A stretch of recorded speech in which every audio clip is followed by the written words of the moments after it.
So welcome back to We Don't Have Time, broadcasting from London Climate Action Week 2026, here in the offices and premises of Sustainable Ventures. Ingmar Renshog, the CEO of We Don't Have Time, is back with us. Ingmar, what have you been doing here at London Climate Action Week? What are you up to? We're doing this, but it's actually not so much for me. It's you and the team, and the broadcasts are really working very well, and we have got this amazing partnership with Sustainable Venture. I really love this place. For the viewer that haven't been here, it's like a hub for a lot of climate tech companies sharing an office in central London, and the energy and the vibe here, I love it. Actually, I'd say one thing that maybe viewers have been seeing at some moment is behind us we've got a background, and above that there's a lot of plaster, you know, on the wall. It looks like they haven't properly finished the job, but in fact that plaster, I'm told, is there because it absorbs pollution and carbon into the structure of the building. So that's why you see the walls have plaster revealed all over the place at Sustainable Ventures, because it's a climate solution. It's climate tech. Yeah, it's climate tech. So we are going to do a few things today which you wanted to talk about, but maybe I can talk a little bit about what you did the day before, because I think you went to see a very important person who actually maybe received a new piece of headgear. Yes, and we were actually both invited to the king, but you needed to be here. Yes, that's true. So I had the opportunity to go to this reception. And King who? King Charles? King Charles III. The third, absolutely. And he actually invited more than 200 climate leaders to his palace. And the theme of the event, of the reception, were not just another mingle event. It was actually how to reduce super pollutants and methane emission, because that's the climate emergency brake. If we cut that, we can actually cool the planet with up to 0.5 degrees. So this is the fastest solution we have to buy more time. And this was the campaign we ran at We Don't Have Time at COP29. So it was a big honor to be invited to the king, but it was a very big honor to be invited to the king for what we actually talked about years ago, on a subject not many people are aware of outside the inner circle of climate policy. So I went there. It was very heavy traffic because it's this extreme heat wave, so the people are not trusting the subway anymore. So I was almost late, but I made it through the gate. And it was a remarkable gathering at this palace. You know, very old school. You were not even allowed to have mobile phones. I think that's a brilliant strategy, because if people have mobile phones, the only thing people do are watching the phone. So people were really present, and it was very interesting people there. It was Antonio Guterres having a very good speech about the climate crisis, and many friends of the We Don't Have Time show that we have had here before. So it was a great group, and it was not just a group to mingle. It was actually about mobilizing around this issue for COP31, and it was the king together with the UK government that were facilitating this. So very hopeful, I would say. But the very special thing about this event, it was so hot, because you didn't have air conditioning 500 years ago. This building is from the 16th century. Yes, St. James's Palace. Yes. So it was so hot. I think it was more than 30 degrees. So everyone was like bathing in their sweat, including the king. And I had the opportunity to actually speak to the king during the mingle. And I wanted to thank him for what he has done for his whole career. 50 years he has been advocating for the environment and climate. So I really wanted to say that. And I really wanted to appreciate that he's not only doing this reception, but also defending science. So I gave him, I think I was the only guest there that actually gave the king a gift. I gave him the Make Science Great Again cap, and that smile, and that that laughter, that will be something I remember for the rest of my life, I think. I think he sometimes people underestimate his intelligence, but I think he understood very clearly what the message about this was about, and who also perhaps it was referring to in another country. Yes, and fair enough. Yeah. So it was an interesting conversation. I mean, it was not long. It was just a couple of minutes maybe. But I also took the opportunity to talk about that we're launching W. So that is something he thought were interesting. So maybe we can see him there in the future. Let's see. On W Social, yeah. But I mean, this gathering is a lot of hope because leadership matters. And when the biggest king in the world actually are having a reception talking about mobilizing about climate emergency break, not just saying that climate are important, but actually focusing on what can matter the most, buying us more time. That gives me a lot of hope. Yeah, fast action. Yeah, it's interesting that was chosen. And I think it's also a measure of the UK government's interest in the topic as well, because he would have asked about, what would be a good topic, and they might have proposed that among several. He picked this one, but it shows their enthusiasm as well as a nation. Yeah, absolutely. And the COP presidents were there. Yeah. Antonio Guterres were there. So the mobilization was actually in the room. Yeah. Fast running out of time, but just very quickly, we talked a little bit earlier about W Social, and there will be a London launch shortly today about that. But also one other thing that has grown out of us being the global broadcaster for the Santa Marta conference, which took place over a month ago in Colombia with 57 countries, basically meeting to decide how do we get off fossil fuels with lots of experts as well to give advice. And we're announcing something today that we think might help that process. Yes, so we have a double launch reception. We will broadcast it tomorrow, but it's happening here today. We have 400 people on the guest list. We only have 200 seats. We'll see how that goes. A little bit nervous.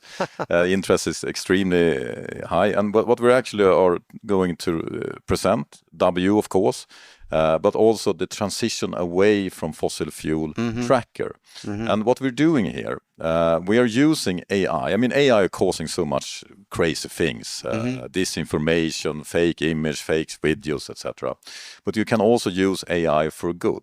And W are using AI to get you out of the bubble, see the trends, what people talk about. The transition away tracker, we are actually gathering climate diplomacy. What countries are advocating for a transition away from fossil fuel, what countries are advocating against it, and what countries are maybe soon going to move into the right direction.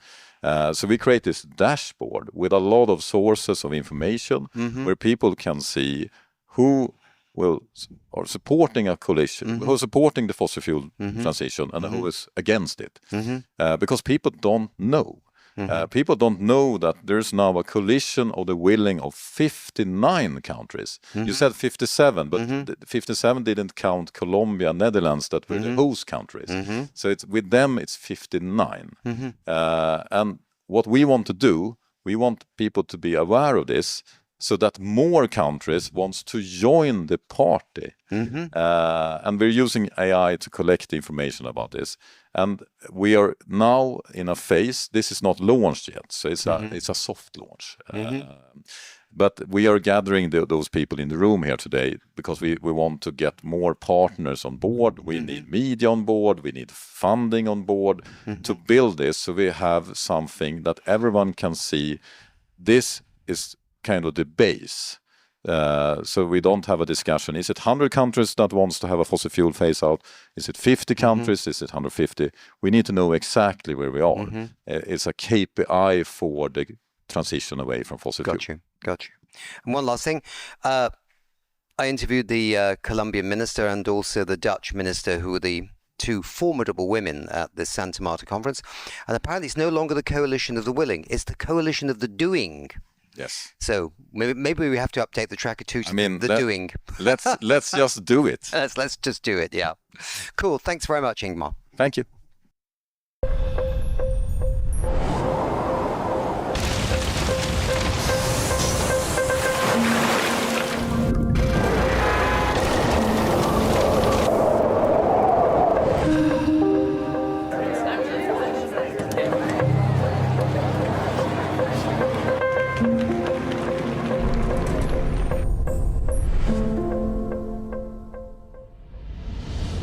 So, more wonderful guests here at London Climate Action Week here in London.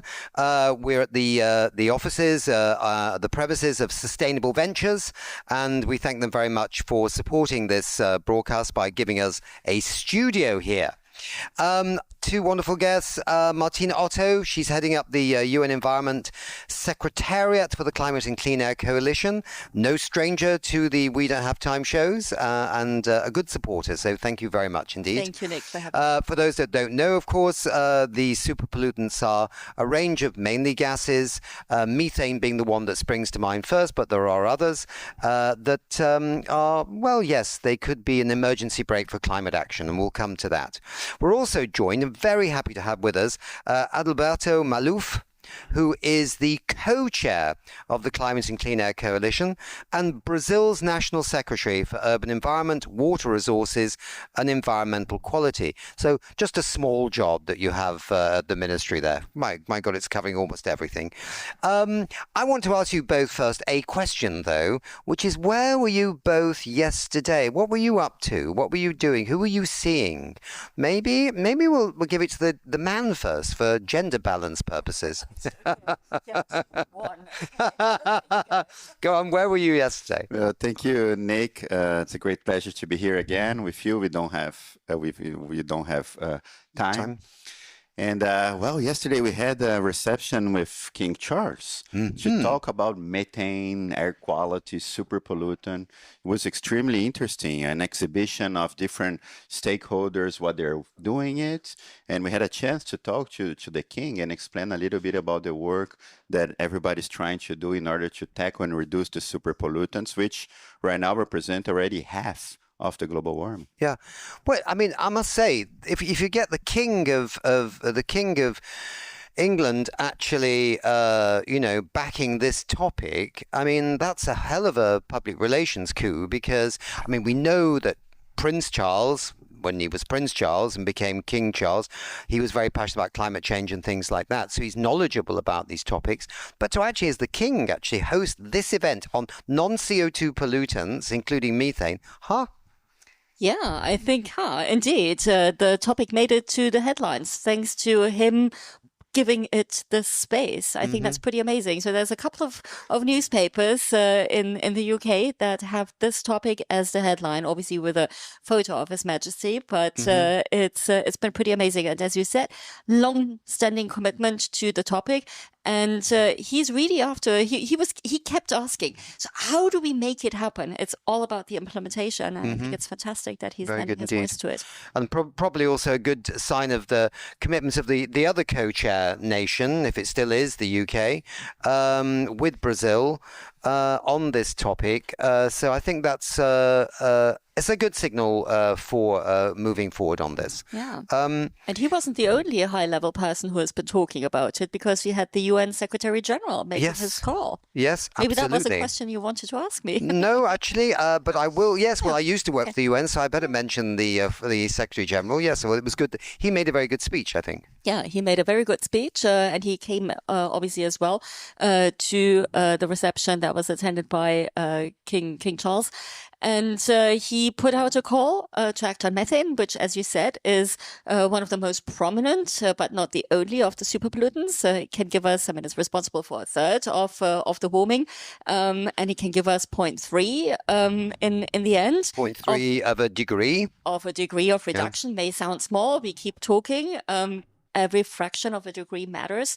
Where we are with right now with the overshoot. And exceeding the limits that science told us we should not be exceeding. And it was very concrete. 3 key points for each of the key sectors that he put out. Right. So real well, action I'm agenda. sure I know how the UN system works, and I'm sure that you, as the Secretariat of the UN, the UNEP Climate and Clean Air Coalition, could have had some inputs to that speech. So that's well done. There was another reason to cheer a little bit as well, because, we had in Santa Marta in Colombia just over a month ago, just under 60 countries coming together, wanting to exit fossil fuels and working together on that. But what was also interesting, I mean, there were many things that happened there, and there were many interesting discussions on how you exit fossil fuels. But, methane did come up as being, it was kind of singled out as something special for fast action, fast movement. And I think that was a good signal too. And of course, congratulations to Belém, of course, and the Brazilian government, because just when, at the end, when certain countries were saying no to text about phasing down and phasing out fossil fuels, the chair of that, the president of COP30, Brazilian gentleman, says, no, well, we're going to try and handle this through a different process. And let's see how it goes. So that was, again, seen in Santa Marta with the non-CO2 pollutants being very high on the agenda. Yep. For sure, Nick.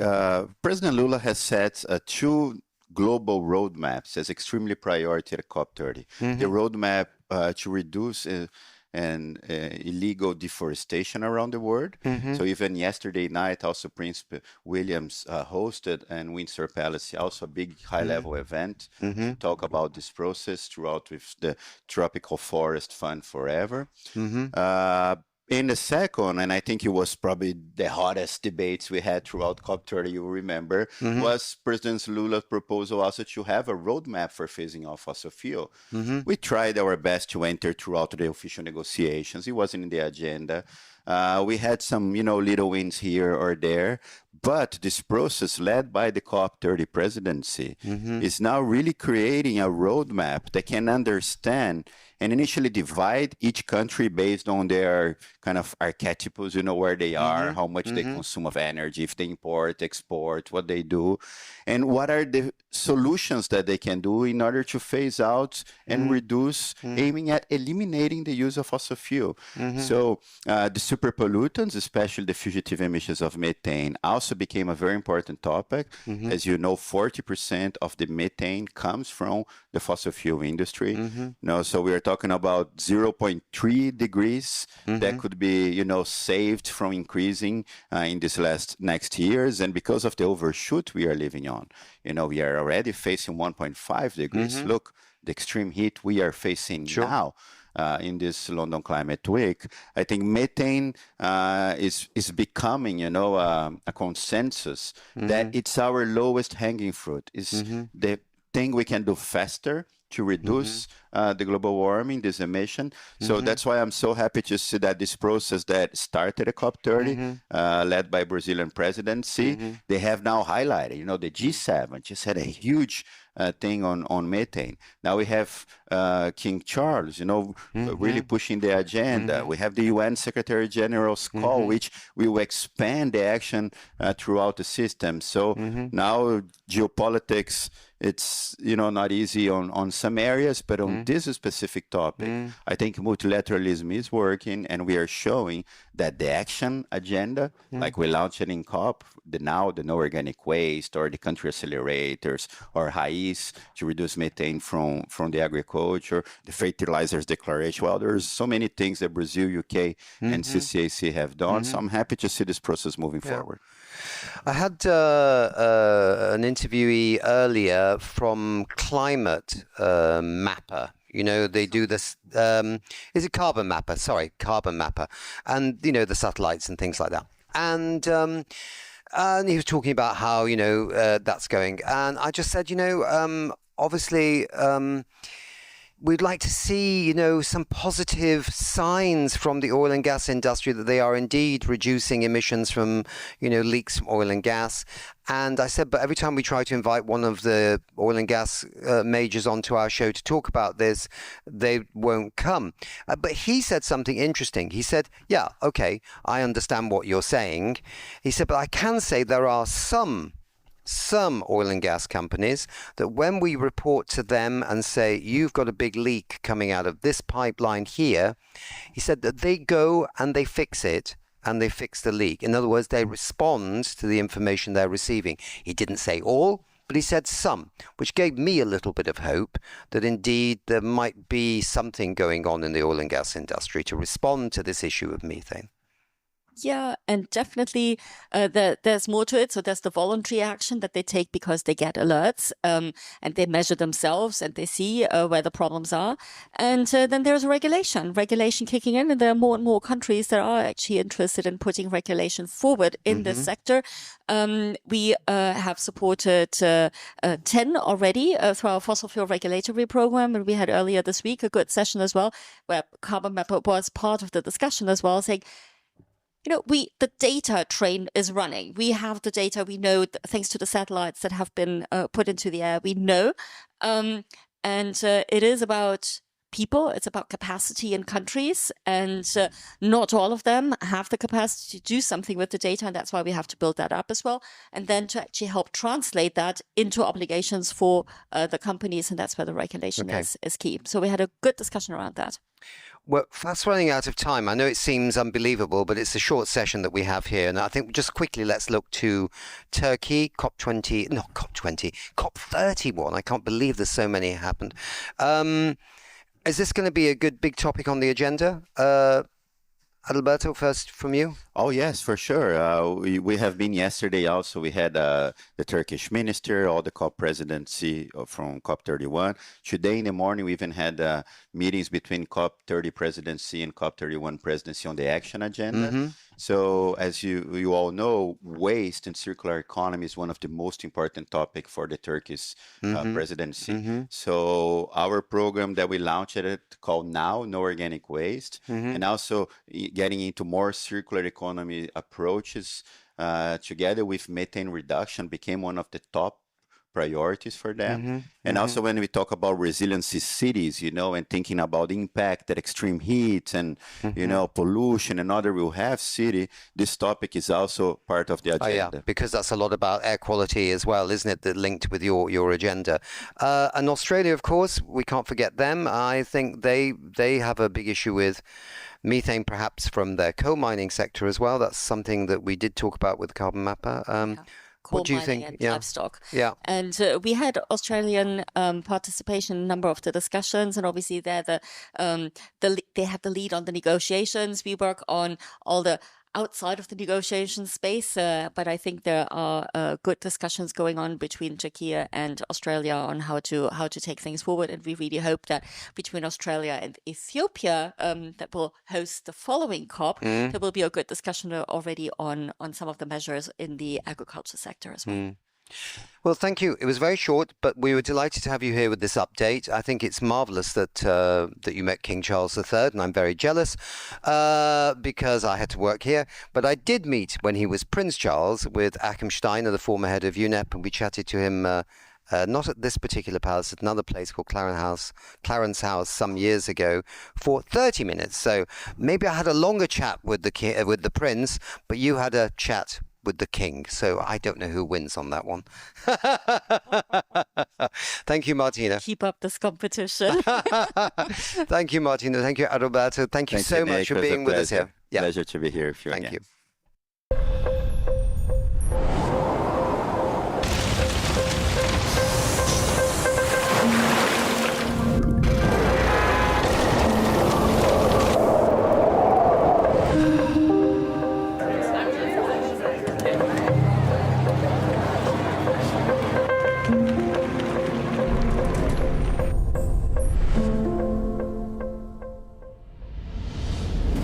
Great. So some more wonderful guests here at London Climate Action Week 2026.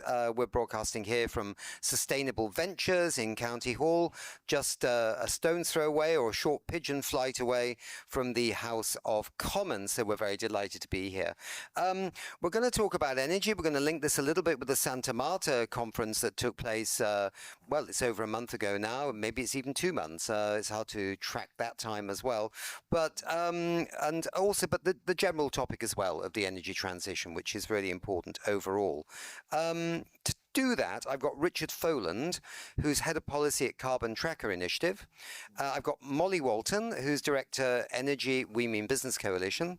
And I've got Vicky Sins, head of program at the World Benchmarking Alliance. Hi, everybody. Microphone straight up. There we go. Hello. Hello. Hello. Okay. Richard, the gender balance here is all wrong, but I'm going to go to you first. Okay, so we're going to talk a little bit, obviously, about Santa Marta. Yeah. You were one of the coordinators for the economics and data Yes. work stream at the Santa Marta conference. What were those work streams? And maybe you can also talk about maybe what can policymakers do to encourage the finance sector to invest in a fossil-free economy? Yeah, thank you very much, Nick. I think, first of all, what really came across, as you say, with us coordinating the economics and data work stream, is that economics and finance is front and center here. You know, if we're looking about this sort of huge issue of fossil fuel phase out in terms of constructing national roadmaps and so on, not only to have the energy and climate ministries involved, but needing finance, economics and so on. So requiring a whole of government approach towards it. And I would link that then to the second point that or question which you asked me there, which is about what can be done in terms of, you know, incentivizing around this. 2 points I would make under that heading, Nick. One, which is the risk equation has to come forward more as far as investors are concerned. You know, here we are now, where London is cooking, as the Secretary General said, and you know, for investors, just really to get this whole issue around physical climate risk, how this is growing, and then the other part of the equation, I would say, is on the opportunity side. You know, what can be done in terms of stronger policy signals, which can go to investors. We talk a lot to investors at Carbon Tracker. They say to us, stronger policy signals, greater clarity of vision over the longer term about the transition, and so on, and bringing forward fiscal incentives and subsidies more to sort of balance, you know, so much has been done for the fossil fuel industry over the years in that way. I think that's a very good point. And we had the special climate envoy on for the European Union earlier today. And he also brought up that point, which I think has been lost recently, because when we think of the Stern reports, you know, calculating how much cost there will be to the global economy from climate change if you don't deal with it, it just seems in recent years that's all kind of got slightly forgotten. We need to bring that back and remind people that this is an investment not only in the future of a stable planet, but an investment in the economic functioning of this planet to be able to function and deliver the things it needs to do for everybody on board. Let me come to Molly here. So you represent the Women Business Coalition. I know you weren't in town, as it were, in Santa Marta, but I'm sure you were watching and supporting from a distance. And you've now launched this Electrify Now campaign, which seems to time perfectly with what the COP31 is supposed to be doing, right? Which is 35 by 35. By 2035, which, to get this right, this is not a new SUV. It's a 35% of the economy will be electrified by 2035. Exactly. Yeah. Exactly. Tell us about your initiative and how it all ties in with that. Yeah, so happy to. So, I mean, maybe taking one step back, because I think it's important to center why electrification is so critical when we're talking about transition away from fossil fuels. And it's really that opportunity to cascade that clean, affordable, reliable power across the system, right? If we want to transfer away from fossil fuels, we won't be able to do it unless we electrify our businesses, our homes, our transport, our industry, right? That's what's going to bring that link and that tether to fossil fuels. So I think that's why the two agendas are really coming together, why electrification is so central, and why this initiative, Electrify Now, and the work that we're doing through our own program, Electric Advantage, are so important. It's really bringing the business voice and putting that spotlight on electrification as that critical lever for driving clean, affordable, productive, competitive, secure economies. And so we are part of Electrify Now. We're bringing the business voice into that important conversation. And we're also really trying to work to bring businesses across the value chain. So it can't just be a supply conversation. The demand side is really important, and make sure that businesses are asking for the policies that are really going to accelerate, showcasing what they're doing. They're doing amazing work on electrification and really raising the profile of why this is such a critical lever that we need to be talking more about. And does Electrify Now allow fossil fuels to do the electrification or not? So I think that's an important point. I think it's clean electrification, right? So this is really where you see that opportunity to combine some of the agendas. So electrification can really enable that tripling of renewables, that doubling of energy efficiency, electrification is an efficiency gain in and of itself. It's 2 to 3 times more efficient. Yes, that's than why I fossil asked, fuels. because there is a gain from Yes. doing it, even if you're There using is. fossil fuels. But you do want clean electrification, really to accelerate towards clean electrified economies. That's the focus. Okay, good. We can come back to this. So, Vicky, you were in Santa Marta. It's becoming like you weren't there. So, you know, no, we're not going to play that game. At least you found somebody who was. You happened to be there in Santa Marta as one of the co-hosts of the Private Sector Dialogues, and you released a report on the outcomes. What were the key takeaways from the business perspective on this conference? Yeah, and I think it very much speaks to what's already been said here as well. But I think also one step back, the reason why I think there was a very key need for the private sector to be involved in this is that the outcomes of these processes cannot be done without the role of finance, the role of policy, the civil society, as well as the private sector. Because everybody says we need to move to implementation, and who are the ones that need to implement it? The private sector has a clear role to play in that. And I think one of the things that the outcomes of the report is quite clear on is that we see that there is a clear need to articulate the responsibility of the private sector to develop credible transition plans that allow for electrification to happen, but also to allow for financial flows to support capital expenditures that are needed to support the move away from fossil fuels, and to really be sure that we say, okay, how do we create sort of the incentives that are right for the private sector by addressing the subsidy question, and reallocating the subsidies to support the private sector. Yes, we need policy, but we also articulated quite clearly is that the private sector is ready to move. There are already clear indication that the solutions are there. And now by joining up with under the outcomes of the transition away from fossil fuel conference, we see that there is a great potential for companies to actually start leading on this agenda again. And there are indeed great examples, and the report hopefully stimulates that by saying, don't wait for the policies to come. The policies will follow once also the private sector and finance make a clear stance on we are ready to develop these transition plans. We want to move away from fossil fuels. I think the last couple of months have highlighted the dependencies on this. So also stimulate rethinking what that means for businesses to be dependent on it, what it means in disruption of supply chain, and how that sort of changes the discussion internally. Is like, if we're going to do these capital expenditures, are we going to invest this in short-term solutions or long-term resilience of our own business and supply chain? Hence also meaning that they want to become less dependent on the international fossil fuel subs. So maybe finally the debate is over about whether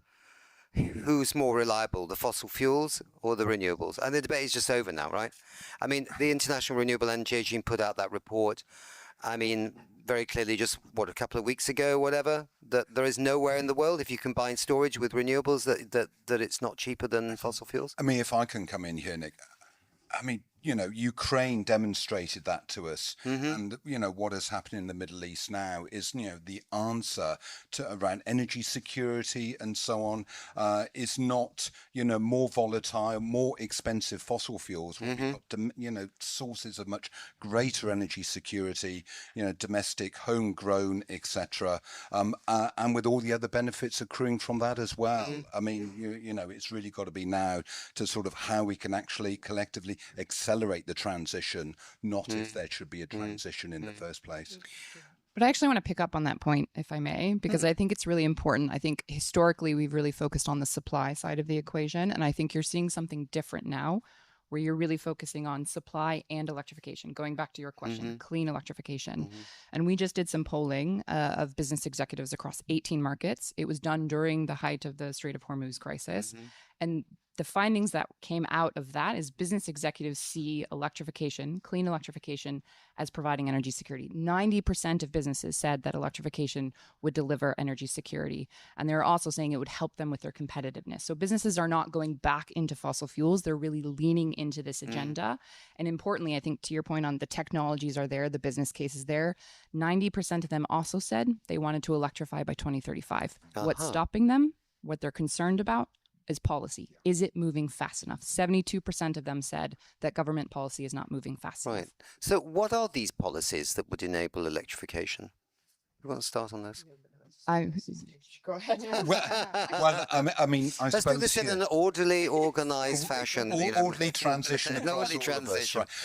I mean, we speak a lot to pension funds. You know, these are where the deep pools of capital are. You know, the hundreds of billions of dollars and so on. And they are saying to us, stronger policy, absolutely right. They talk about how scenario analysis, which is a critical element for how they sort of base their investment policies and so on, how they manage their risk, you know, these risk managers and so on.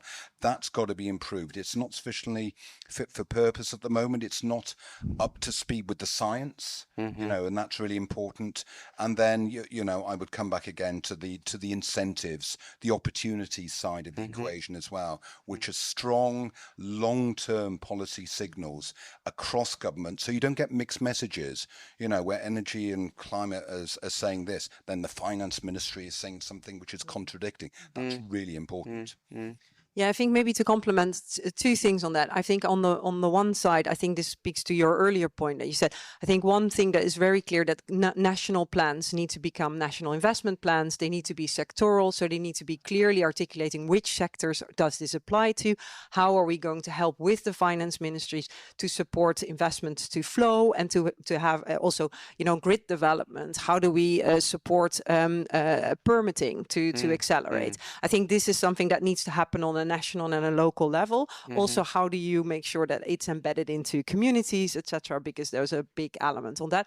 But I think the second point is because it speaks a bit on how do we transition the existing demand to sort of the renewable side of things. But I think one point that was made earlier this week by the Secretary General is also that we need to have a clear policy in place on new demand coming to market from the AI boom and the development of data centers. And I would really, really strongly advocate that we push on the relevant policies to be in place, that whilst these data centers are being developed, that there is a clear policy regulation put in place on the need to develop that from a green electricity point of view, and also that there is a need to be put on, the onus needs to be put on these companies as well and to harvest, to take their role and responsibility. all the heat that's pouring out of them as well into energy efficiency type, like district heating projects or whatever it is. Yeah, we need to join things up. Yeah, absolutely. And maybe just one last thing, because the policy question, this is very relevant. Earlier this week, we launched a business statement. So we had over 100 businesses, all brands that we know and love. We're calling on governments to put electrification at the heart of economic and security strategy. And they are asking for a couple of things. Yes, policy certainty is really important to enable those business investments, but it's also around tax incentives. You mentioned that, but that is one of the biggest levers that governments have, is to realign those fiscal incentives towards electrification, towards renewables, towards grid investment. And this is something that businesses are calling for. They're also asking for better use of grids. So investment, modernize our grids, invest in the grids. That is a critical weak link that we need to address. And this is something that business is really asking for. I think the other piece of this, and you mentioned it, but it's really important, I've heard it in conversations over and over this week, is just the permitting and grid connection processes. We need to streamline those. And I think the final piece that we haven't really touched on, but is really critical, is the market design. How do we make sure we've got effective market designs to really ensure we have the flexibility, the storage in the system that's going to bring these different pieces together? So businesses are definitely behind this agenda. They're asking for these policies. Now it's just a question of, are governments going to act? Are they going to be able to take advantage of this electric advantage? So it's kind of like, okay, so we need, you know, renewables, they have to go further and faster. We need energy efficiency, that needs to go further and faster. We need long duration energy storage, that needs to go really, really much faster and further. And then we need the grids to be able to manage all this in a smart and intelligent way. Yeah. So you can probably see a little lights flashing. There's kind of green on the renewable energy. It's always semi-green, isn't it? The grids are sort of orange, red color. And you know what I mean? There's just, you can see the tracker right now, right? What about the rest of the world? Because, I mean, one thing about the Straits of Hormuz was we learned that, you know, the Asian region, for example, was particularly vulnerable to this shutdown in supplies of fossil fuels. But then there seems to be a sort of quick response there. Are they moving faster now? Are some of your markets that you talked about, the ASEAN region, yeah? So I think it's really interesting. There, I think it's IEA's tracking some of these policies, and what you've seen in the last several months is that they've really moved, in particular on EVs. So putting in policies to really accelerate EVs and move away from ICE vehicles. We're seeing that in Chile, we're seeing that in Indonesia, and India is also pushing for electric cook stoves. So I think across the world, you're seeing a strong policy response to this. And again, it's different because if we liken this to like the oil crisis of the 70s, that was very strong on nuclear, it was strong on energy efficiency, it was creating the International Energy Agency. We're really seeing that strong reaction on the demand side and energy efficiency too. There's still quite a few policies, and rightly so, that are coming on how do we use less energy, because that's going to reduce the amount we need to import. So, I mean, cynics, just wrapping up the last thing, cynics might say, oh, we always have these targets and timetables coming out of COPs, you know, somebody's got to find, I think, a cool thing to do. And so, in the, you know, maybe some COPs, nothing's happening, so they have to cook something up at the end, you know, some new initiative on something. I don't know. And we have this one on tripling and doubling, you know, doubling energy efficiency and tripling renewables. Wasn't that good enough, or should they have done something else? I mean, in other words, why do we have to have this 35 by 35? Is that just another shop window, but there's nothing behind it? Or do you know what I'm saying? Do we think there's something different happening to these outcomes at these big global conferences? I mean, I think it creates a trifecta, right? I think the tripling and the doubling are absolutely critical. But again, if we want to get fossil fuels out of the system, you have to electrify. And it hasn't been part of the conversation. So I personally am just really excited that it's moving up the agenda. And I think it's how these three intersect that's really going to be transformative.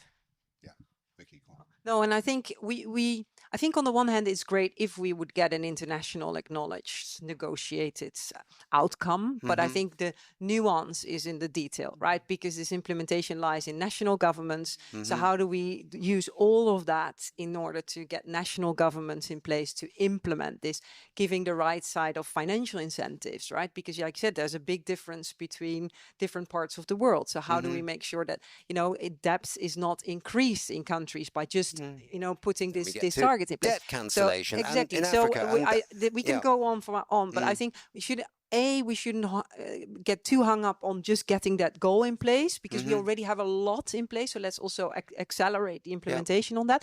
On the other hand, I think sending a strong signal by a multilateralism agreed goal is always a good thing for national governments to feel supported in the implementation. Let me just add to that. I mean, I agree with what you both said there about the trifecta, national plans.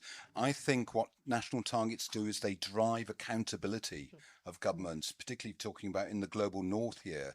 And I think that's really important for civil society to be able to use in terms of putting pressure on governments, plus business and so on. I think is really important indeed to have those. But I mean, the other point I would make is look at what is happening in the real world now. Yes. You know, Asia, you mentioned, I mean, China. Yeah, that's my answer there. China's going gangbusters now on electric vehicles, right? You know, so this is the future. Good. So I think we'll have to wrap it there. But then what we're saying is, if it ends up being not 35 by 35, but 34 by 36, it's still good progress. In other words, 34% of electrification by 2036. We won't all cry into our wee teacups and go, it didn't happen. Yeah, on time. Yeah. So it's good to set targets. And if you don't quite meet them, it's not the end of the world. Good. Thank you very much for being here. Absolutely super. And wish you lots of luck in London Climate Action Week for the days that are left. I think there's probably a party tomorrow. Okay. That would be fun. Thank you very much.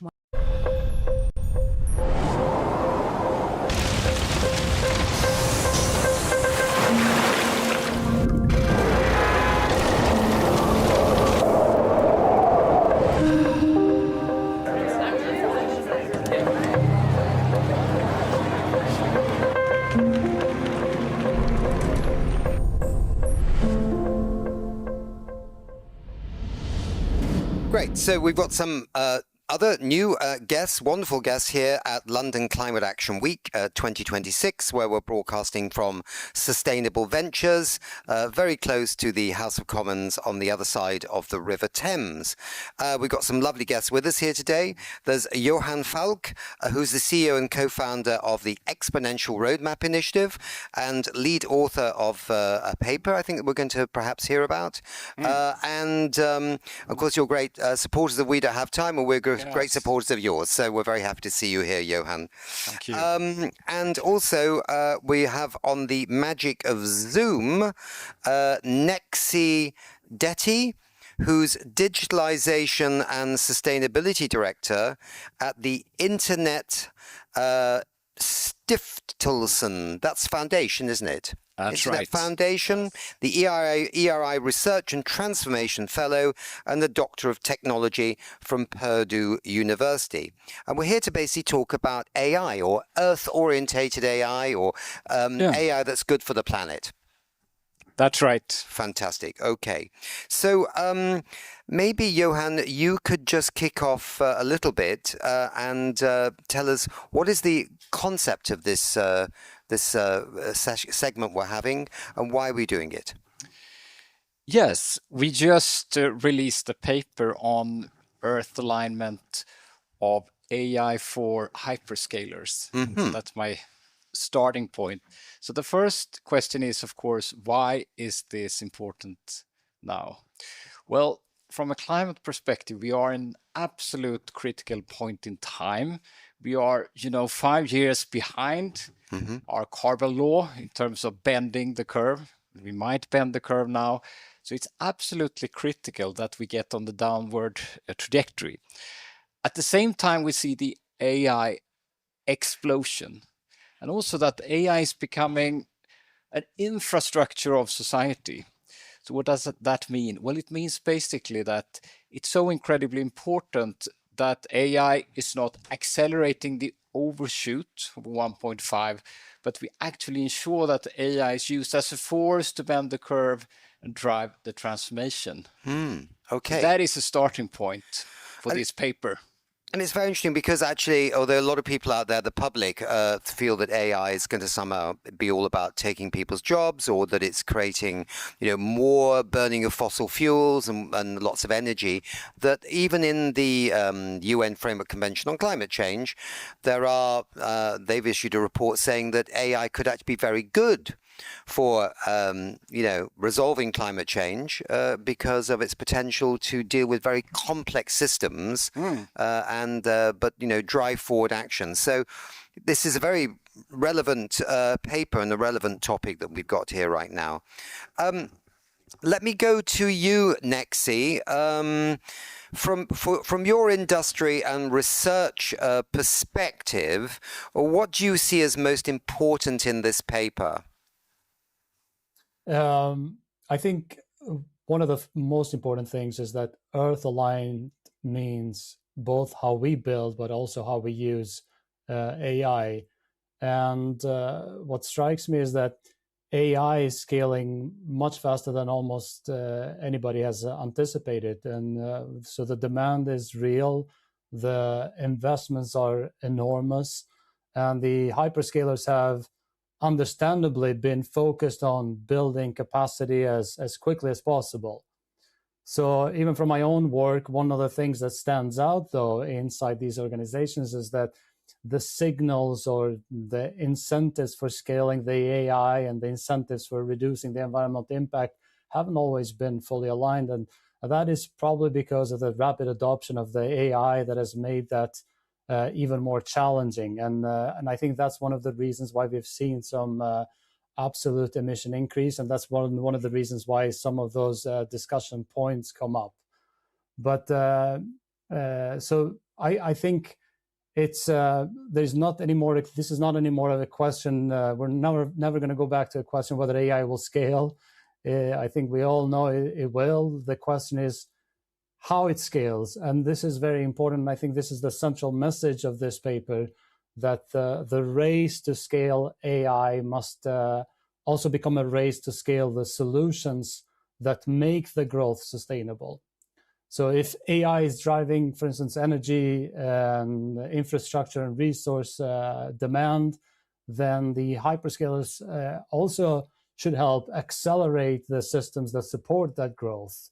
So not just using, for instance, new clean energy, but also adding new clean energy to the grid, advancing some of the work that has been done on circularity, and continuing to work with low carbon infrastructure. Because at the end of the day, for me, Earth alignment is ultimately about aligning growth with responsibility, making sure AI doesn't simply scale, but builds the systems that make a sustainable future possible.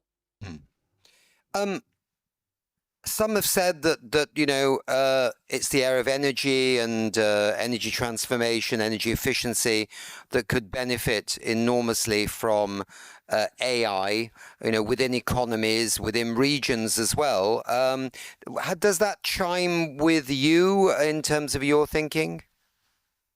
I think the biggest opportunity is in the energy transformation. I think. And traditionally, if you think about like large companies, they've primarily been consumers of energy. But what makes, for instance, here we're talking about the hyperscalers being aligned with Earth Aligned. And what makes them unique is that they are building also technologies that can help transform the energy systems itself. So if AI can improve renewable forecasting, it can optimize grids, it can coordinate storage, enable, for instance, demand flexibility. And we've seen, the creation of energy communities here in Sweden, and it can help manage these increasingly complex energy systems. And so the real opportunity is not really that hyperscalers consume and add clean energy capacity, which is necessary, but it is that they create also technologies that can help society use energy more effectively.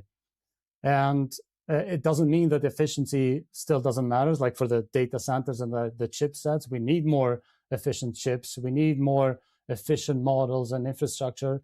But we also need to be careful not to rely solely on efficiency metrics, because efficiency gains can sometimes mask the growing absolute demand.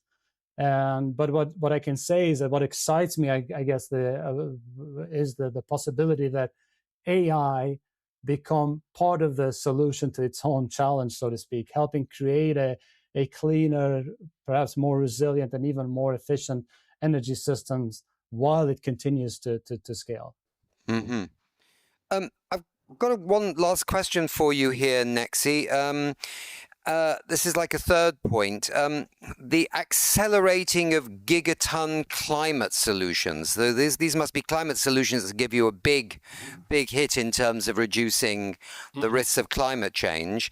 What are the gaps and the opportunities in your view from this AI? Through my work, I actually work with this concept called twin transition, which is the idea of the integration of the digital and the green transformation. And over the last couple of years, we have identified hundreds of digital solutions which have measurable climate positive effects, and considering or adding into that equation even the rebound effects. And what is striking is that many of these solutions already exists out there. They are helping reduce emissions across sectors, within transport, within construction, resource management, you name it. And in many cases, recent advances, for instance, in AI, especially with the LLMs, have made these solutions, I would say, even technically and economically viable in ways that simply wasn't possible a few years ago. And when I think about if there is, the gap between opportunities and so on, I don't think the gap is necessarily the innovation. The gap is actually rather scale, because most of these solutions remain limited to one or a handful of implementation. And the challenge is how can we move them from successful pilots to adoption across, for instance, I work with cities, for instance, with industries and the entire sectors. And hyperscalers have actually, or can play an important role in here, because they not only do they have the platforms, the cloud platforms, the AI platforms, the compute, but they also have the means to reach and to help successful climate solutions scale much faster than they do today. And there is another point that needs to be made here, because some of these solutions are built on expertise and knowledge, industry knowledge. And if they fail to scale, we risk losing not only promising companies, but also climate innovations that could deliver meaningful impact. And for me, that's where the opportunity lies. Like, you know, the discussion about this like gigaton scale impact, and it is somehow often circles around like these future breakthroughs. But I think there is an equal opportunity in helping proven solutions that are already out there to scale at the speed that the climate transition requires. Good. Johan, let's turn back to you. So are hyperscalers moving already in this direction? And where do you see signs of progress, and where are the critical gaps from your point of view? Yeah, and thanks for that, Nexi, and all the examples.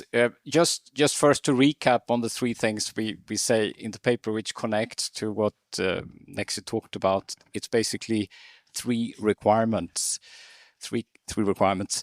The first one is this radical acceleration of clean energy beyond your own clean energy need. Mm-hmm. So that is really essential, and it's also about accelerating the next generation clean energy technologies, because the hyperscalers have that capacity. Mm-hmm. But it's also the materials in the data centers, of course. They can take an incredibly important role there. So that's number one. Not consuming the existing renewable energy, so far behind. The second thing is to dramatically drive efficiency across the whole stack. Because what is happening now is we had a trajectory, like a carbon law for this industry, mm-hmm. and now we will have a bump in the curve, which is unavoidable due to our AI. It's incredibly important to show now that we're coming down on a down curve, mm-hmm. we can follow that. Mm-hmm. Related to that is also to provide transparently information about the footprint. So purchasers, customers and buyers can take decisions on which type of services to use. That's mm-hmm. number two. The third one is related to what we talked about, the gigaton solutions. We have 54 gigaton or something like that mm-hmm. of emissions in the world.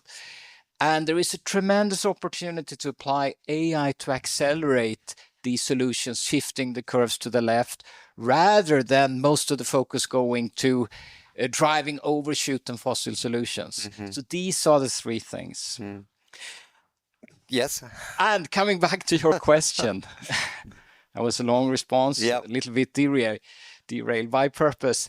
Are they acting? Answer is yes. Is it sufficient? No, I wouldn't think so. I mean, there are a lot of investments, particularly in the first point in terms of renewable energy. Mm. But from our perspective, we need to ensure that this is incredibly accelerated. And for all the hyperscalers, there are some which are more on the front line, some are less on the front line. Mm-hmm. So we intend to push this together with the ecosystem. And it's not an anti-AI statement. It's rather to apply AI in a positive way, but we need to put even more positive pressure on these companies because they have so important role. Yeah.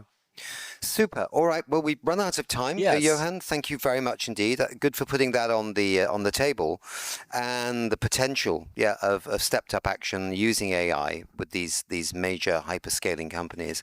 It's an interesting topic, and thank you to Nexi, of course, coming in from presumably the United States of America. No, where? Stockholm. I can't believe it. I saw Purdue University. I thought it must be the States. No? Okay, fine. I've learned something today. Thank you very much indeed. Okay. Thank you, everybody. Thank you very much. Thanks.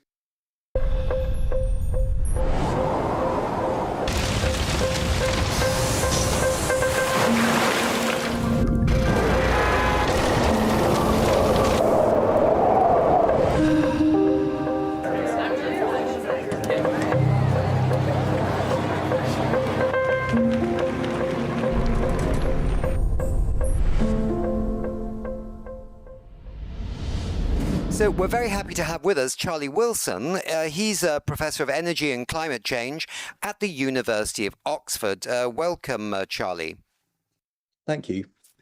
Now, your research shows that digitalization can be a double-edged sword, and perhaps in a sense what's missed is that everyone focuses on emissions from data centers and this kind of thing, rather than looking at the whole system. So could you sort of put that into layperson's terms, why we need to actually think a bit bigger than we do sometimes?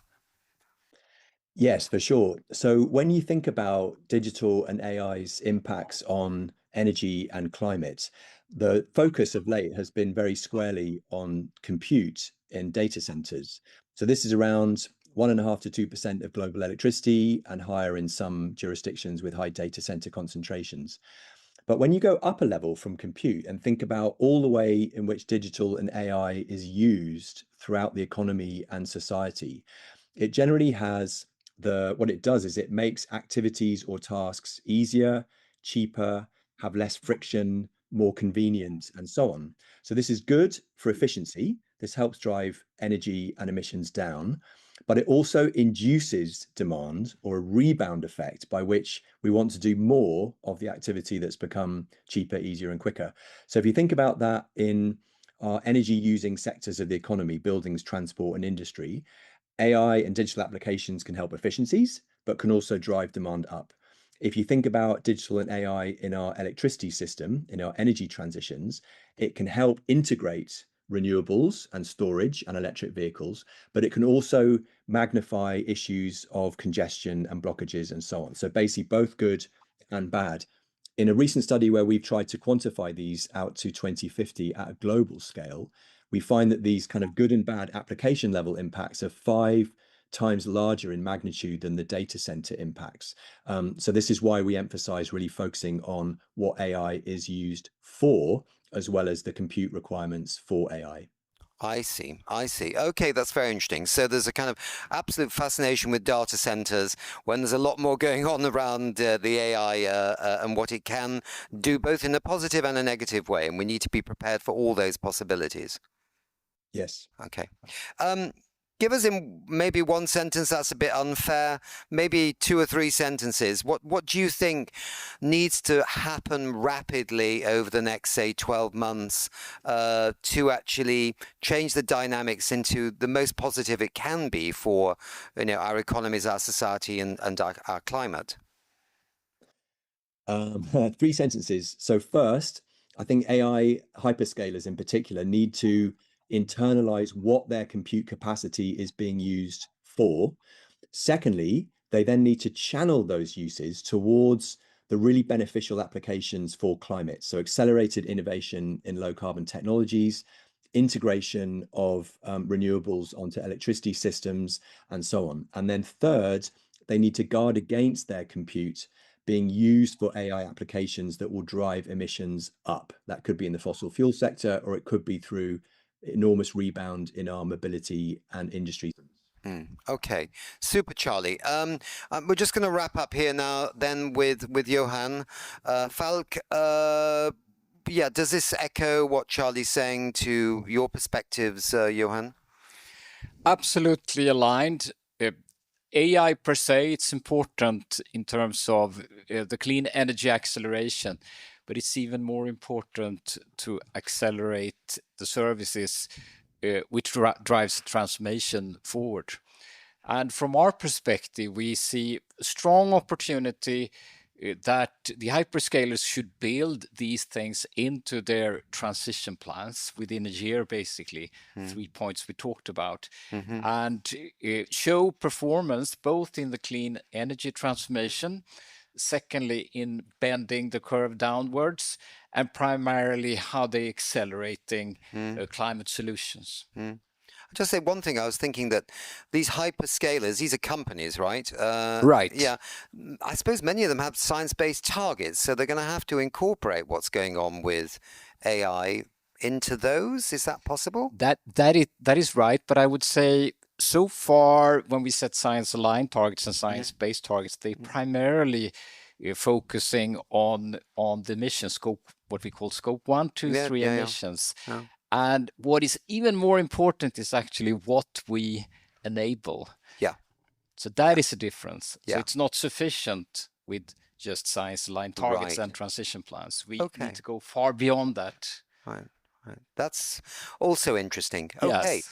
let's pause those thoughts and maybe we can dig a bit deeper into them when we next all meet again.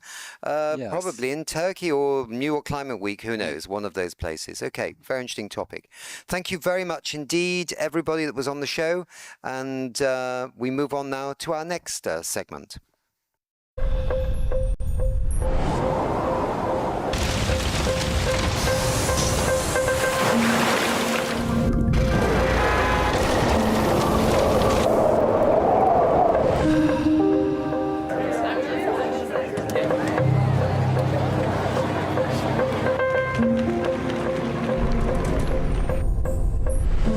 So welcome everyone back to London Climate Action Week here in London, the capital of the United Kingdom. We're just a pigeon flight away from the House of Commons. So those of you around the world who might be imagining where we are, you've probably got a good idea by now. In this session, we're going to explore what corporate climate leadership looks like as we look to companies on not only improving their operations, but also helping to transform the ecosystems in which they operate. And companies have made some great strides with value chain actions and their operations, etc. But now it's time to maybe make a different acceleration so that we can get on track back to 2050 and net zero emissions. Today is the focus of our conversation, and we'll be discussing the exponential 5-pillar framework. There's maybe a clue on the table. An approach designed to help companies identify, act on, and be recognized for the full range of actions that can drive systemic change and accelerate the transition. And I've got 3 wonderful speakers to discuss this with us here. I have Johan Falk, the CEO and co-founder of the Exponential Roadmap Initiative, who will introduce the framework and explain why this broader view is necessary for success. We also have 2 great leaders who are already putting these principles into practice. We've got Aaron Augustine, Vice President of Global Sustainability at Oatly, and Fredrik Nilsen. Was that very close, Fredrik, or not? Thank you so much. Superb. Thank you so much. Head of Sustainability at Scania. And of course, Oatly, well known. Everyone knows the drinks, the products based on wheat and other cereals, unbelievably good. And Scania, I think a lot of people know Scania too. Oats. We only do oats. You only do oats? You don't do any others? No. I don't believe it. And okay, we're just being informed that it's only oats. And Scania, well, you do trucks, and that's well known to a lot of people out there. So let's go. And buses. Okay, and buses, but you don't do oats. Battery systems. No, you don't do oats. That's the main thing. Okay, but you don't do oats, Fredrik. This is what Erin does, so that's good. All right, Johan, let's start with you first. For those who are new to this, what is the exponential framework, and what gap does it seek to address? Yeah, so starting with the why question, a lot of the work within companies and climate work has been focused on reporting and compliance, which is of course essential. But what companies really need, in our opinion, and what we work with our leading companies is basically a framework which support competitiveness, business growth, value chain transformation, but also how you contribute to the global transformation towards an Earth-aligned economy. And that requires a lens from a business perspective. And that is why we developed this framework. And it's not new. We started to implement this 5-6 years ago. So I would say it's well proven through our exponential business playbook. We have companies representing something like 1 trillion in revenues. And they span basically these 5 pillars. So that is the way to go as far as we see it. And can you briefly walk us through these 5 pillars? I mean, not literally walk through them because they'll be crushed as you go along, but tell us about how they explain this move from ambition to action. Yes, and I think a key point is what we really think is essential is for a company to take a holistic approach across the pillars. The first pillar is really about your operational emissions. And a lot of companies can go very fast in terms of cutting these emissions. It's your vehicle fleet, it's your factories, and it's also your energy. So that's scope 1 and 2. So there's an opportunity to radically cut these emissions. The second pillar is about the value chain and decarbonizing the value chain, both upstream, downstream. That's of course about renewable energy, material transformation, etc., and circular business models. The third pillar is really about the up curves, how we scale up what we call climate solutions and set positive targets. And why that is so essential is, of course, to be aligned with the future economy. You have to shift your complete portfolio in that direction. Number 4 is about investing in the transformation, both in your own operation, but also upstream and downstream to enable your value chain to transform. And finally, number 5, influencing of policy and the global narrative, because a lot of the transformation today require that companies engage in policy influencing. Okay. So that is a framework. Good. Thanks. All right. Frederick, this is not very gender sensitive because we're leaving the lady till last, but we're leaving the best till last, aren't we? So, Frederick, I want to bring you in now. From Scania's perspective, why is it useful to think about climate leadership through a broader 5-pillar lens, not only the company's own footprint, but also suppliers and customers' infrastructure and policy? Yeah, thanks for that one. And just to applaud, we love the 5 pillars. And from the Scania perspective, it makes a lot of sense because we have realized that it's not enough that we do our share and continue progressing on that. We need the whole society, the whole transport system to roll. And therefore, these 5 pillars are really, those are really essential. It's both public and private stakeholders that needs to act simultaneously, in many cases coordinated, which is not the case. But on the other hand, we also recognize that the largest contribution we have in fighting climate change will be in our role of transforming transportation through our product when our customers use. On the other hand, you could say that the first pillar, there is all about the fossil-free electricity, the biogas replacing fossil gas, getting production process electrified, but also company car fleets.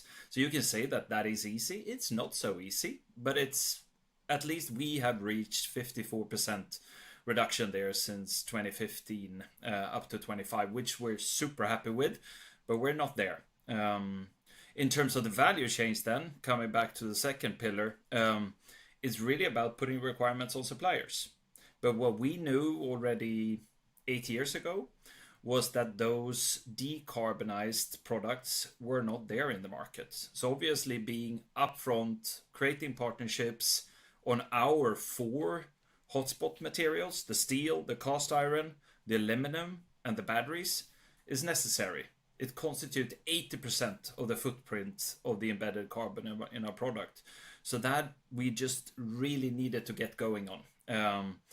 But on top of that, obviously, we also buy a lot of logistics. So we have pushed the envelope and pay an extra for decarbonized transports in the market. But then the third pillar, that's our big thing, the huge focus on shifting from fossil fuels to battery electric vehicles. And I can talk forever on that one. But the last 2 pieces then, so to mobilize finance and investments, it's all about investing in the ecosystem for us, building out new companies around charging, building out new companies with new business models, where we sell transport as a service, but in the end of the day, also financing solutions for our customers when they're investing in their future solutions. And last but not least, we believe that if we should be able to do this in the way that is needed on societal level, we need to continue engaging on the global level, regionally, on national level, and in green corridors on very specific transport nodes. And we have done that for many years, but maybe a little bit different from Brazil last year, where there was a big focusing on the action agenda. And I think corporates across the world with solutions will have a way more important role right now in helping countries to deliver and implement their climate plans. So we're happy to be here today, but also engaged in Bonn on helping countries to decarbonize heavy duty transport. So I think the 5 pieces, they kind of consolidate the majority of our strategy. Good. And so it's a bit like a little quiz question here. If you were to pick one of the pillars, right? One of the pillars, Fredrik, from where Scania is focusing particular effort, which one would it be? And what does that look like in practice, briefly? Yeah, and it's a hard pick, I must say, but I need to go for pillar 3. It's about scaling solutions. That's our must-win bet, in a sense, to get the battery electric vehicles on the road across the world at scale. And from our side, we have spent R&D budget since 2016-17 on battery electric vehicles, charging solutions, and solutions that should do the work and the job in the market. And now we're electrifying 94 tons in the harshest conditions in the northern of Sweden. So technology is there. And making this happen is also existential for us and for our competitors as well, and also for our purpose to drive the shift towards a sustainable transport system. But I can also say that we conclude that the transformation in society is too slow. The fossil fuels out there are to some extent subsidized. So they will put our customers in a situation where they favor fossil-based transport solutions instead of electrified. So the price on the energy is not the only thing, but also for sure the construct and the regulations around how much weight that you can put on the truck when you load it with more batteries, for example, but also to have CO2 specific regulations for the road, where you can then make sure that if you're electrified, you can have a less costly transport on the road, for example.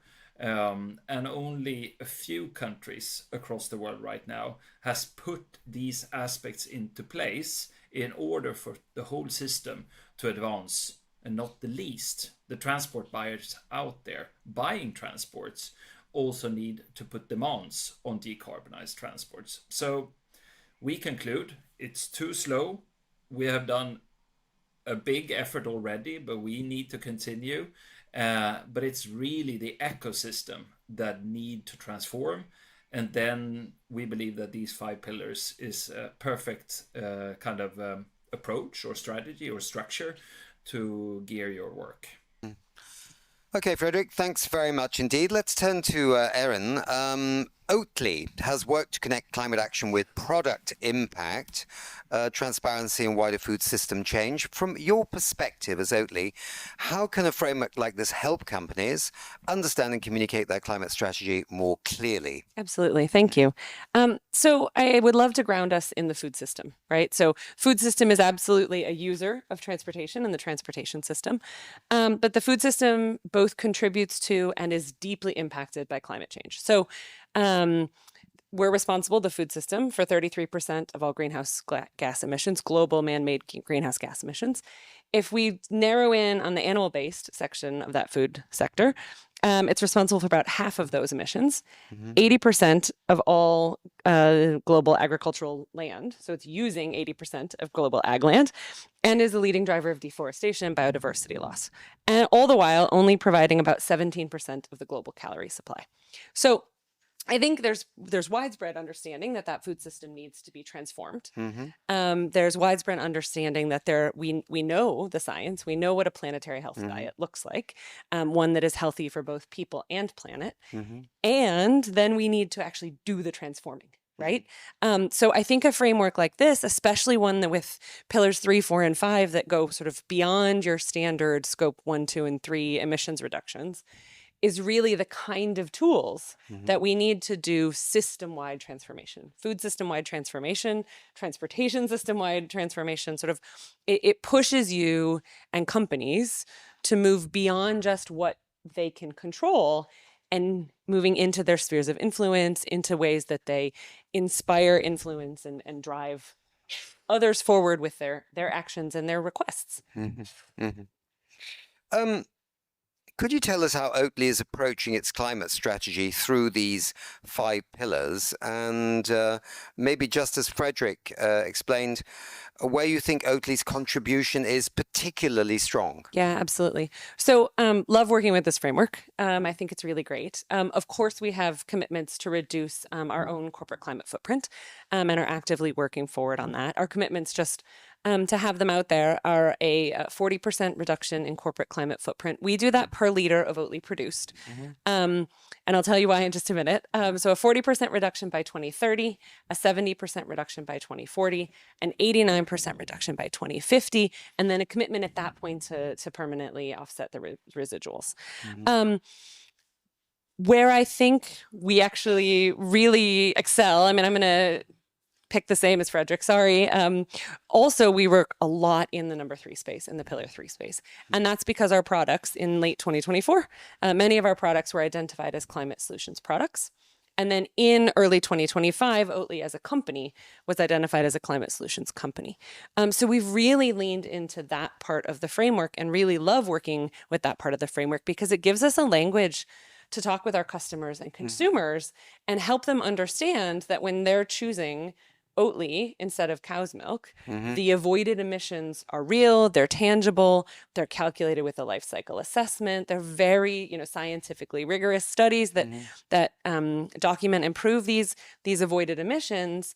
And it's really then working in that space about customer engagement, consumer engagement, lifestyle change in a really optimistic way. It's one of the things I really like about the framework is it's, I don't believe we're going to transform the food system with shame and blame and judgment. I believe that people want delicious food that's good for their bodies and also for it to be a climate solution and for it to be moving us forward towards a net zero world. Good. So time is flying. Johan, what are you going to do next with this framework?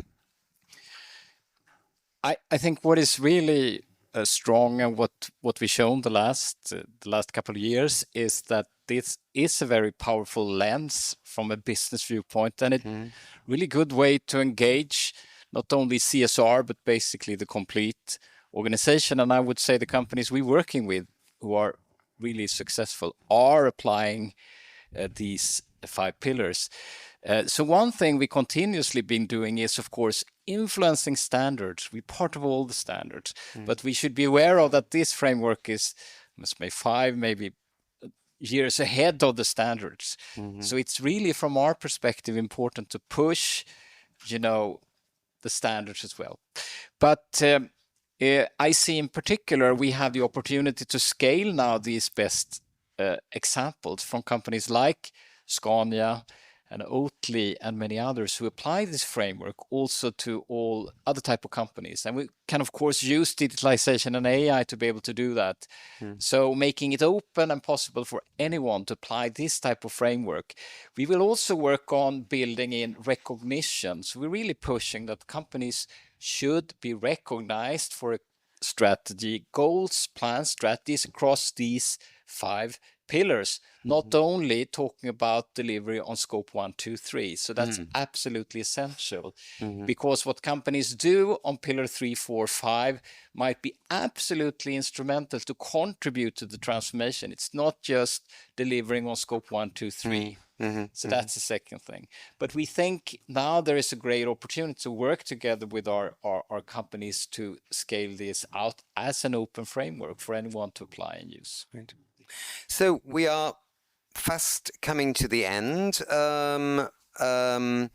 Obviously, you can learn a lot more about this from the exponentialroadmap.org website and see more what Oatly and Scania and others are doing. That's good. But maybe very, very, very quickly, this is one of those one-sentence responses. I'll take 2 sentences. It's okay. But what do you think, Erin, is needed?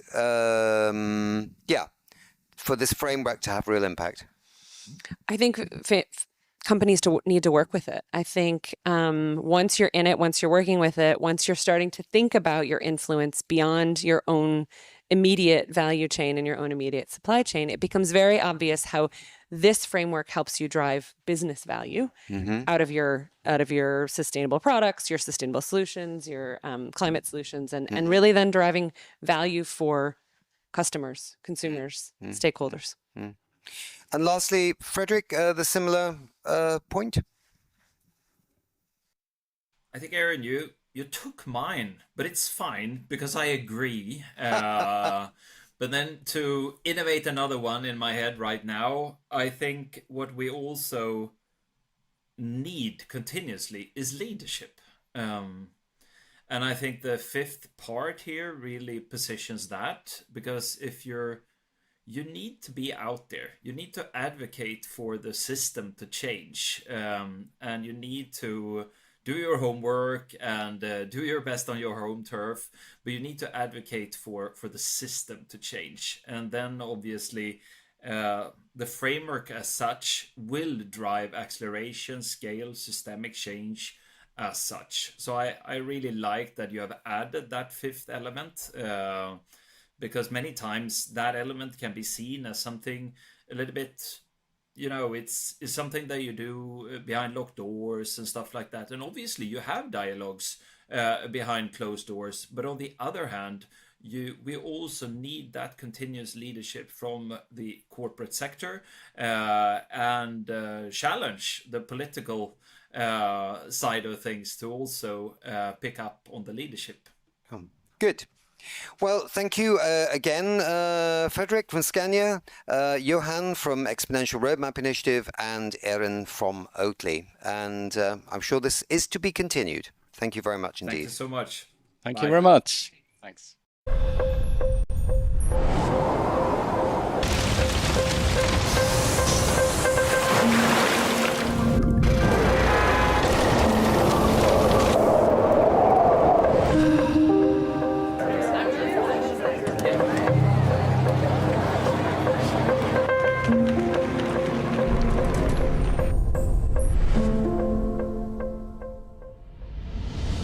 So some more wonderful guests here at London Climate Action Week 2026 with We Don't Have Time, broadcasting from Sustainable Ventures, our host here in County Hall in London, just a short pigeon's flight from the House of Commons on the other side of the River Thames. Scaling emerging climate solutions remains one of the central challenges in the transition to a net zero economy, and some of the most critical solutions, as my script goes whipping down the page, are still early stage, capital intensive and geographically constrained. They may be produced in one region while demand and purchasing power sit elsewhere. Commodity certificates are emerging as a potential lever for scaling climate solutions, since they can help connect early supply of low-emission commodities with demand before physical supply chains are fully aligned, but only if the underlying systems are credible. We're clearly going to talk about these commodity certificates here with our wonderful guests and learn a little bit more about them, because I've actually never heard about them before, and that means a lot of the viewers haven't either. So we have to be thinking about that all the time. Let's go into this whole area with our wonderful speakers here. Malin Baltzar, Head of Group Sustainability at Stegra. What does Stegra do again? Yes, so Stegra is a green steel company founded in Sweden, and we are currently in construction of a huge construction site up in the north of Sweden, where we are constructing our 3 kind of platform, which is green hydrogen, green iron, and green steel. Okay. So we will produce with renewable electricity and hydrogen green steel product, which is 95% less CO2 intensive compared to conventional products. Right. Perfect. Okay, good. Now the viewers know. Alexis Olans-Haas, Managing Director, EU and UK Market Development, Sublime Systems. What is Sublime Systems? Sublime Systems is ultra low carbon cement. So usually in cement, you have two ways in which you get all the CO2. On the one side, it's the process emissions. On the other side, it's the feedstock you put in. Mm-hmm. With us, we use clean electricity, use electrolyzers at ambient temperature. That's our process that we use to refine the different materials and separate them out so that we can recombine them into cementitious products. So it's not super high temperature stuff. It's something very, very different ambient indeed. Temperature. Yeah. And on the other side, all the emissions come from limestone. Mm-hmm. That's half CO2 by weight. When you heat it up, it goes up the flue. Mm-hmm. So actually, we don't need to use limestone in our process. Okay. And so now you've eliminated the process emissions and the feedstock emissions, and we have ultra low carbon cement. And where are you based? I'm based in Munich. Ah. Our company was spun out of MIT in the Boston area. Ah, okay. So the company was founded in the US. Ah, okay. And finally, we've got Louise Raybinder. She's Chief Operations Officer at the Exponential Roadmap Initiative. And it's fantastic to see you again. Great. So what elements are required for the EACs to work in practice? And the EACs being... I'm happy to explain a bit if you like. Okay. So EAC stands for Environmental Attribute Certificate. Okay. This is a tradable certificate that essentially represents the emissions or the reduction in emissions, better said, that are attached to the product. Okay. So how are they, I mean, what elements are required in these certificates, in a sense, to work in practice? Probably the easiest way to explain them is to explain how they were already used in something quite successfully. Okay. So renewable energy actually got its start through what are called RECs. RECs are very similar to how EACs work. Essentially, people had a huge demand out there for renewable energy in the beginning. And yet, they weren't living next to where the wind park was or the solar farm. So what you needed was something that connected up that demand, those buyers on the one side, and the producers. So these certificates enable you to connect one side to the other. Now, EACs do that same thing. They just do it with physical materials.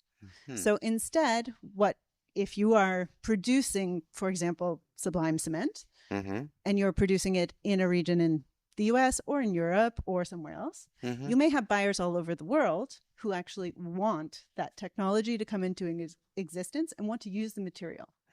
And essentially, these certificates, you can buy them. What it preferences first and foremost is the delivery of the physical material first. However, if you're not nearby, and cement is heavy, so it doesn't move very far. If you're not nearby, the balance of those can still be you're supporting the green premium it costs to actually make that material, and you're getting the credit for having bought. Right. Cement. So somebody else uses maybe the cement, but you're getting the credit for actually, in a sense, helping to fast forward the development of this as a marketable product. There you go. Okay. All right. Now it's all becoming clear. It's wonderful. We're pulling the onion open and seeing what might be inside. What's the role of corporate buyers? Maybe you've touched on that there in scaling climate solutions, but this concept, is it relevant to you as well with the low carbon steel, yeah? Yes, it's relevant in the same way. Yeah. We don't have the kind of geographical restriction as strong as the cement industry, but we still can see that. And first of all, we need to start with the green product, with the low carbon product that can actually contribute to the transition. So I think that's kind of the starting point of actually creating these EACs. And just to tell kind of the story where we started is that we started to develop the EAC together with an investor who is also customers of ours who are purchasing the green steel, but had a higher kind of demand of decarbonization of their own supply chain, but where they want actually the direct purchase of the material because of the complexity of the supply chain and because of the geographically spread out. So when kind of they can purchase so much green steel they could possibly can on a physical level, they had to add the EAC to actually decarbonize the full supply chain. And that meant that for us, we of course want to prioritize selling the physical steel, but we do have more physical steel that we want to sell at a green premium. And these kind of buyers who can actually buy the certificates can help us enable a green premium for the full volume that we have, even though the kind of market for the green steel, the physical steel, is not fully there yet. So this is definitely an enabler to capture the green value and to keep investing in these technologies. So this was driven actually from a customer need. So could it be that an investor is also looking to the future and saying, okay, could this work? Right? The investor says, okay, I know that we all need lots more green steel. I'm going to buy one of these certificates at a premium, and I might sit on it and down the line kind of sell it to somebody else.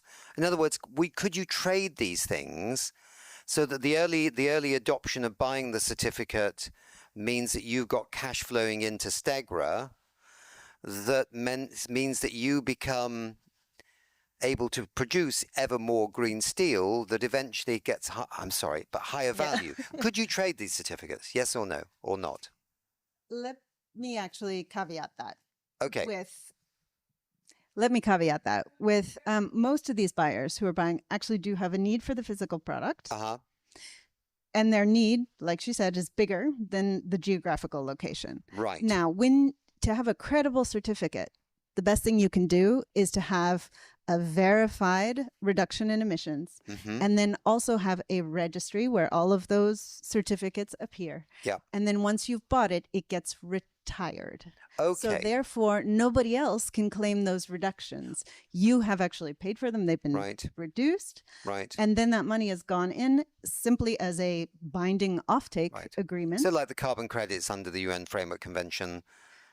One thing that's really important to distinguish between carbon credits is that actually companies, and I can use the example of our largest contract. So we have the largest binding offtake agreement in our sector with Microsoft. They're building a lot of data centers. So we signed a contract for about 30 stadiums worth of green cement. That's a lot. Now, they actually want to green their cement everywhere in the world, but we cannot build a plant next to every data center.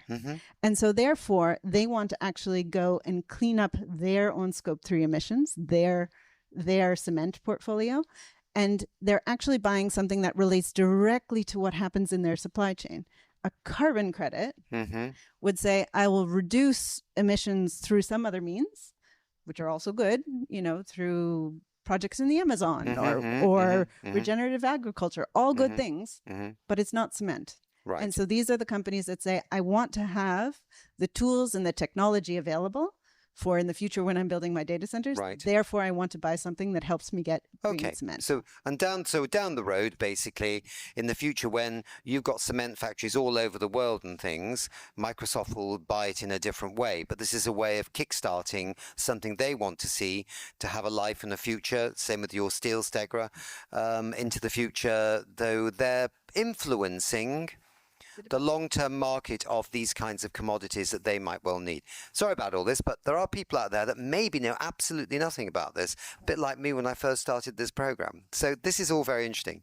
Do you want to say a comment on that? No, but I think you're absolutely right that this is kind of a tool for the transition because we don't have these kind of green commodities, low carbon commodities all over the world at the moment. So, but for them to be able to be developed, we need these kind of transitional mechanisms. And when we are fully there, we can kind of try to phase that out, actually have the real products. And I think it's really important that you said that these systems need to have a really high integrity. And for us to be able to actually create an EAC on our steel, we first need to produce the steel, which is low carbon steel, and we need to sell that low carbon steel to someone who will not claim that green value. And when that happens, then we create a certificate. So the certificate is always created after we have actually put that green product on the market, also as a kind of a trust creating mechanism. Louise, come in here because tell me a little bit about why ERI is involved in this. What's your role in all this? So ERI, we're very engaged in ensuring that we have these solutions that are replacing the products that we don't want to have on the market, so the fossil-based products. And that's where the green cement and green steel comes in, because we won't be able to reduce. And we're talking so much about reduction, and we're still talking about it, creating targets, but we're not focusing as much on what will replace those old products. So this is a really good way in order to get financing for newer and better products. So that's why we're involved. We have our climate solutions framework, and that's one thing in order to see what are actually products that would be good for such a system, so that we can have some kind of a quality check. So that's one way we're coming in. But then we also want to promote these products so that there is a good uptake, and especially now in the beginning when we need to have a lot of funding in the startup phase to promote them and ensure that it becomes credible. So we're also looking at the credibility perspective. One thing we need to do is to socialize and ensure that people are understanding what this is all about, so that we're clarifying for those stakeholders that may be in or interested in what this system will look like, and they need to understand it. It's quite complex. We need to speak a good language so that we understand also what the risks may be, because there are obvious kind of risks with this, that when we're disconnecting the physical product from the certificate, that we're thinking, okay, but will there be any kind of double counting, or this certificate, is it credible? Do we have the right validation? Do we have kind of a control over these certificates with the registry that Alexis was talking about? And then what will it do to the additionality of green cement or steel or other types of products, because we want to fund it to ensure that we get more of these products, but we don't want to derail any other kind of schemes to build up markets in other places, so that we get the supply close to the demand, which is the ultimate goal, of course, when we have all the factories producing green products. So there are certain guardrails, and we're also supporting in the socialization and the discussion, so that we come to a credible solution in the end. Can I ask who's verifying these certificates? Who's the registry? I mean, who are in this space? There's a bunch of different initiatives going on. I can speak very specifically about cement, but there's an initiative that was a cross-stakeholder initiative. So meaning it was producers, suppliers, stakeholders in the industry itself and parts of the value chain. RMI and GMA actually did a cement initiative and guidelines for building up essentially the rule book of what you would have for how an EAC would work in cement. That said, it's important to have the guidelines and the principles agreed. And this included startups and cement majors and everyone. So that was good that you got the agreement there. What you need then is those protocols to be very specifically developed into essentially the rule book, that how this translates into registries. That is a process that's ongoing now by a couple of actors, not complete yet. And as that, one of these is isometric, they're looking to actually take down from those guidelines and translate into practice how you go about doing those. This now needs to happen across every EAC in sectors, so that everybody understands which set of rules to follow. But they all pretty much follow the same process. You have to create the broad guidelines, how it should work for the industry, and then translate down into registries. So would we say then that it's basically a self-regulated initiative at the moment by the industry? So standards bodies that are independent from the industry are developing those. But you're right in the sense that this is a voluntary initiative at the moment. There is legislation in parts of the world trying to set targets for emissions reductions in sectors. These are completely compatible with those situations, but this initiative itself is a voluntary one. And the reason that is actually quite good is it's helping actually these technologies move at a faster pace than even in the places where the regulations are their most stringent.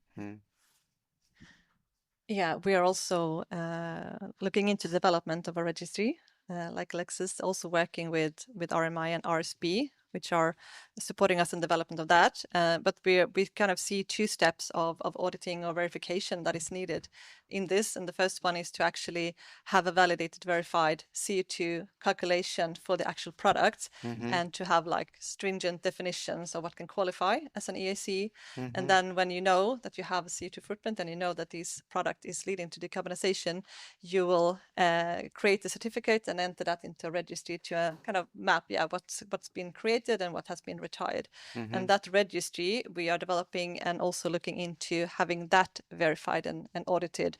And looking at that, we are trying to work with the kind of the big auditing firm to really create that trust. Is it at this early stage quite costly for you? I mean, because they're very new things, right? And you have all this a certain level of reporting you have to do, and you have to ensure that the standards that are being, that there are standards behind it, right? That everyone can trust, right? And that means you have to have something to verify that in terms of trust. And I can imagine it's quite complex at the beginning. This is a new frontier.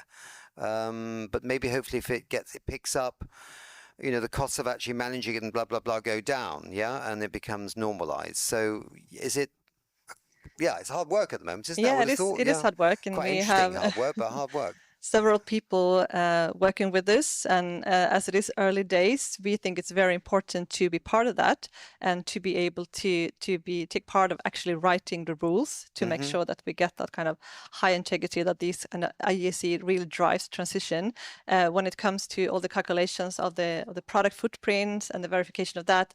That's core to our business. That's also how we sell our kind of physical products, so that goes kind of hand in hand. But then of course the kind of development of the EACs and navigating in what's happening and having all of these dialogues, that because somebody's going to come along and say, okay, these are your calculations, this is what you tell your suppliers, but we, to stand by these certificates, need to cross-check a bit what you're saying to make sure that it squares with what we think.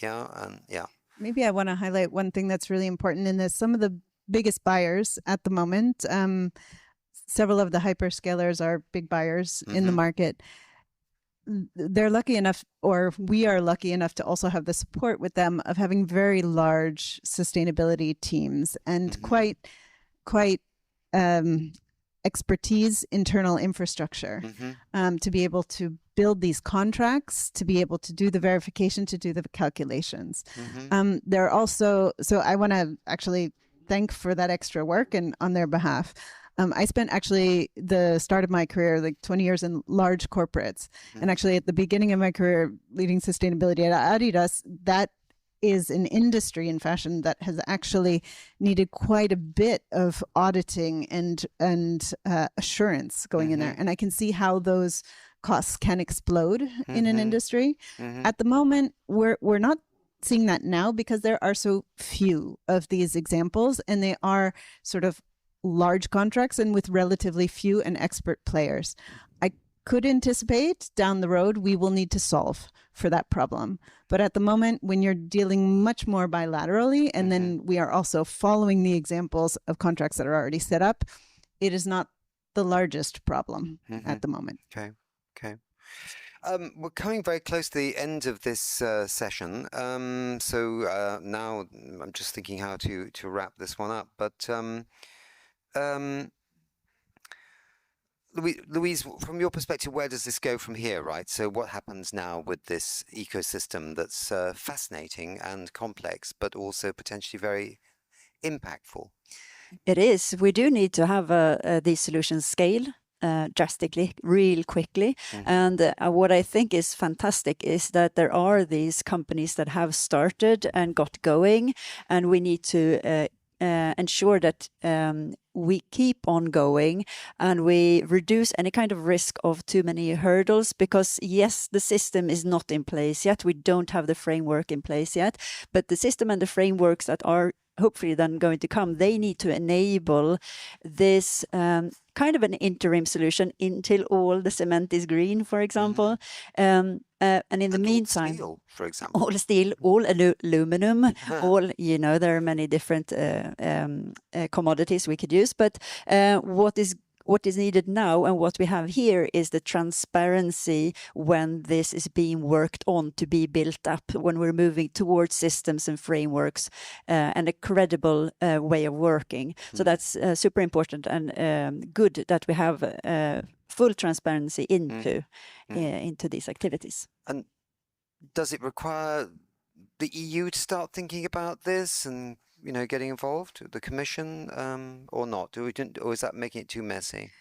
I think we're actually off to a very good start. And this, where we're coming together with some of the standard bodies that are very well respected out there. For example, SBTi.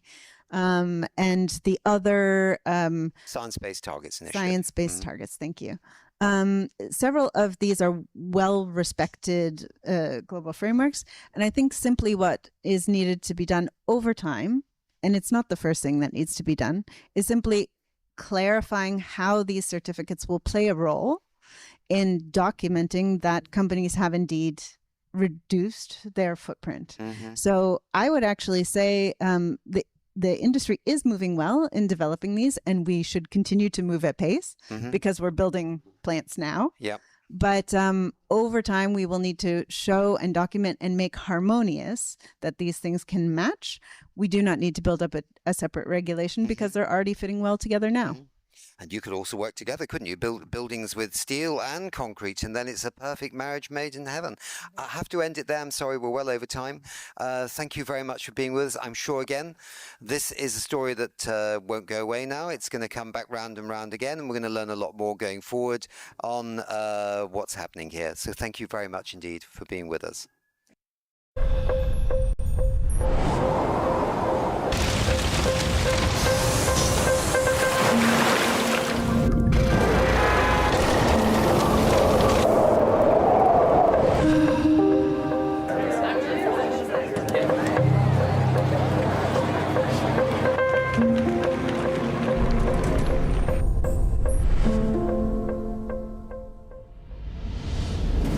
So, welcome to our final day of broadcasting here from London Climate Action Week 2026 in our studio, which is actually located in County Hall, where we're being hosted by Sustainable Ventures. And we thank them very much indeed for giving us this space to do what we do. We had an amazing group of guests on the show over the last few days, and we have some more here right now.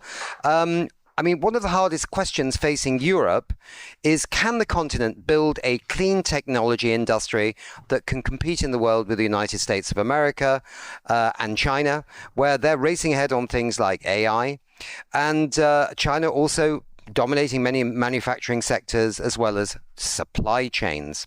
Joining me are now two people who are just coming out of a high-level closed-door round table exploring this question, I understand. Please welcome Andrew Wordsworth, who's the CEO and co-founder of Sustainable Ventures, and thank you very much, Andrew. Yeah, delighted to be here. Okay. And Tony Agota, who's Special Envoy for Climate and Environment.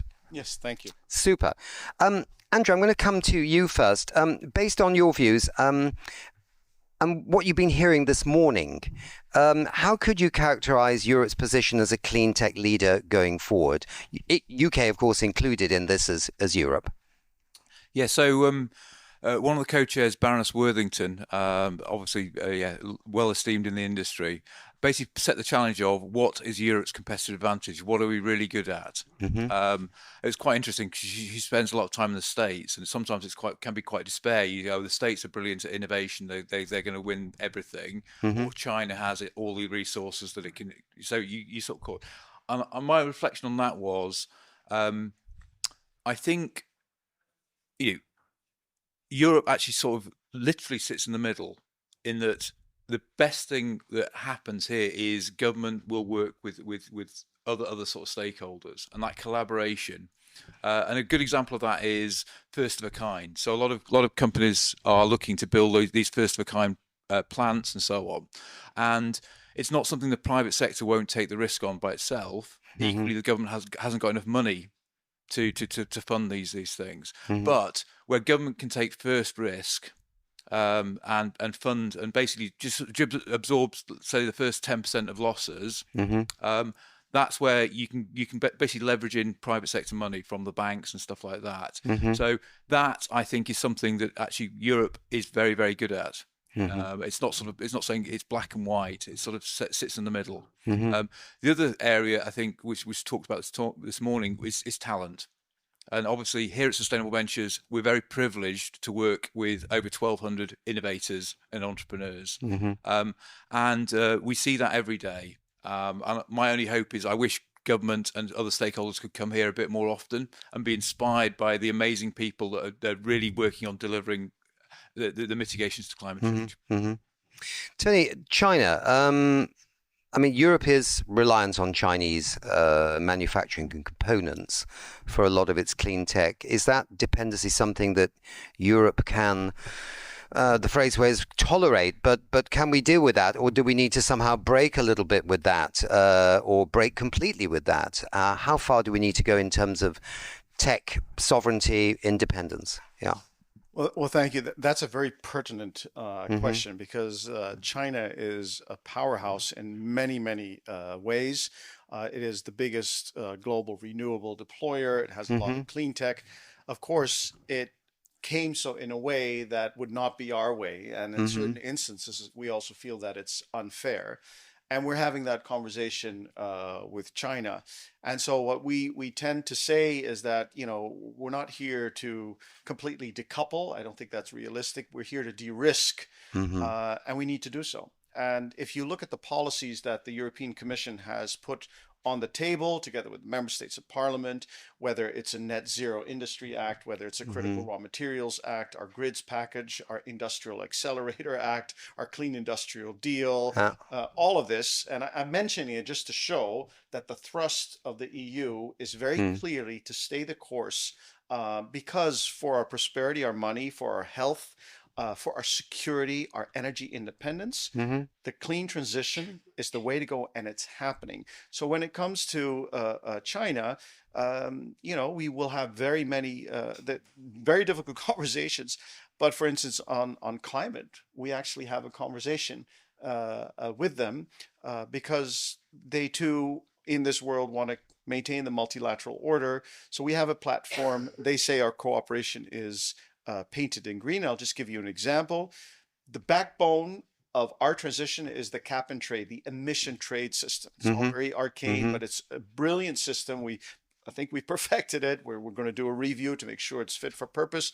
But that's our backbone of our transition.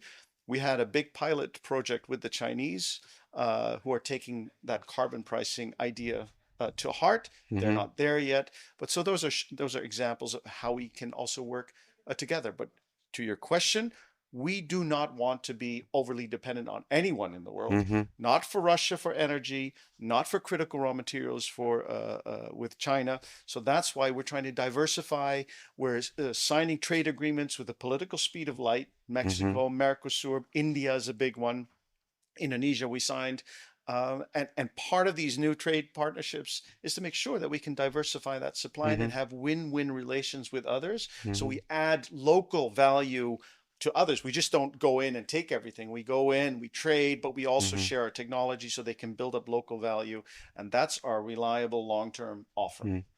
Exactly. And certainly with climate change, I think China has always been a country that's always needed a good partner to move forward. I think they like that. And right now you can't have the United States as a particularly good partner on climate change. So maybe there is a partnership there in terms of action on climate change politically, maybe with China.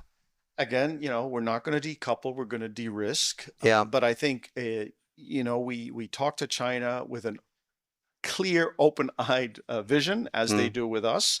And where we can work together, we will. And where we have issues, we will also redress those with them. Okay. Andrew, let's get the US side. Used to be one of our favorite partners, but let's see. It seems like the AI sector on that side of the pond is sucking in all the capital and talent at the moment. What does that mean for European clean tech? Yeah, I think. I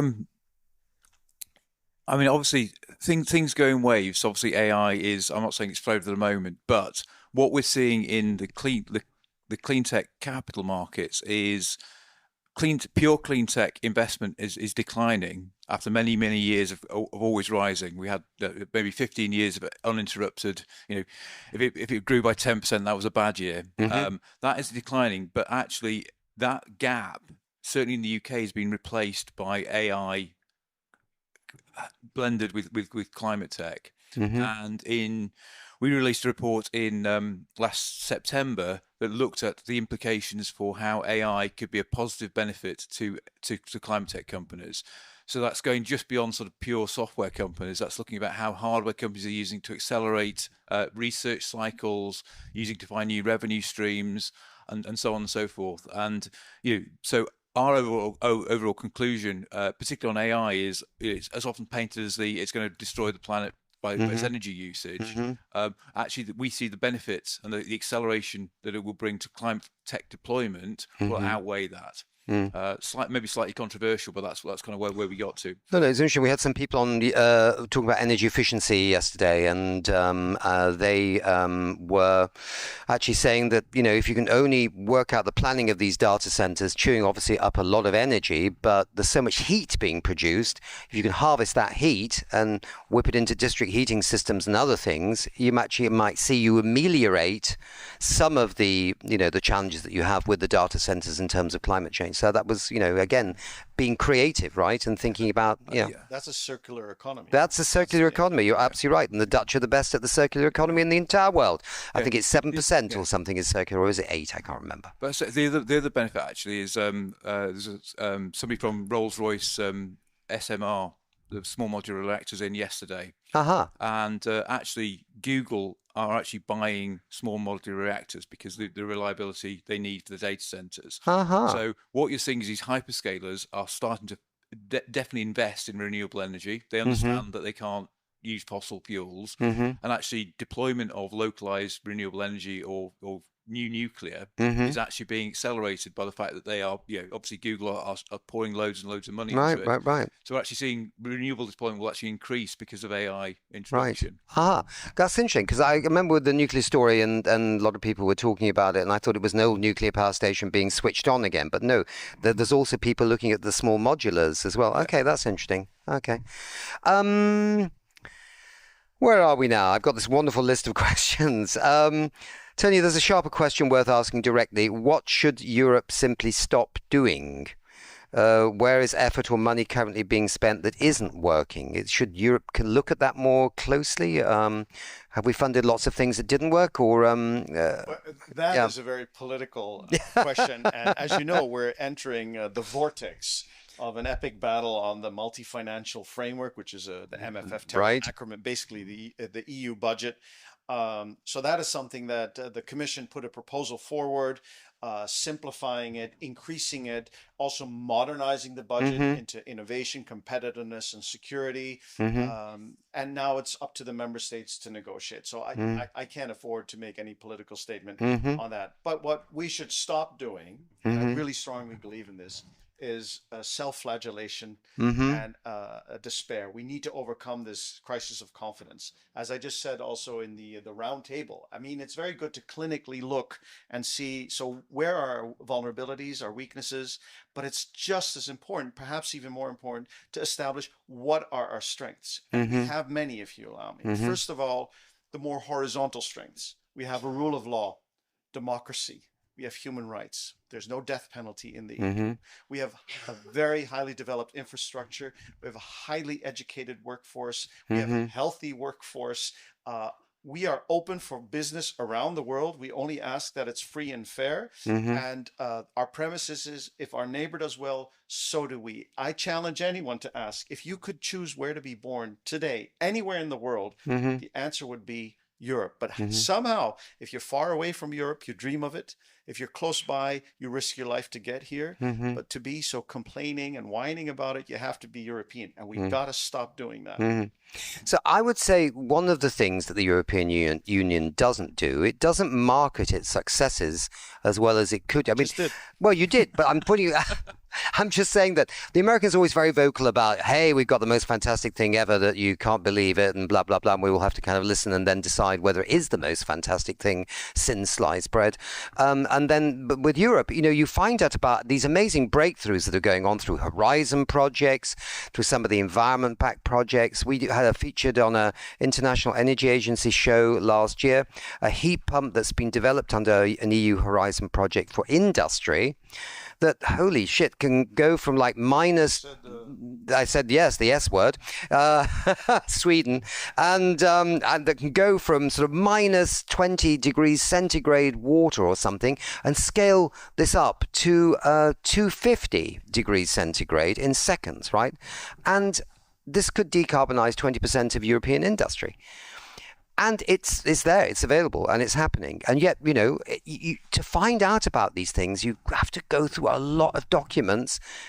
But these things are alive and kicking through the investment of the European Union in, innovation, technology, climate tech, and other things. So I think that's something that's important. In fact, this whole conversation last year led to, in Belém, we had a 6-part show with the Commission, DG Energy, on energy efficiency and all the fantastic things happening in Europe. And there's much to celebrate. And of course, maybe the question here, in a sense, Andrew, is, I mean, you're based in the UK, we had Brexit, but actually there's still a strong relationship between what we used to call continental Europe and the UK.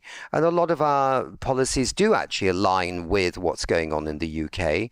And I get a sense from the government right now, or this particular government, that maybe, it's not that we're rejoining the EU, but we are certainly aligning much more closely with the EU, and the EU knows that, so they're aligning with us a bit too. Yeah, so one of the representatives was from the EIT, and what's that? EIT is what is European Industry and Innovation and Technology. Sorry. Okay, super, yeah.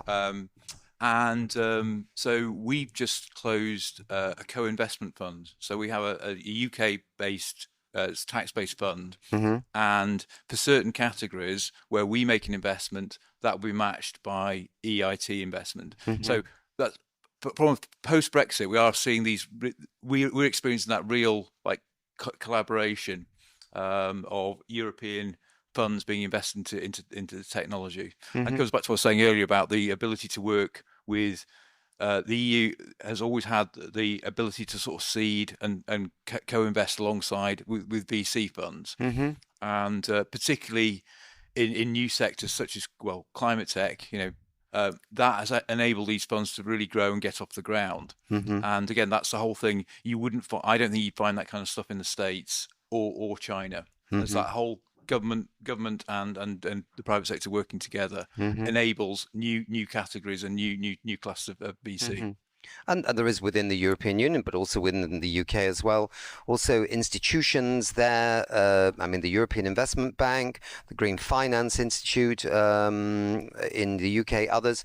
Also on the financial side of looking after clean tech and climate tech and all these other things. So, there's an institutional structure. It's not like we're going from ground zero here that can help this region of the world to compete. I suppose the question is, we don't want to compete on cheap manufacturing. Well, we can't maybe compete on cheap manufacturing like China, but also some of the things that the US does, that's not our bag. We have our own position in the world, in a sense, and we don't need to keep thinking that we have to somehow be the US or be China. We're European, right? And we do things differently, right? But we do things well. Absolutely, and this goes to my point kind of what you were saying before. Have a bit of confidence in the choice that we made. It was very bold. The UK was a leader in the clean transition. It was bold of the EU in 2019 to finally say, let's not wait for the rest of the world, but climate science impelled us. The economy money in our pocket is beckoning us. If you look at the public opinion polls, people are pushing us. And if you think about health and security, Russia, pollution is a big part of this. They're dictating us, and our politics have to follow. And I think it's important also to show that, and I come back to the self-flagellation or the political hullabaloo if you read the headlines. Never make a mistake between a political downward cycle, which is only natural, and the upward economic trend, because the economic trend clearly shows that the clean transition is happening. Just give you an example. Last year, Wall Street, for the 4th year in a row, the bankers earned more on clean tech than on fossil. Last year, $1 trillion was spent on fossil fuels. That's a one with 12 zeros. That's a lot of money. 2 trillion went to renewables. The transition is happening. And I think in the fundamental choice in the world is, are you going to be a petrostate or are you going to be an electrostate? I think the future is with the electrostate. I think we're on the right side of history. That doesn't mean we won't trip up or make mistakes or it will be difficult. You know, we don't do easy in the EU, or as Kennedy said, you know, we do it because it's hard, but it's the right thing to do for money in your pocket, for your health. You want to counter pollution, for your security, and for basically protecting what we love. That's what this is all about. So when we look at that landscape, sorry, did you want to say something, Andrew? No, I was going to add the another point that was made about what Europe is really good at is systems integration. We talked about the data center and the cooling side of things. So rather than sort of using Chinese batteries, but actually the real value is in bringing them together, creating sort of virtual power plants, linking them with and deploying them into people's homes. So that kind of stuff is where we are really good. And the data shows that green net zero jobs are 10% more productive than the UK average. So if you want productive jobs, let's move away from the old manufacturing side of things and bring in higher paid jobs that are basically that's kind of that deployment and that kind of stuff. Yeah, and so in just when I spoke about the horizontal advantages of being European or what we have here, but there are also things we're really darn good at. We're very good at grid technology. We're very good at electrolyzers. We're very good at transformers. We're very good in wind turbine technology. So we really have a lot of assets to build on, and we should push forward on them.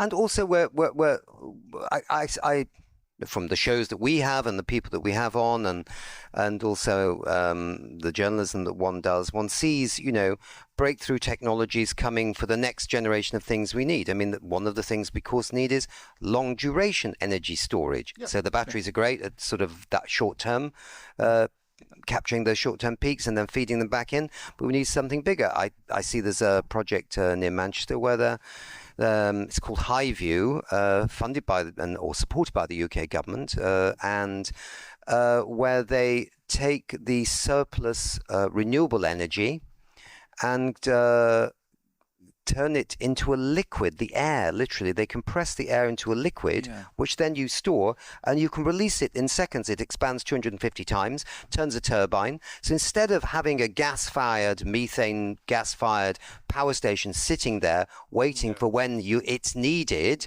and you have to warm it up maybe 10 hours in advance to get ready for maybe people switching on the kettle to watch the World Cup or something, I don't know. Then this thing is just sitting there instead with this liquid air, which is totally clean, and it's released, it does the turbine, it does the job. So this is kind of innovation that's happening all over. Exactly. But I think the point you make is so important. We already have the technology. Yeah. That doesn't mean we should get more and innovate and scale up, but we have the technology. It's there. So the issue is, the challenge is to overcome the status quo. Because if you ask the status quo, when China is to dominate, the status quo says, let's slow down. If the transition elsewhere is too slow, the status quo says, let's slow down. If the oil and gas prices are low, the status quo says, let's slow down. And when suddenly the Strait of Hormuz is choked, they say, let's slow down. They don't like change. And we have to overcome this, that we are in a change, whether we like it or not. Let's navigate this, again, for our money, for our health, and for protecting what we love. And one more thing. No matter how many gunboats or missiles you have, nobody can block the straits of sunshine and wind. That's absolutely true. And the other thing that's different is, and this is no friend of mine from the BBC I bumped into the other day that said, No friend of no friend BBC. He said, the fossil fuel industry used to always say, yeah, but renewables, they're intermittent and they're not readily available. And now we realize it's actually switched the other way. It's fossil fuels that are sometimes intermittent and not readily available, especially when you attack a country that produces it, right? So, things are changing. Renewable energy is becoming readily available and not intermittent because of this systems approach that you were mentioning together that we're so good at in Europe. Yeah, and again, obviously, I think solar is the lowest levelized cost of anything. Yeah. So why would you build a gas turbine when the best thing you can do is build, as you say, a solar farm? Yeah. It costs less, and with these storage technologies, it is less intermittent. Well, I think that's the other lesson. And I really like. I'm going to steal that quote about Yeah. But that's the other lesson that we've learned, right? Is that those doomsayers or those that don't want change will tell you that the next generation of technology we need is kind of like, but it's terribly expensive and things like that. I mean, I'm old enough as a journalist on the Times newspaper here in London in the 1990s, writing about renewable energy when wind power was $50 a unit, right? And people, it's never going to work. It's all going to be too expensive. And I say that's just power generation. So we work across multiple verticals, multiple areas. Yeah. And there are so many companies, even based here, let alone in the regions, that are delivering things that are delivering cost savings, delivering many more benefits, and also, incidentally, they're also saving the planet. Yeah. So can I make 3 points? Yeah. I don't think you've asked them, but I'm going to make them. So the first point is, whenever people speak about the costs of transition, remember those are investments. They will bring return. The costs of not acting in terms of freak storms, drought. I mean, look is what's happening, and your schools are being closed. The metro, because of the freak weather, the tube, I had to run through buses, and it was very... The productivity goes down with these extreme heat. People die. The costs of inaction are insurmountable. That's number one. So you got to calculate that. Number two, as a climate envoy, you wouldn't expect this from me, but I'm not naive. In the short term, we're not going to switch off our industry. So we will need the fossil fuels for the hard to abate sectors. And one thing is jet fuel, not only for our aviation sector, but also for our military. F-35s use 60% more fuel than F-16. So if there's a hot phase, God forbid, we need to have that fuel. So I will be the first to say, let's make sure that we have the strategic reserves of jet fuel, that we have the refinery capacity to make sure that we can do that. So that's number two. Number three, the old days was climate action is to save the planet. That's a part. Industry policies for our economy, and defense is for our borders. We need to break that old thinking. We want to spend billions on our defense for a new deterrence. Rightfully so. I'm for it. We want to be the most competitive clean tech continent in the world.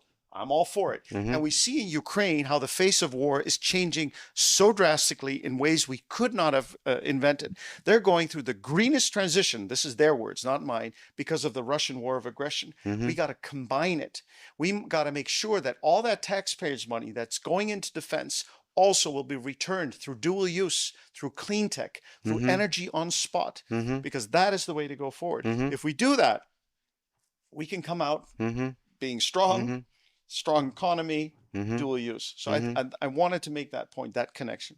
Well, I was at the Climate Security Conference in Munich doing some broadcasting in, I was there too. All right.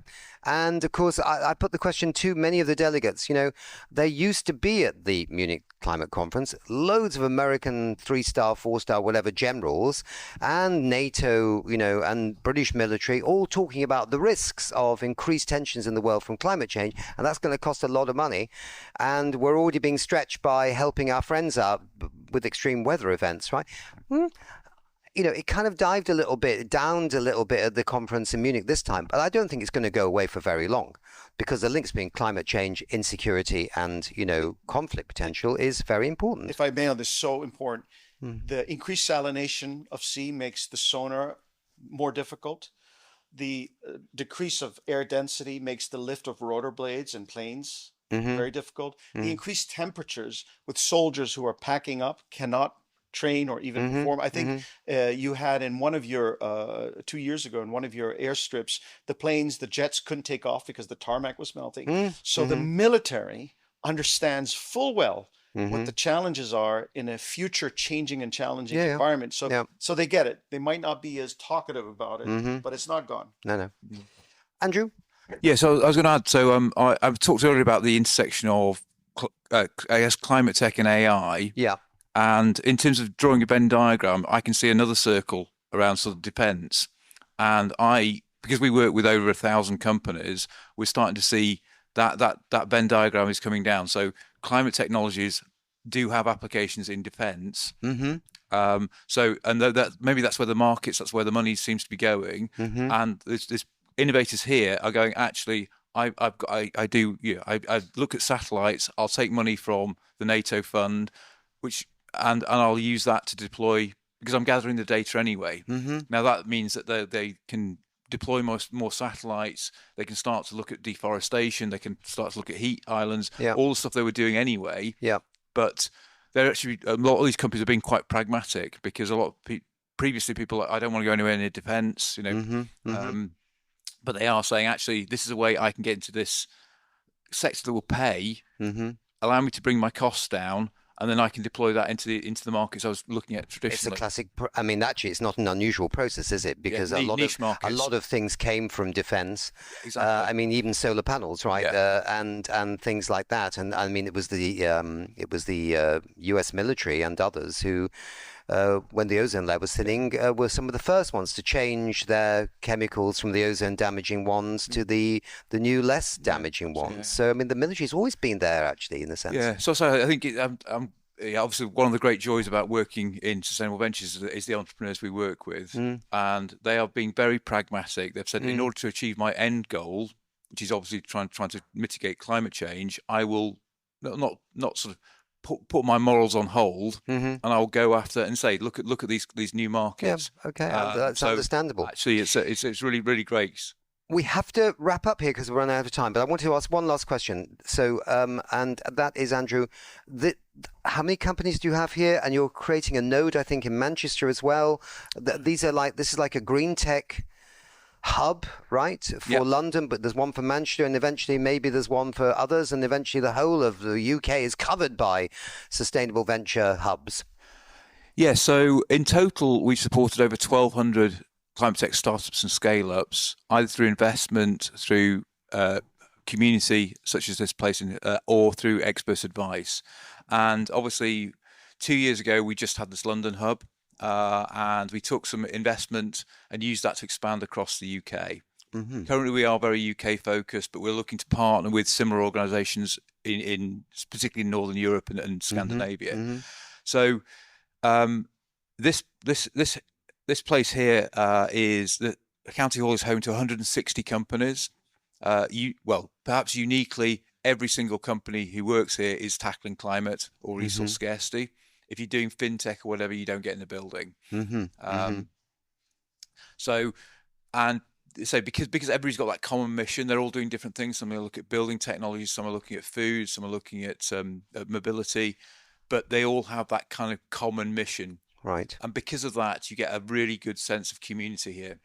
And what we see is the larger companies start helping the smaller companies. So, right. So cross-fertilization and raising the game of smaller companies as well. Yeah. Yeah. Okay. So we can help facilitate that. We organise some events, but actually that happens quite spontaneously. And again, great thing about the sector, it's really, it's full of really, really decent people who want to do something and want to give back, not only just to promote their own companies, they want to help the wider sector. Just to say, we're going to be this afternoon, just briefly, here at Sustainable Ventures as well. We're launching the London launch. We did it in Brussels last week, of a new social media channel built in Europe. Von der Leyen tweeted last week from the G7 saying W social, and then the next day said she was joining it. So did the European Parliament. So we're going to be banning bots and the privacy law, data laws will be European because they're European servers. All the tech is from here, Finland and other places too. So, yeah. Can I make one last point? Just thank you for this. I just want to say, for all those investors out there looking, if you want to do this to earn money, if you believe that health is important, if you want to help protect what you love, the EU, the Europe as a whole is the place to be with stable governance. And we are staying the course because we know that this clean transition is the way to go. Yeah. Thank you very much, both of you. Andrew, we wanted one last word. I was going to thank you very much for broadcasting from here. This is actually our office. So and I've met some amazing people that you've brought in. Good.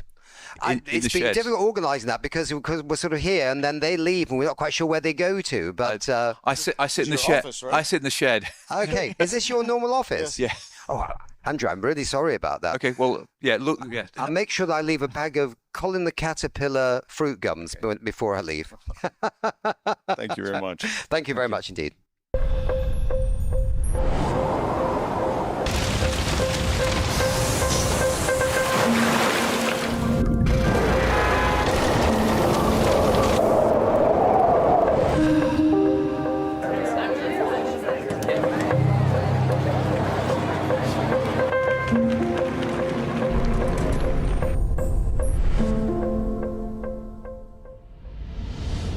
So we've got two wonderful guests with us here at London Climate Action Week in the heart of London from the studios that we have here at Sustainable Ventures. And they are Ingmar Rentzhog, who's the chair of W Social, a new social media channel, but also the CEO of We Don't Have Time. And we have Anna Zeiter, who is the CEO of the new social media channel, W Social. And I understand you're both here because actually later this afternoon, you're going to be doing a launch of W Social here in London with the new public beta version. Yes.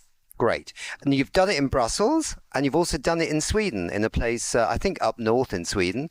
And how has it been going, this kind of roadshow for this new social media channel in Europe? Yes, the roadshow is very exciting. So we launched the beta version last week, Wednesday in Brussels.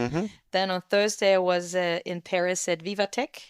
Then I was Sunday, Monday in Cannes for the Lions Creative Festival.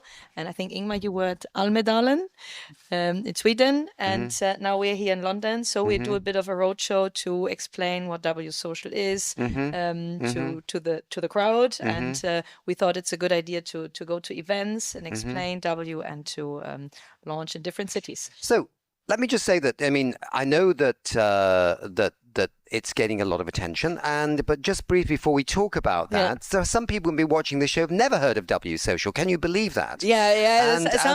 So why do we need another social media channel? I mean, there are different reasons. The main reason is that on W Social, you can communicate with verified humans. And I think this is one of the reasons why we built W Social, because we know that some of the legacy platforms, they have actually a severe bot issue.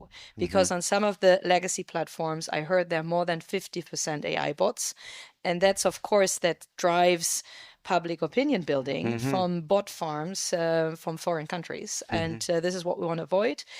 We are made in Europe, but for the world, which means we are also focusing on Europe right now and European media who want to bring on board relevant European content for users, not only in Europe, but users across the world.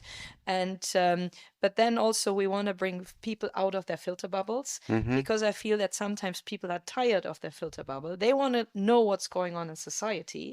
And we built the so-called trend machine where people can see what are people actually talking about, not just on W, but in the internet. So, and this is actually a great feature that we launched already on desktop. It's coming soon on mobile, where people can see what is London talking about, what is UK talking about. And actually everyone is talking right now about soccer and the heat wave. But it's actually very interesting to see the raw data, to see not the perceived subjective filter bubble, but actually what is everyone talking about. Very interesting. And you became the CEO of W Social in Davos, or around the Davos time, when, quotes, this W Social thing was soft launched, which I still have a problem knowing what a soft launch is. And then I think we were together, I was helping out a little bit at the Munich Security Conference. It was well received there. Then Brussels last week. What was kind of the most exciting thing, in a sense, about this launch in Brussels, because we had been hoping to have loads and loads of people from the Commission, but then we found out they were all down in Strasbourg. And then another one was somewhere else. An important one was in the G7, right? Yes.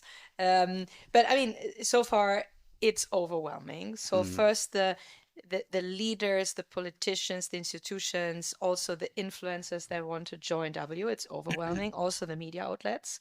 So probably, as you heard, even before the beta launch, all the European institutions or the major European institutions joined W. The president of the European Commission, Ursula von der Leyen, joined. The president of the European Central Bank, Christine Lagarde, joined. Many others are joining as we speak. So we are onboarding right now European commissioners, other leaders, media outlets. So it's really overwhelming, positive. But also the messages that I received, like on LinkedIn, on WhatsApp, on other channels, like people say, "Oh my God, this is so great! How can I join? Can you give me VIP access? I want to join right now. I cannot wait any longer." So this is actually pretty cool to see this kind of feedback, because whenever, I mean, you expose yourself, of course there are haters, but this time we received so many supporting messages and so many people on the wait list, and the wait list doubled within a couple of days. So before the launch event in Brussels, we had around 50,000 people on the wait list, and now it's about 100,000 within a couple of days, without any big marketing activity. It's like just word of mouth. People are telling their friends and their families. They're calling me like, "Give me priority access," and that's pretty cool. So does that mean if I want to join W, it's going to take a long time for me to get on board, because the wait list is getting so long right now that the waiting might get a little bit longer? Yeah, so we hopefully you don't need to wait a couple of months. But we are onboarding people on purpose in a responsible way. What we don't want is open the floodgates, let 100,000 people in, and then systems are breaking or customer service is not ready yet. And this is why we bring in people in thousander batches, like on a daily basis. I think today we let in 10,000. Then we see how everything goes with content moderation, with customer service, and if anything is breaking. So far, everything looks pretty good. But then as soon as we feel like, yeah, this has been settled or good, we can let in another batch of 10,000. And that this might take another couple of days or weeks until everyone is on board. But at the same time, the waitlist is growing. But I can assure you, we will let everyone in. This is also in our interest, but only because people are sometimes asking, like they're impatient, which is a good sign because they cannot wait. But the reason is we want to do it in a proper and like controlled way. Yeah. I mean, I certainly think that when I talk to people about, the idea of W Social, that there is generally quite a warm reaction to it, because it seems that so many people who, once joined social media channels and thought it was all going to be great, feel now somehow they've been let down, and that it's all, very aggressive on some of the channels, and other channels are just a bit too quiet for them, and it's just no action at all. So I think a lot of people want to get that trust back in their feed, which I know is one of your slogans. But let me we can come back to that in a moment. Maybe I could go to Ingmar a little bit, because this European, I keep calling it European tour, it's been so far 3 countries, right? Let's not overdo it. I once did a music tour of well, let's do it. France, you've done France? Yes. Okay, but the Cannes Lion thing, or the lions. There we go. Okay, right. So we've only got another 20 odd to go. So let's talk a little bit about the other side of this tour as well, because there have been also questions about W Social. Some have been critical, and some maybe are part of the disinformation echo chamber that's obviously surrounding a new competitor in this space. Let's be honest. Tell us a little bit about that, Ingmar. Yes. So doing this is a little bit.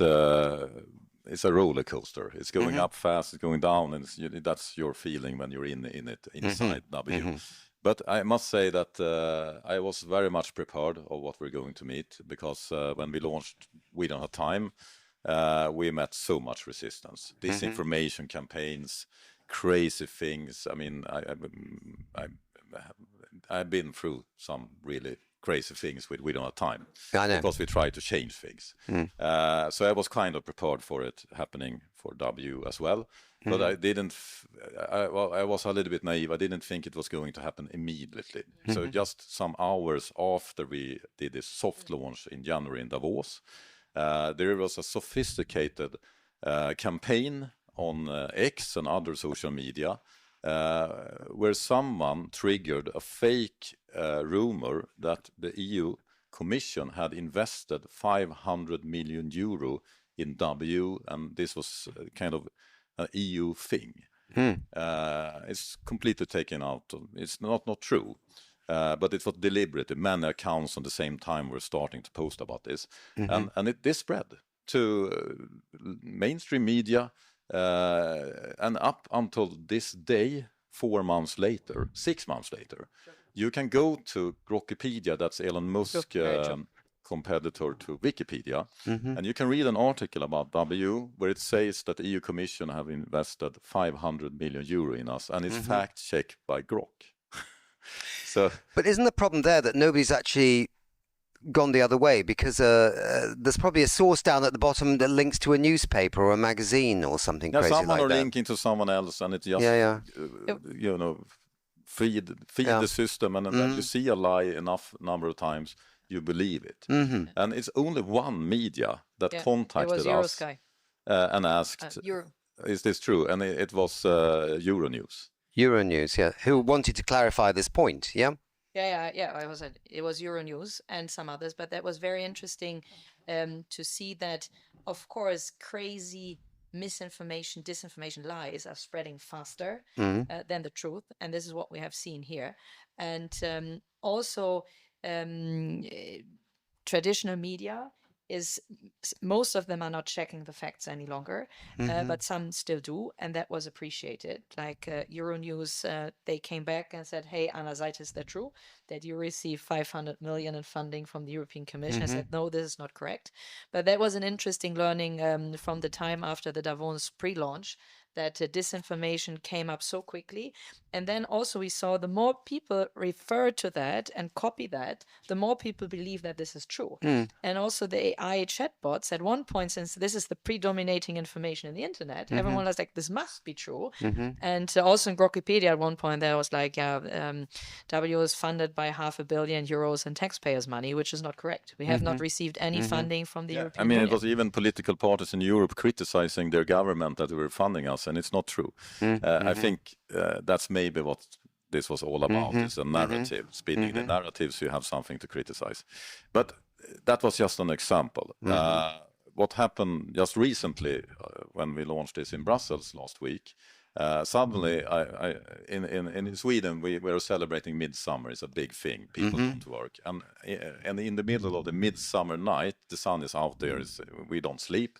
Our CTO for W called me and he said someone has managed to flood or sign-up form for the waitlist with hundreds of thousands of fake mail address bots. So the mail provider we use, they thought that we were a spam machine. So they shut us down, and we needed to talk to them, and we introduced CAPTCHA and all that, or you are a human, and they found a way around it, so it happened a second time. So this was a deliberate attack to make us over the weekend not able to send out invites. We have fixed this now, but this is what we're up against, and this is actually what makes me believe that what we're doing here is not only important, we're going to succeed. Because when you feel this resistance, that means that you have the power. And yes, you can try to stop us, but it's very hard to stop something. We're not going to give up and just, okay, sorry, you hacked our servers for mail, we will shut down. No, it's not the way it works. But I must also say, of course, there have been a lot of legit criticisms, questions around how are we doing things. We are trying to change things by doing things better. And I must say one thing here. We will not be perfect. We will not do things in the best way possible. We will do mistakes. We will do things people don't agree with. I mean, when you have power, responsibility comes with it. And you can't please everyone. But we will try our utmost to do it better. That's the only thing we promise here. We are entering the space of social media. It's not many players out there, so we need more competition. We are one of them. We're not going to be perfect, but we are trying our utmost to become better. So we are not best in class yet. So we have a lot of questions around the choices we have made. There was a lot of people trying to test our security the first day. And of course, they found something that can be improved. We have fixed that now. We're very thankful for people telling us that this needs to be fixed. We are rushing things, so we need to. We don't have everything perfect. We also got a lot of criticism from the open source community because we are coding very fast. We're launching this way sooner than we actually should, but the world needs this, so we can't wait. So we need to go through our source code and quality assure it. So that's why we removed the source code publicly before launch. We're going to put back not all source code because we are a for-profit company, but we will of course make some and most of the components that we are working together with others open source. But we don't want to do it now where we're not really proud of the code. We need to quality assure it. So that's latest criticism, and of course we will improve. We will do better. And there's also been a lot of confusion and ask about around why we are making all our users need to verify themselves with ID. And that's actually quite complicated. The onboarding process, it works, but it can be so much better. We are working on that. Bear with us. But the criticism is not only about that it's a fuss, it's a lot of job to verify yourself. That will be easier. But there is also some, real criticism behind. Why do you need to verify at first place? Will you take my identity and sell the data? We will not, because the ID data will only be stored in a separate app on the user's device, and we only publish it if you want to publish your name, for example. Yeah, and we decided that actually on purpose, that we don't want to have a database with all ID information because that would be way too risky. Because we assume from the beginning that there will be hacking attacks, and having such a treasure trove with all the ID information would be too risky. I never want to end up in the media like Anna Seiter lost the ID information of Ursula von der Leyen. That would be a horrible disaster. So, and we build it on purpose, like privacy by design, that we don't have the data somewhere stored. So only the users have their ID, government ID information on their device, and then they can verify themselves as a human or verify themselves also with their clear name, or they can decide they can join W without any verification. They can just read and like.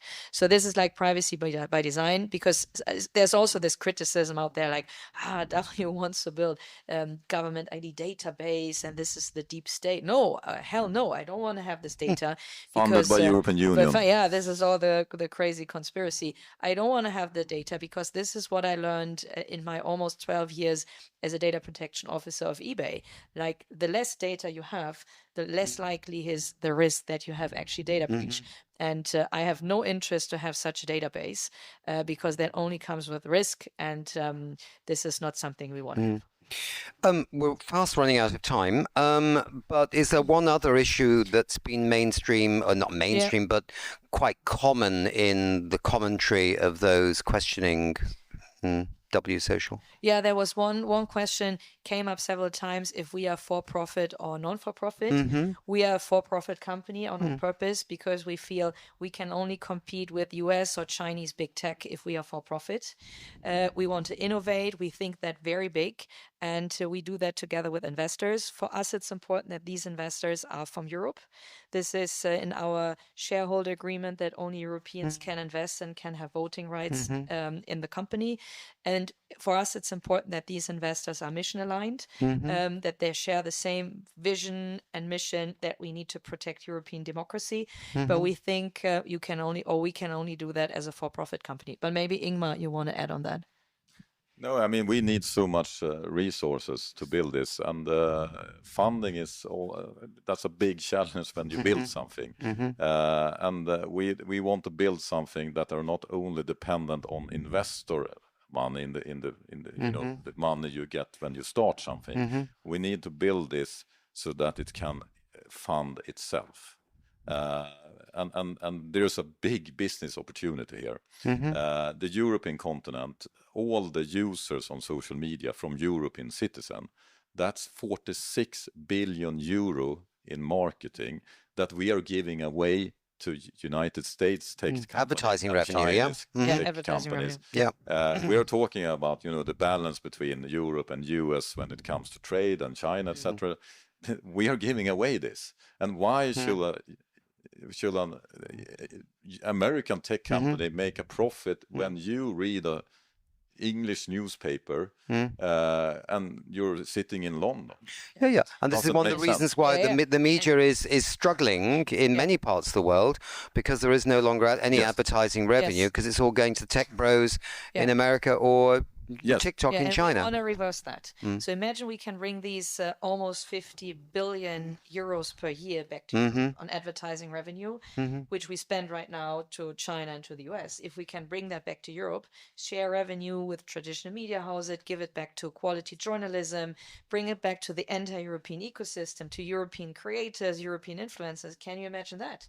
That would be such a benefit for the entire ecosystem, European economy. And so the idea is not only bring the money back to us, but bring it back to the entire ecosystem and to Europeans in general.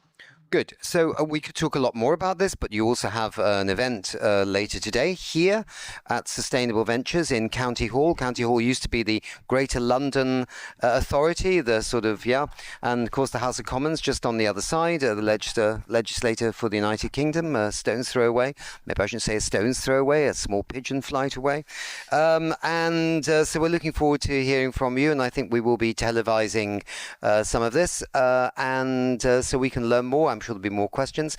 I think it's not beyond the imagination of anybody watching this that you would be under attack in some shape or form from the existing ecosystem out there, and also people with many also legitimate questions that they want to understand. And I think that's fair enough too, because it's a hot topic. It's a hot topic. Well, what was surprising was that people already, addressed me publicly as a criminal psychopath or corrupt criminal. So I thought this is a bit too much. But of course, I know, and we knew from the beginning, this is big. We expose ourselves, so we will get not only love back, overwhelming love, but also criticism. And I think what we are doing right now, we explain more what we're doing, where we stand. We try to be as transparent as we can and to bring people all along. This is a bit of a group project. We also like to get feedback, because only when you get honest, direct feedback, you can improve. So this is why I think most of the criticism has been also helpful for us to be like, okay, maybe we need to address that a bit better. Maybe we can improve here.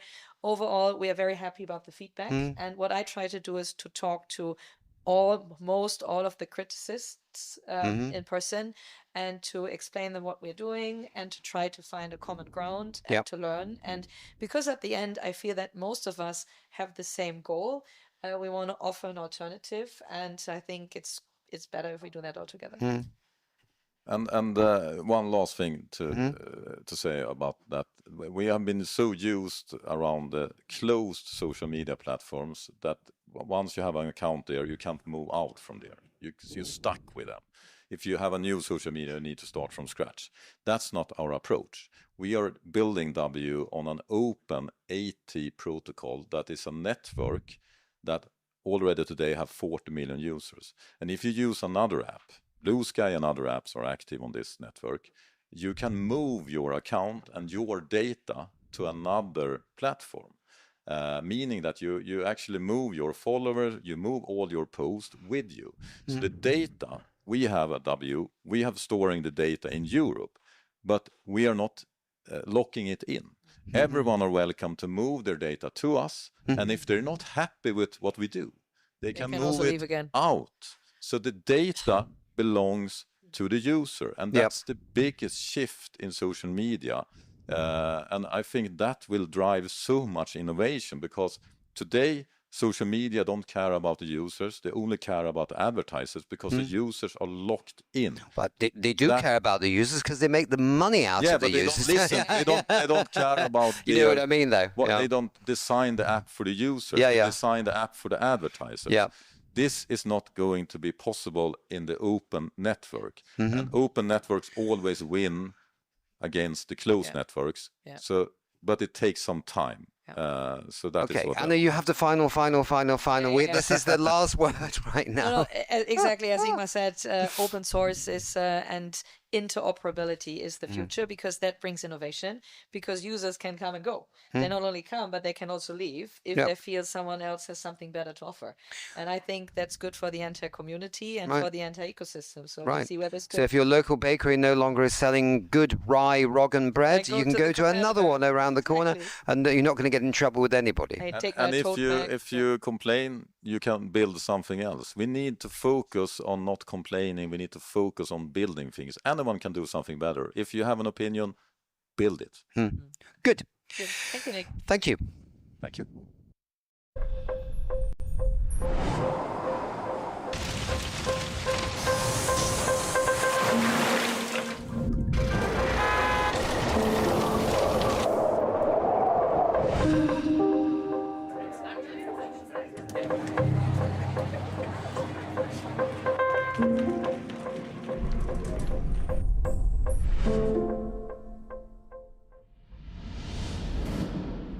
Right then, let's settle down, shall we? Nice to see an audience out there. You may think we're here to talk about launching a new cap company, if you look along the things here, but it's something rather different. So welcome everyone to County Hall. Those that are Londoners or those that are Brits know this was once the iconic building for the Greater London Authority here on the south bank of the River Thames. A pigeon flight, I was saying a stone's throw, but I've decided I don't do that anymore. A short pigeon flight to the House of Commons on the other side. So people who may be watching this around the world, this is central London that we're in, and we're near the House of Commons. Today, County Hall houses many public and private organisations, and We Don't Have Time, the world's largest media platform for climate action, has been here this week, and we want to thank all the help that Sustainable Ventures, who are in this premises here, have done for us and are doing for us today with the launch of something very special. My name is Nick Nuttall. I'm a former Times of London award-winning journalist, a UN communications director for 17 years, and today a digital presenter on We Don't Have Time, this digital channel that I mentioned. From around 6 o'clock today and starting now and up to 17:30, we'll be launching two interconnected and interlinked initiatives that both offer, in different but complementary ways, a fresh direction in respect to two existential 21st century challenges. Firstly, how to support, inspire, and fast forward a fresh approach to stepped up climate action, aimed at targeting the big elephant in the room, which is how to phase down and phase out fossil fuels at speed and scale and in an orderly but super focused way. And secondly, the other big existential threat, which is countering disinformation in the social media space in a way that puts humans rather than bots at the center of the discourse, while building tech sovereignty in Europe, that includes the United Kingdom, via a new social media channel called W Social. This is also about new levels of data privacy and protection, and also so that Europe isn't bullied by others. Perhaps the United States is a bit of a bully at the moment, but you know, we need to be having our own space, our own tech sovereignty, so we can stand up and be equal to everybody else. And countering disinformation is not only important for speed in the climate sphere, but also for protecting and building democracy. Finally, and this is the big news, we'll be serving drinks at about 17:30 for a spot of mingling, if that's legal still, and private Q&As with yourselves, as it were. And I want to turn to Ingmar Rentzhog in a moment, the chairman of W Social and also the CEO of We Don't Have Time, for some remarks. But I first want to go to James Matton. So come on down, or come on up, James.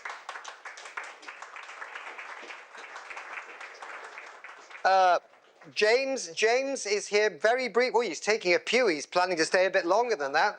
No, come on, stand up next to me, James.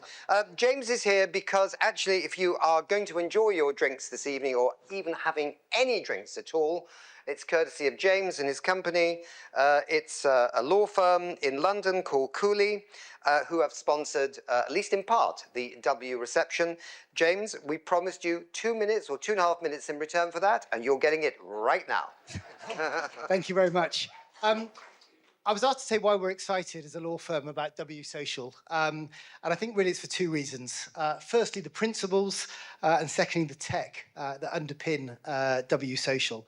I think we believe that networking platforms can support genuine and respectful discussions and fair democratic debate. That's under enormous pressure. But W Social are focused on solving those problems and delivering those ambitions right at the core of what they're building.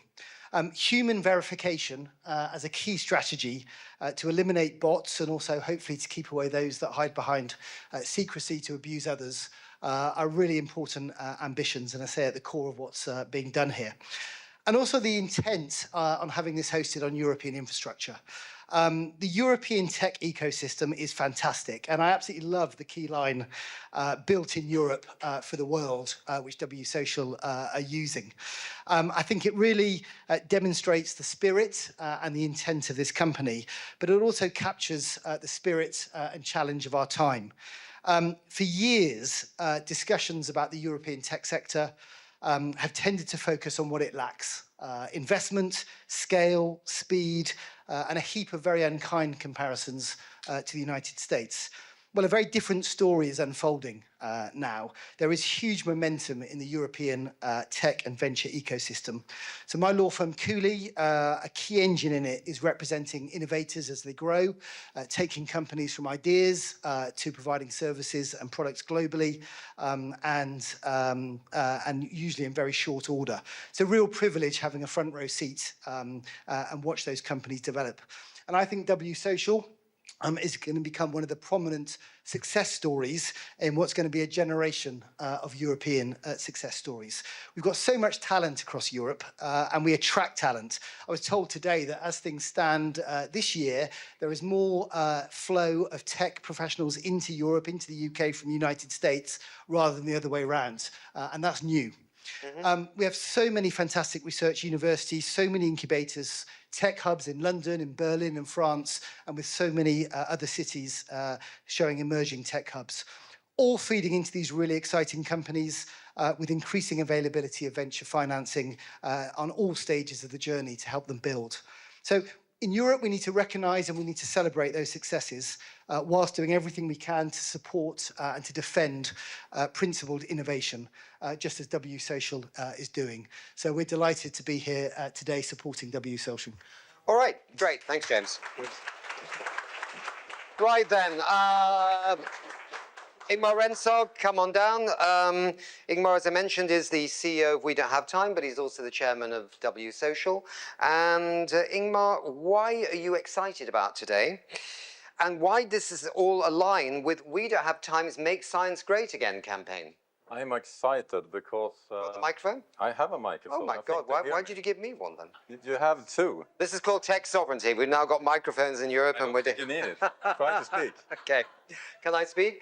Yeah. There we go. Perfect. Thanks. You carry on.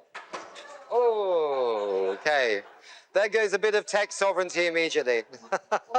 So this is how it is to launch a beta. The reason why I'm excited, because I'm very worried about many things. I'm very worried about climate crisis, but I've become even more worried about AI and democracy. Not the technology itself, but the way you can use it wrongly. And this is super big. We don't know what to trust anymore. We don't know if we see a movie with someone. We don't know if we can trust it. We don't even know if someone calls you with your children's voice. We don't know if it's true. We have very, very hard time to different facts from opinions to craziness. And some people, some leaders are taking advantage of that. And if we let them do that, we will end up in a very, very dark ages. We will never solve the climate crisis. We will not have a science-based society. We will have something completely different. But the good news, we can fight fire with fire. We can use AI for good. I don't believe that we should stop using technology. Technology is never good or bad. It's how you use it.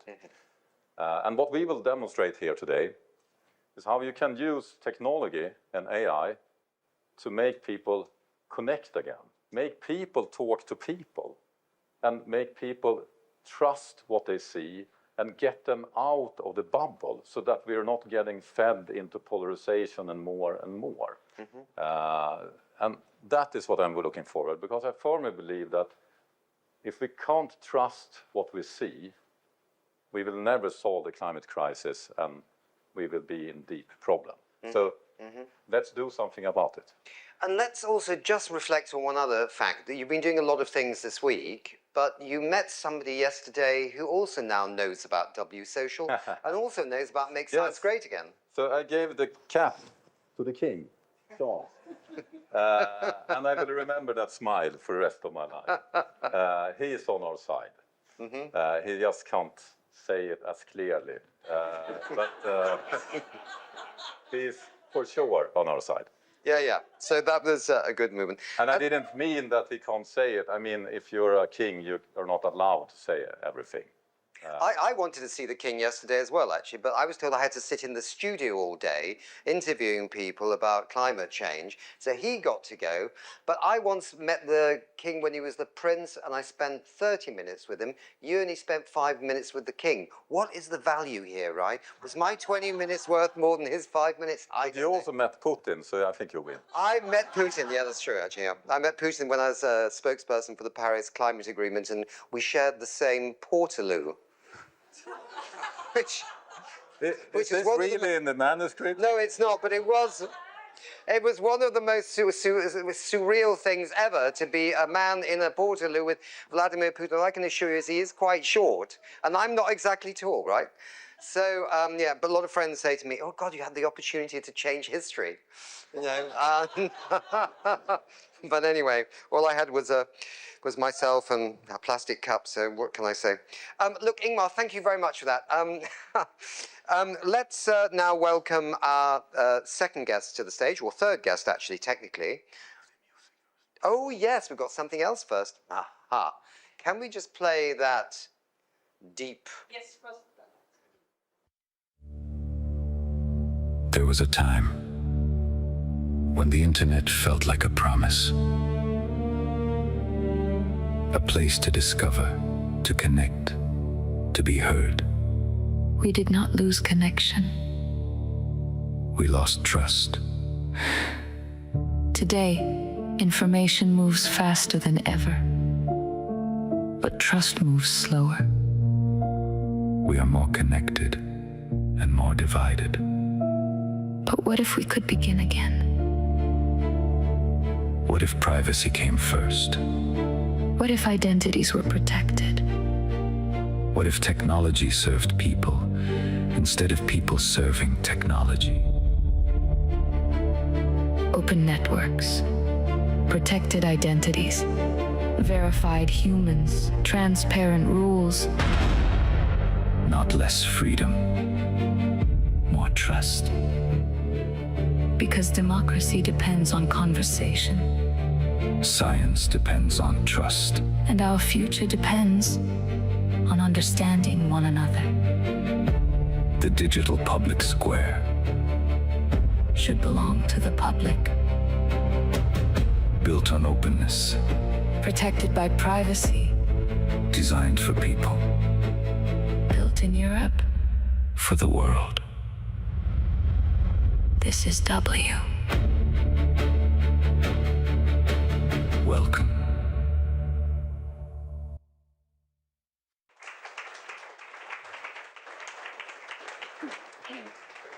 And talking about welcome, let me welcome Anna Saiter to the stage. Anna is a passionate advocate for digital integrity and the urgency to counter disinformation. She's a lawyer, she's an academic, she's the former chief of privacy and vice president for data and artificial intelligence governance at eBay. And for the past 6 months, she's been the CEO of W Social, variously sub-branded as Trust Your Feed and Made in Europe for the World, Made for Humans. Anna, come on down. What are you trying to achieve? Why is this moment so especially exciting? And a landmark for the goal of building and delivering a new social channel for humans rather than those bots. Over to you. Thank you, Nick. Okay. Great hearing your stories about Putin. That was you didn't hear the full story, but we'll leave it there. But there are kids in the audience. Okay, good. So let's come back. So you already saw the logo, the W. So W stands for many things. W stands for the world, but W also stands for welcome. So welcome all of you this afternoon. Thank you for making all the way here. I know it's pretty hot. And it's an extra effort to come to such an event during a heat wave. So when I got introduced to Ingmar for the first time, that was in October last year, he showed me one map.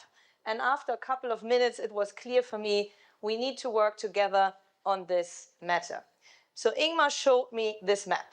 Imagine a continent without its own major social media player.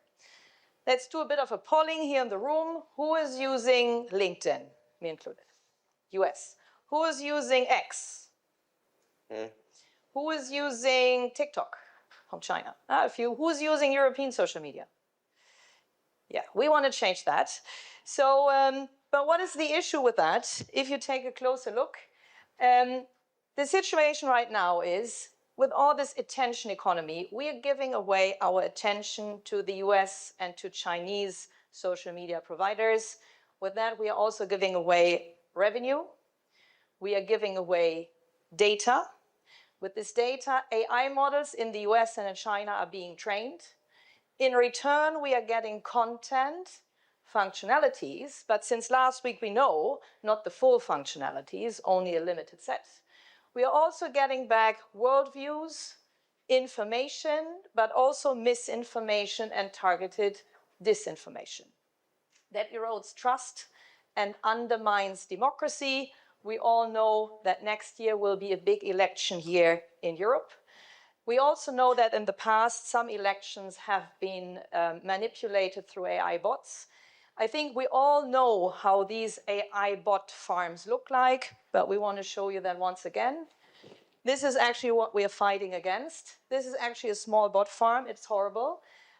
These bot farms exist on larger scale, where someone is on purpose steering tens of thousands of smartphones to manipulate public opinion building in other countries. And we are also of the opinion that this is not enough anymore. We all know this checkbox, I'm a bot, I'm not a bot, and I think we all agree that AI bots are capable of answering this question in a way that they can proceed further. We also know the more advanced version where you need to count zebra crossings or traffic lights among 9 tiles. We also think that this is not enough anymore. And this is why we build a verification system. What we want is that only humans can join W, no bots. And this is why we developed an own technology which is globally available and which is decentralized. Because we looked in other human verification methods, and either they host a big database centralized with all the ID information, this is not what we want, or they are not available in all countries.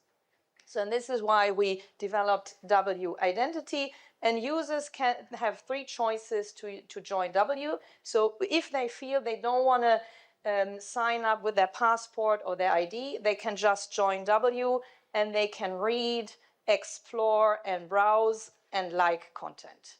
However, if a user wants to interact and share and create content and participate in public opinion building, the persons need to be verified as a human. But here are two options. Either someone decides, yes, I want to join as a human, but anonymously. We have many people on the wait list coming from dictatorship countries.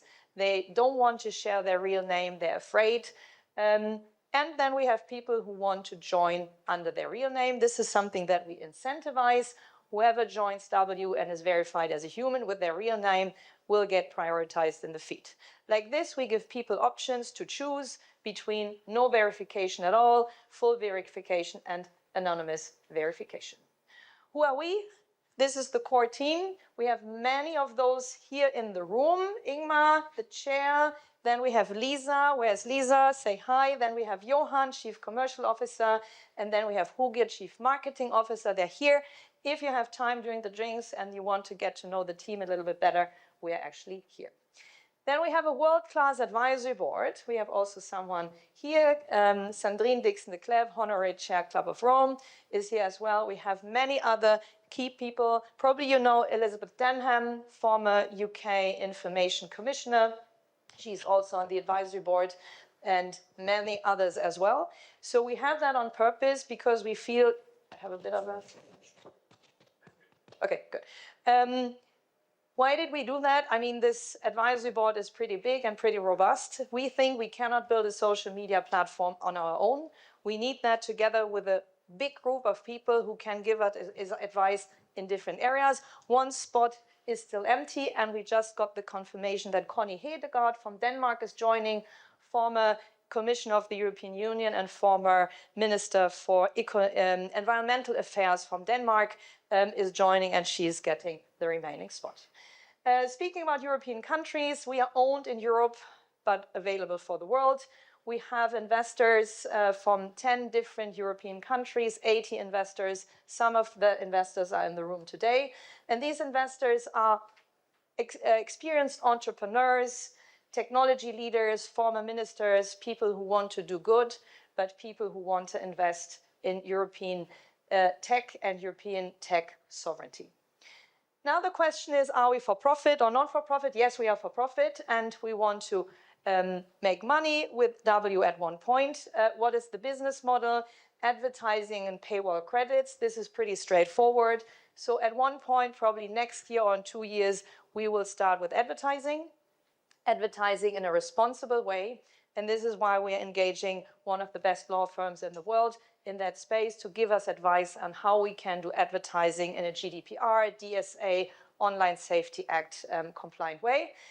Second revenue stream is paywall credits. I think you all know the frustration. You see a good article, but damn, it's behind the paywall.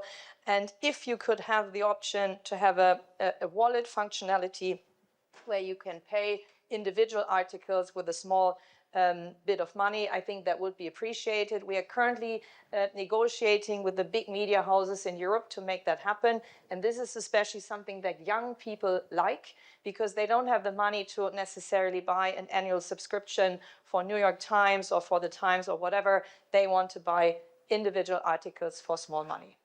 Let's take a look at the numbers again. This is the advertising revenue that Europe is giving away to US and to China every year, almost 50 billion euros. And our ambition is to reclaim that revenue back. So we want to bring the attention back to Europe, the revenue, and this will go back to the entire ecosystem. And what we are planning to do is give to up to 70% of the advertising revenue back to quality journalism and to media houses, because we are in this together and we want to support quality journalism as well. Who are our users? This is pretty impressive. 1 week ago, we had 50,000 people on the wait list, and the number doubled, more than doubled over the last week. And we have people on the wait list from almost 180 different countries. We are very surprised by this. So first we thought, oh, it's a European thing, maybe 20, 30 countries. But when we saw this, we thought it's good that we have a global solution for verification. And it's also good that we have the different options, because many people from some of these countries, they're afraid to sign up with their real name. And we want to give them a privacy compliant option to join the public square, but to be anonymous and to protect themselves. We are thought about this from the beginning. How can we avoid that we have the empty disco problem, so that it's like Anna and her 20 friends starting this. And this is why we joined the so-called AT protocol. Some of you probably know Blue Sky, Eurosky, Ganda, Black Sky. These are communities already being based on the same technical protocol. We are on the same technical protocol, and we can communicate with them, which means we can already follow the content of over 40 million users worldwide, which gives us the opportunity not to start from scratch, but start with a very big, robust number of users in the community. But we do something different compared to Blue Sky. Our infrastructure is based in Europe. We are using UpCloud in Finland for data hosting. We are using Brevo in France for the CRM system. We use Proton from Switzerland for email provider. And this makes us different. But we are also looking beyond that. We try to be compliant with European laws, with UK laws. This is why we have Cooley also on board. Cooley is giving us first-class advice on content moderation. And since we are born in Europe, built in Europe, we want to make sure that we are compliant not only with the European Union laws, but also with UK requirements as well. Here are the first users that joined even before the launch last week. This is pretty impressive. All the European institutions already have W accounts. Ursula von der Leyen, so the European Commission is on board with the President, the European Central Bank is on board, the European Council, the European Parliament, the European Committee of the Regions. Then we have the former Digital Minister of Taiwan and United Nations on board as well. Then we are currently onboarding, as we speak, European commissioners, afterwards the government of the member states. And we are also negotiating right now with major media houses in Europe. And these media outlets already joined W, the French press agency, a couple of Swiss newsletters, German Spiegel, Welt, and OCCRP. That's a network of investigative journalists. These were the ones behind the Panama Papers. To summarize that, W stands for real people and for real conversations among real people. And what we also want to do, we want to bring people, we pull them out of their filter bubble. We want to learn what kind of mistakes others made over the last couple of years. We want to bring people back. And Ingmar can show you in a bit how that works, how we want to make sure that the platform is really engaging, fun, and insightful, and actually creates this global public square. Ingmar, over to you.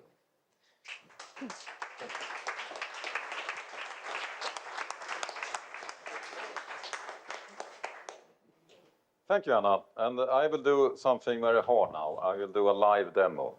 So this is the W app. And if you have been using X, Twitter, Blue Sky, it's very similar. And that's the point. People are used to how those platforms are, how those platforms are functioning. You can follow people, you can comment, you can share videos, posts, a lot of things. And as Anna told, we are connected to this open protocol, so you actually have 40 million people you can communicate with here. But what makes our platform special is this symbol here, where you can see that this is a real person behind. This is a verified human. So this is a feed where you can see the users we are now growing, the W users. But I will not focus so much on that. You will all get an invite later today, so you can use it yourself. What I will show you is something you don't find on other platforms, and that's a feed that is completely opposite. Instead of taking you further down the rabbit hole of a feed feeding you more of what you like and your worldview, we're doing something completely different. We're using AI to source tens of thousands of data sources on internet. Search engines, news outlets, other social media platforms, what people are posting and discussing there. And we collect this in real time, sort it if it's global or local, and what we get is a feed that is the same for all users. It's the feed where you can see what people care about. And right now, globally, people care about the Venezuela earthquake. This is based on big data. So I can click on this and I can get a lot of information about this topic. And I can also see what people are discussing. And as you see here, this is first-hand witness report on the terrible situation in Venezuela. This is not the way it looked last week when we were in Brussels. There were football all over, but now people care about this very serious topic. But we can see here what's happening. Oh, it's football, of course, number 2. And I can click on this and I will see that it's a lot of football here. Maybe we can even see some soccer goal here or something. But we can also see a little bit what's happening local. So if I go to United Kingdom, it's GTA 6 pre-order. If I will be the marketer for this computer game, I will be very pleased to see it. It's trending as the #1 what people care about in UK. But after that, it's football. And number 3, interesting for us in climate, is the UK heat wave. And I can look up many countries here. I can also see the whole continent, Europe. Let's see what is the earthquake. It's the football. It's the GTA. It's the Europe heat wave storm warnings. Mexico, Temptation Island. So you have many different topics, but I think this is an eye-opener for me, using our own app to see what people really care about. So if we want climate to be higher on the agenda, we need to work us into this feed, into this global trend machine. This algorithm is very hard to manipulate because it's based on what you have on the whole internet.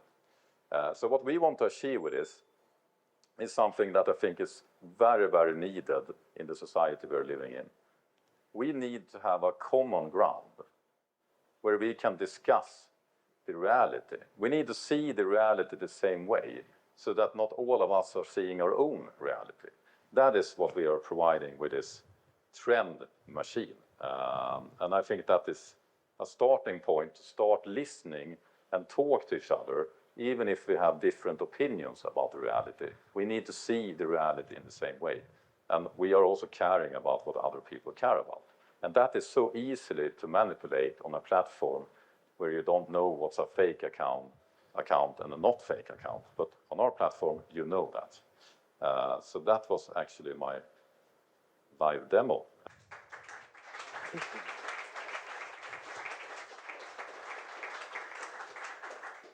So to summarize, why move to W? Why use a new social media? If you want to talk with real humans, read the news in your language. We haven't talked about this, but this is something we're working on. With AI, you can also translate everything to all languages. That means that you can read a German newspaper article in Swedish or in English. That open up quality news for a global audience. And we offer a world view where you can get out of your bubble. And your data is hosted in Europe, and you can trust your feed. So we are making internet fun to engage with again. That's our goal. And now I think we're going to have a panel discussing things, right? Yes, we're going to have a panel. Everyone has to have a panel when you have an event, so we're no different to that, and we're going to have one of those. So let me bring up to the stage Sandrine Dixon-de Clèves, Honorary President of the Club of Rome, Executive Chair Earth for All, and Founder Co-Chair of the Systems Transformation Hub. Well, it's like EasyJet, it's sort of free seating, so I'm going to go and sit far away at this end, actually. So why don't you sit here? We'll do it in is that all right? Yeah. Okay. Let's also bring up Ollie Frost, a musician, a comedian with the unique skill of bringing satire to the climate crisis in a way that maybe makes you laugh, maybe you think, or both, and hopefully makes you act. And he's also a We Don't Have Time ambassador, which I didn't know, actually, which I'm embarrassed to find out afterwards. Okay, then I think we have one other guest right now, which is Edward Glanville as well. We want to bring up to the stage. Edward, Can you come over here? That would be good. He's editorial director of New Scientist. Anybody here in Britain will know New Scientist very well, I think. He's leading B2B, business to business, B2B partnerships in business across digital media, content research, live experiences, podcasts, and executive engagement. And he was previously, before the New Scientist, at The Economist, doing something quite similar, I think, maybe?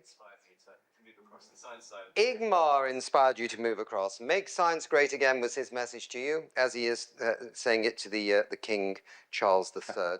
And Edward is also passionate about the interface between media and sustainability. So welcome. And we'll also have Anna and Ingmar back. No. You came out of the blocks too quickly.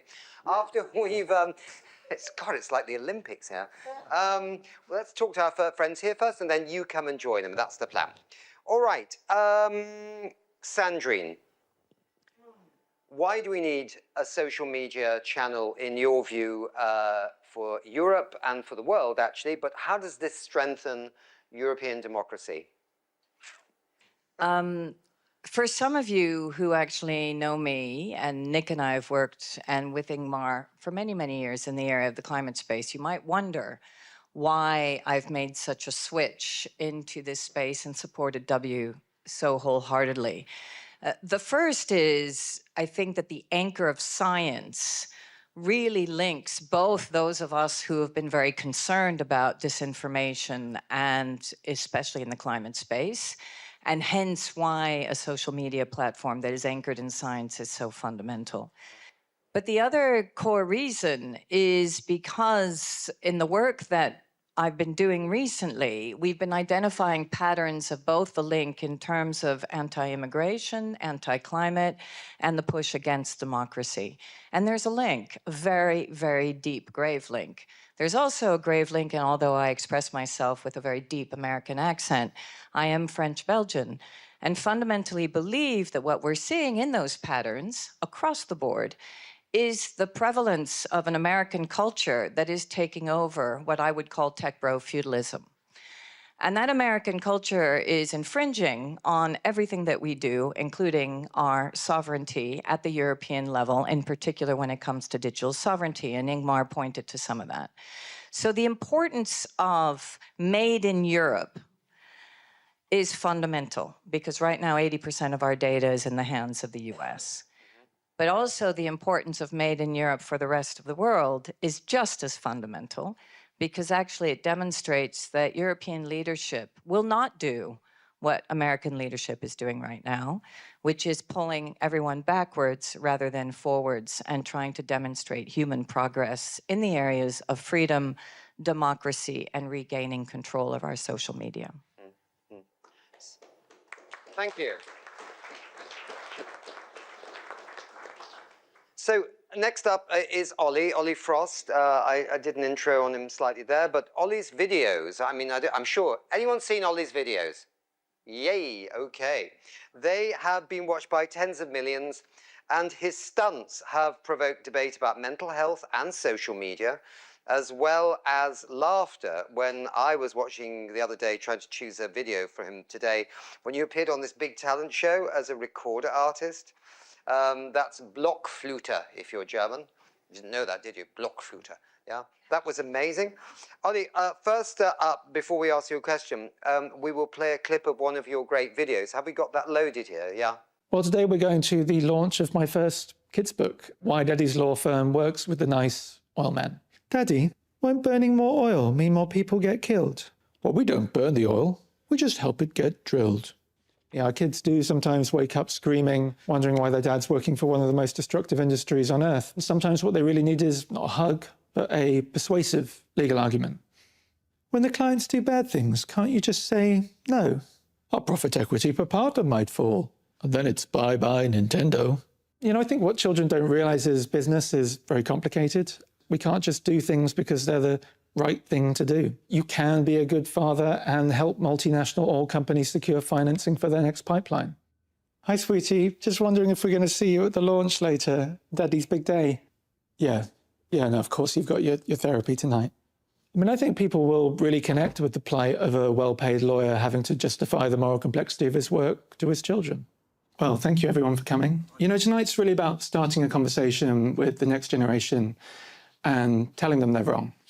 Would you help make bombs or help sell cigars? Of course not. That's taking it too far. What big questions for a penguin so small? But there's nothing we can do. Nothing at all. Thank you. Are we facilitating an extinction level event? Maybe, but we're lawyers, not scientists. Great, Ollie, super stuff. And who knew that you could eventually have also a good laugh at the absurdity of what's going on in the world through the lens of climate change? I mean, you're putting stuff up there, and that's going on social media, it's going on YouTube, it's going on all these platforms. And I mean, we were talking about this whole issue of disinformation, but also attack. I mean, when We Don't Have Time was launched, I mean, there were people trying to take it down from day one, weren't there? And some of them had little Russian faces, these little bots that came through and other things like that. Do you get attacked for doing this? I mean, there's someone called Derek at the moment who keeps just popping up and either just ask me whether I use oil or just to like send me a yawn emoji. But he just keeps tracking me across different networks. I'm like, Derek, you don't have to watch the videos. You're actively seeking them out. Yeah. So that's why I'm wondering whether Derek is possibly a bot. Could be a bot, but the clue is in the word derrick, because a big oil installation is called an oil derrick. So maybe he's actually working in the business, right? So he might be a real person working somewhere in the North Sea, and he gets a bit bored during the evening and starts chasing you on the social media network. But it's a serious business, isn't it? I mean, some people, it must be, absolutely, you're putting your head above the parapet. Obviously, loads of people love your work, but the idea that somebody out there would train a bunch of software programs that come bouncing down into your social media network to tell you you're wrong, or you're mentally disabled, or whatever they would do to actually attack you is some people face that in this world of climate change. Yeah, definitely. And I'm lucky to have a loyal fan base to tell them that they're wrong. Usually, but yeah, all the common tropes like to pop up in the comments. Not always personal attacks, but we use oil. It's natural cycles, solar cycles, like all the classics come up.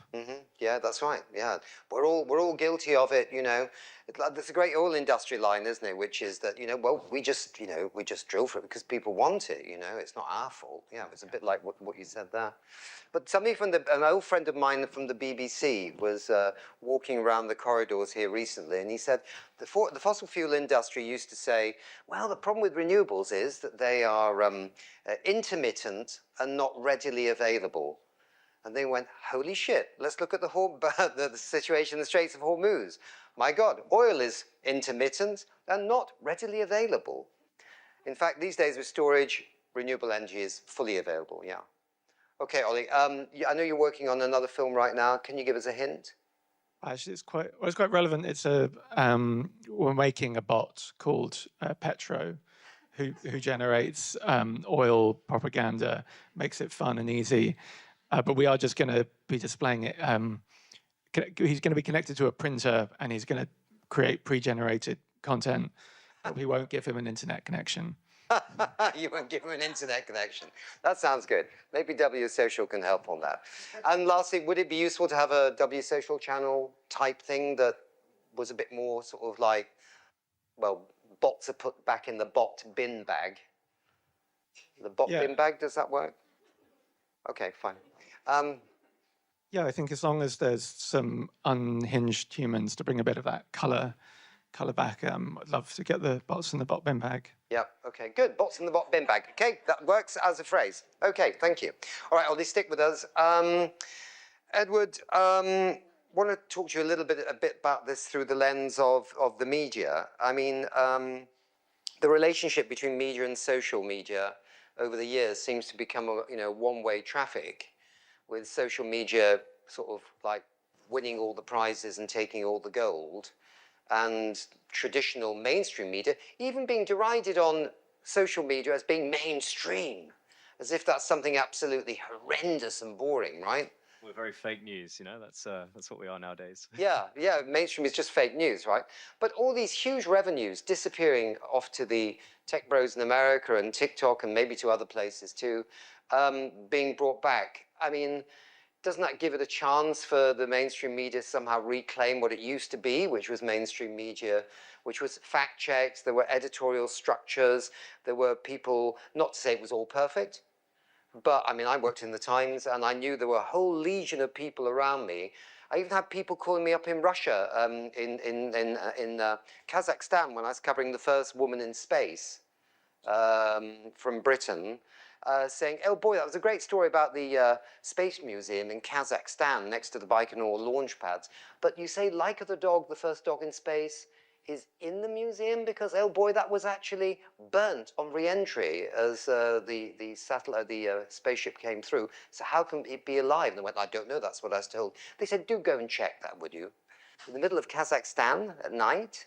No, it doesn't happen. But that's what you had on newspapers. You had people checking what you wrote. I think that's the main sort of structure to it. It's having those fact-checking bodies throughout the business. So everywhere we go, we have various teams that will take the content that we produce. It runs through a Put that microphone right up. It runs through a fact-checking process of 3 or 4 different teams before it gets released. And on top of that, what we also do is reference everything in New Scientist. So if you want to find the raw paper, the details, the data, you can get hold of it, which is something we're trying to bring more and more of it into our work. These days, you don't see much of that, and we're trying to fight back at it, saying if you really want the research, if you really want to get hold of it, it's there. So you can call us fake news, but you can get you get your hands on that pure research straight up. But I think we're missing that. It's the speed.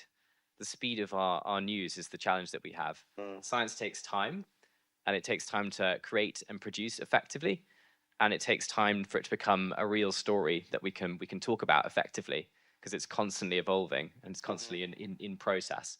So to bring that out and to create real stories at pace is a challenge, and they can also be misconstrued whilst the research is going on and becoming more varied. So we do struggle with that to some degree. So, but let me ask you on this issue of I mean, it's absolutely clear in the last, 10 years or so, that the newspapers and the mainstream magazines have been struggling because of lack of revenue. You know, the business model has really changed, right? And I mean, I love New Scientist, and I often get emails all the time saying, please, please, please subscribe. And I think, well, I've already subscribed to the FT, or I've subscribed to this and subscribed to that. How can I afford another one? Would this kind of business model that Anna was talking about earlier be useful, you think, for New Scientist or your former job at The Economist, for example? Absolutely, it makes a lot of sense. It's, as I say, the revenues received off social media, it's becoming one of our biggest streams that we have. Paid for social media is becoming a main revenue stream for a lot of the magazines out there. So we're seeing much more of that.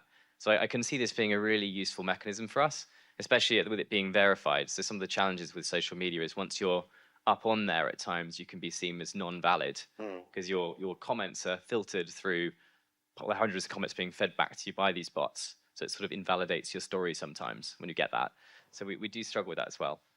Good. Let me bring Anna Zeiter and Ingmar Rensold back to the stage here. And we will open the floor now to questions from the audience. So if anybody wants to ask some questions, yeah, we got a hand straight up there. Do we have one of those roaming mics? Maybe I could be a roaming mic. Hello? Can I roam a mic to you? I don't know. I've only got a little one here on my lapel. It's even better. Maureen, you take over. Thanks. My name is Johanne Ness. I'm from the Rainforest Foundation Norway. Lovely to hear all about this. I would like to know if you can say something about advertisement, sponsorships, how that's going to look, if that's a part of it, of the W, and guardrails for that. Guardrails, okay, rules for the advertising, etc. Yeah, this is what good question. This is what many people ask us, how we want to do advertising, if this is people like with all the other US platforms like hyper-personalized advertising, this is not the case. Of course, we are, incorporated in Sweden. We underlie GDPR, DSA, advertising guidelines, and this is also, what we want to do. We want to offer advertising in a responsible and compliant way. We are not rolling out advertising this year, probably end of next year, which means we have 1.5 years to work potentially together with the European Commission to find out what are ways to do sustainable and responsible advertising. And we also, I think I didn't mention that earlier, we don't allow right now people under 18 on the platform. So right now we also do the passport verification to make sure that we don't have teenagers under 18. There might be an opportunity to, in the future, to have some kind of a junior version of W for teenagers below 18. But we don't want to have this discussion on the platform. And this is also why we want to have this human verification to say, okay, 18 is the age limit. The idea is also not to engage people in endless doom scrolling. For me, the vision is mostly, the dream would that next year people in Europe and across the world would go to W in the morning to check some news in their country, their continent, whatever they're interested in.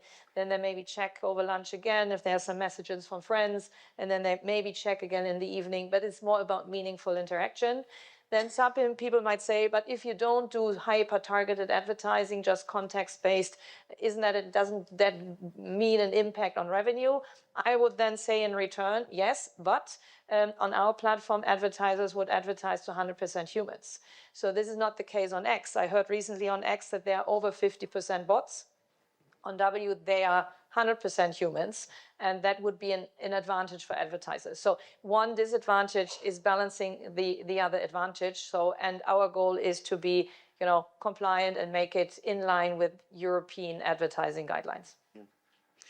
Anybody else? Yeah, gentleman there, and then we'll go over here. So it's getting busy now. This one here, he's got a mic, yeah. Hi, so I'm just next to the first. So on X, there's also the ability to post long-form content. Yep. What's W's position on that? It's on the product roadmap. So we started with a short format, but many people, especially leaders, politicians, they like to have the long format, me as well, because sometimes, of course, it's not easy to put, complicated thoughts into 300 letters. So this is in the product roadmap, but this is, as we said, it's a beta version. The idea was at the beginning that we launch end of this year, beginning of next year. But then we sat together in Stockholm in December last year, and we thought about this 1-year time plan. And while we had this meeting, we saw a post from Elon Musk. He was not happy about a DSA fine, and he said, I want to eliminate the European Union. And we were sitting there, and we saw on X in real time European politicians complaining on X about X and the fact that there's no alternative to X. And then we were sitting there just founding W, and then we thought, okay, we don't have a year, we just have 6 months. And then we thought, okay, we give up Christmas holidays, skiing holidays, whatever, Easter holidays, weekends, and we literally worked day and night. And we wanted to launch the beta version before the summer break, because we thought we all know Europe. In Europe, people are on holidays in July and in August. And we thought if we don't launch this in June, we miss the time frame and we miss the slot, and then we will be back in September. So then we thought it's good, even it's a beta version, it's not perfect. And if people are complaining, yes, this is part of it, because we thought it's speed matters, and things are moving so fast in geopolitics. And we already heard last week that we don't have all functionalities for Claude any longer. We don't know what happens next, and we want to give Europeans an alternative. It's not perfect, and the long format is on the product roadmap, and we will have it when we do the global rollout of the full version beginning of next year. Sandrine, you wanted to answer a question. Yeah, I just wanted to add to this that, but beyond the fact that we're going to have the long format and the fact that we've actually even got now an alternative, we have to remember that this is hacking the culture of hate, full stop. This is an instrument that we can then propagate, hopefully in a variety of different ways. What I love as well is the public digital square. You know, we are creating a square where people can actually start to have a dialogue. We have to remember that in France, for the moment, there's enough statistics to demonstrate that the fact that we've taken bars, benches, and bakeries away from France, populism has been able to grow in those villages. If we're able to give a social media platform that enables conversation, even if we're not all in agreement, this is fundamental between people, because the fact that people are no longer conversing to each other, but only conversing to bots or conversing within their silos is what's creating the growth of populism across Europe. So this is a social media platform, but it's also a major regaining the possibility of gaining control of our democracy and our deliberative democracy back. Okay, the hands are all going up, but there's a lady over there. Sorry, I need to move on because there's so many questions, and we're going to run out of time, and we have another session immediately after this on climate change. Lady here, Marine, where have you gone to? Oh, she's got it. Okay. Oh, then it's the lady afterwards, then, and then it's you. Okay.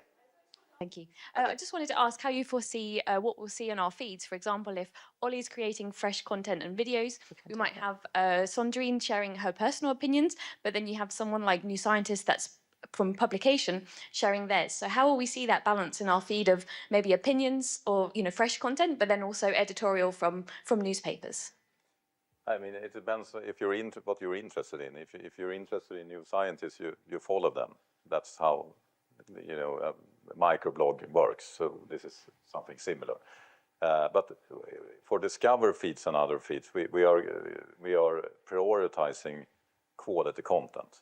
And quality content, I love quality journalists, but it can also be verified people writing their opinions in their real name, etc.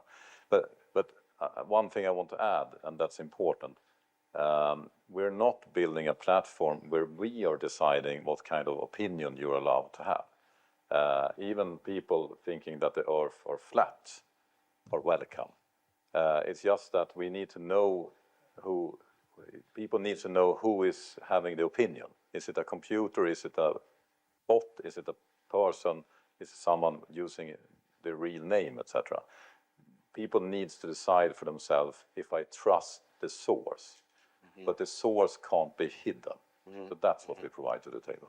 Okay, I'm sorry, we're going to take one more question from this lady here because she was, I'm sorry, in the order of this. And there is drinks afterwards, and all these people are going to be in that room, and you can eyeball them and say all kinds of things to them that you want to over a drink, because people are prettier after they've had a few glasses of wine. And so very quickly then.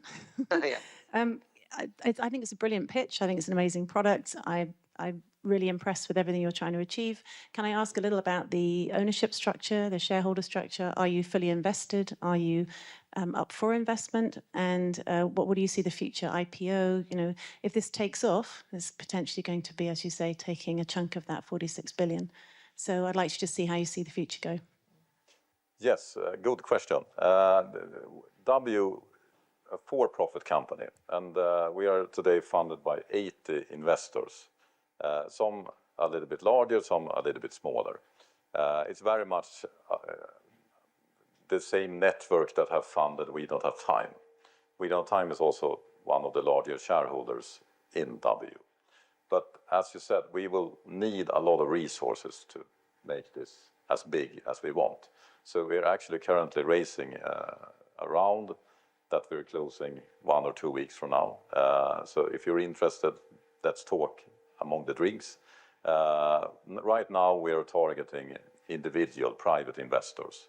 We want people with flesh and bones, but on the next step we will talk to, we are already doing VC and more professional funds, etc. There's one thing in the corporate structure, and that's that you need to be a European to invest and have voting rights, so that we're not going to be bought up by American investors. Americans are very welcome to invest, but not having any voting rights in that, if they want to invest. I'm being told, I'm really sorry about this, but we have another show and then we have drinks. So I have to shut this part of the show down because we're well past the mark. Thank you everybody who was here and has given their time to be on the show.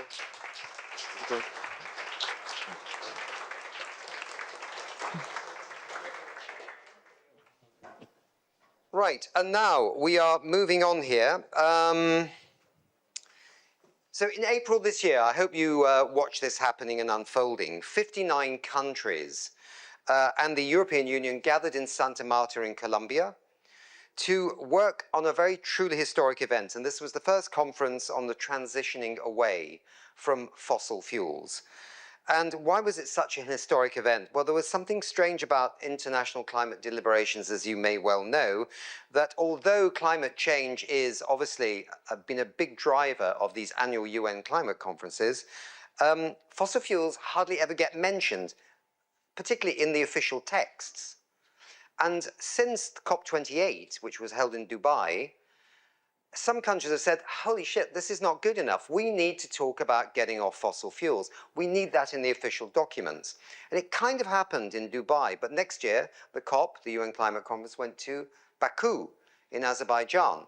And there, then the fossil fuel industry and the fossil fuel countries really attacked this idea, and that all basically whittled away.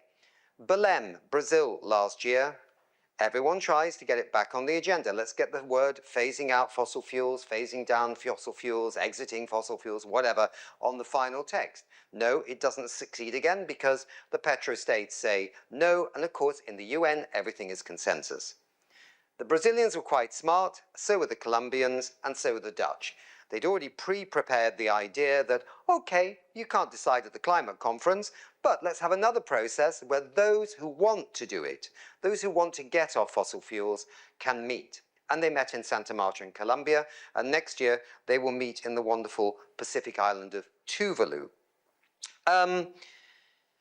So, a new path is being forged, a new possibility is happening, but we need to press harder. And we at We Don't Have Time would like to support this coalition of the willing. And I met the Dutch minister this week and did an interview with her, who says now it's the coalition of the doing, which is absolutely fine by me. And to talk about how we at We Don't Have Time maybe can contribute to this success, this achievement going forward, to get more countries to actually, in a sense, join this coalition of the willing and the doing, we're going to have a little panel here and a little presentation.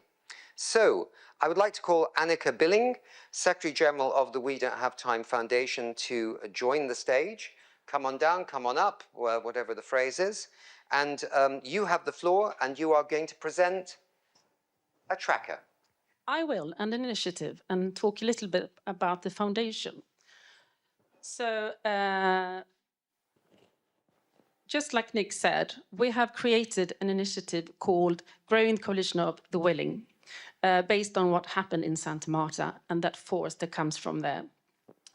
So, the initiative is just about that, using the momentum from Santa Marta conference and the forward-leaning energy that is now there again. And the initiative is basically designed by the foundation We Don't Have Time. And I will tell you a little bit later about how it all is connected. And we have really, really high hopes and big aspirations with this initiative, where the tracker is a part of it, which is part of the heading of this event.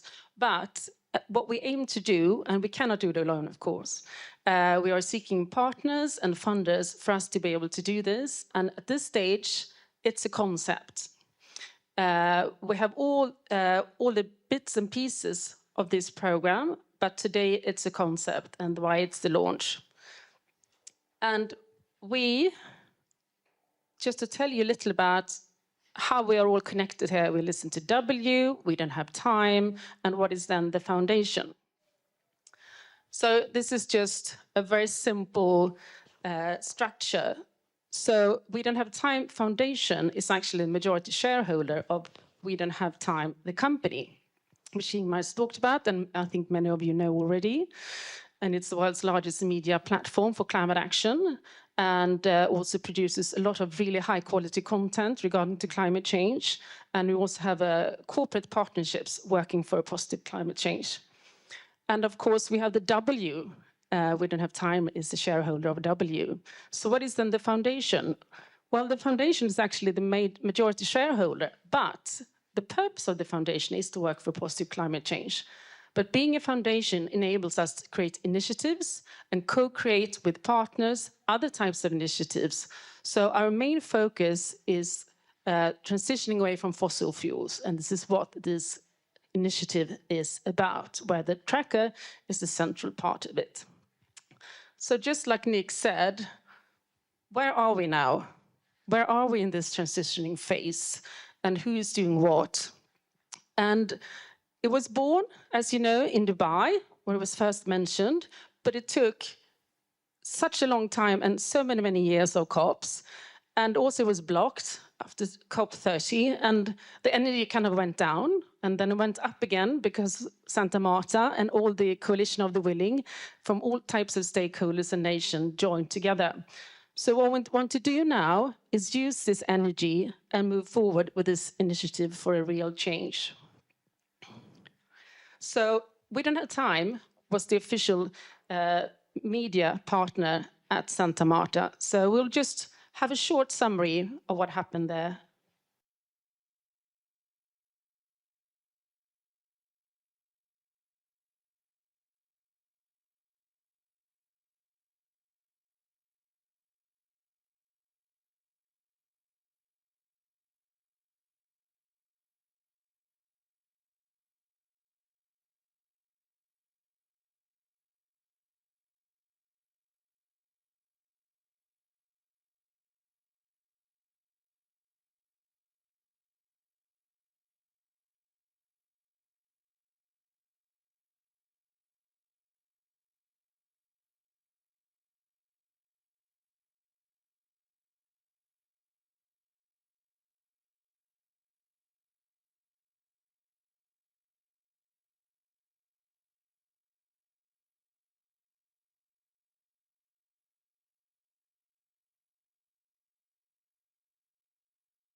So this conference was not a small thing, as she mentioned there, and the numbers you see here, 59 countries, 1/3 of the world GDP represented, 1/4 of the population, and 20% of oil-producing nations were there.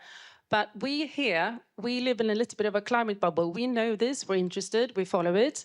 But for the most, the global public, they don't know about this. They don't follow this. So a part of this initiative is to make this public knowledge, a common knowledge. What is actually going on?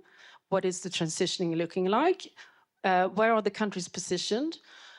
And that there are so many possible movements right now, and it is possible to transition away from fossil fuels. It's cheaper, it's better, it's a win-win for most. So that's what we want to do within this in this initiative. And if you see this man here, the Minister for Home Office, he has this yellow cap. So what's going on in this picture is basically the first host of the TAF is handing over, like a baton, a golden cap to him. So now he will take it to his country in Tuvalu for the next conference. And I don't know if you've seen the launch film for the TAF2. It is extremely emotional, it's extremely action-oriented, and it's very emotional. And it's almost like watching a trailer for an action movie in a good way. And I think that's just exactly what we need. Forward-leaning, lots of energy, and absolutely we can do it together. So what's missing then? Well, what if we could, just like we have the planetary health check, we know the temperature, we have an analysis of what the planet is feeling and how it's doing. But what if we had some way to monitor and follow the transitioning process on a policy level and a political level that's ongoing, that is now, that's constantly updated. So people and all stakeholders can actually follow what's going on a policy level and on commitments, and the wording and the language are used in each nation. So this is basically about what this initiative is about. And at the heart is the tracker, which Ingmar will talk about. And this is just like an image of the initiative with different angles. So we have the tracker in the middle, aiming toward the fossil fuel phase out in Addis Ababa. And you have a timeline below.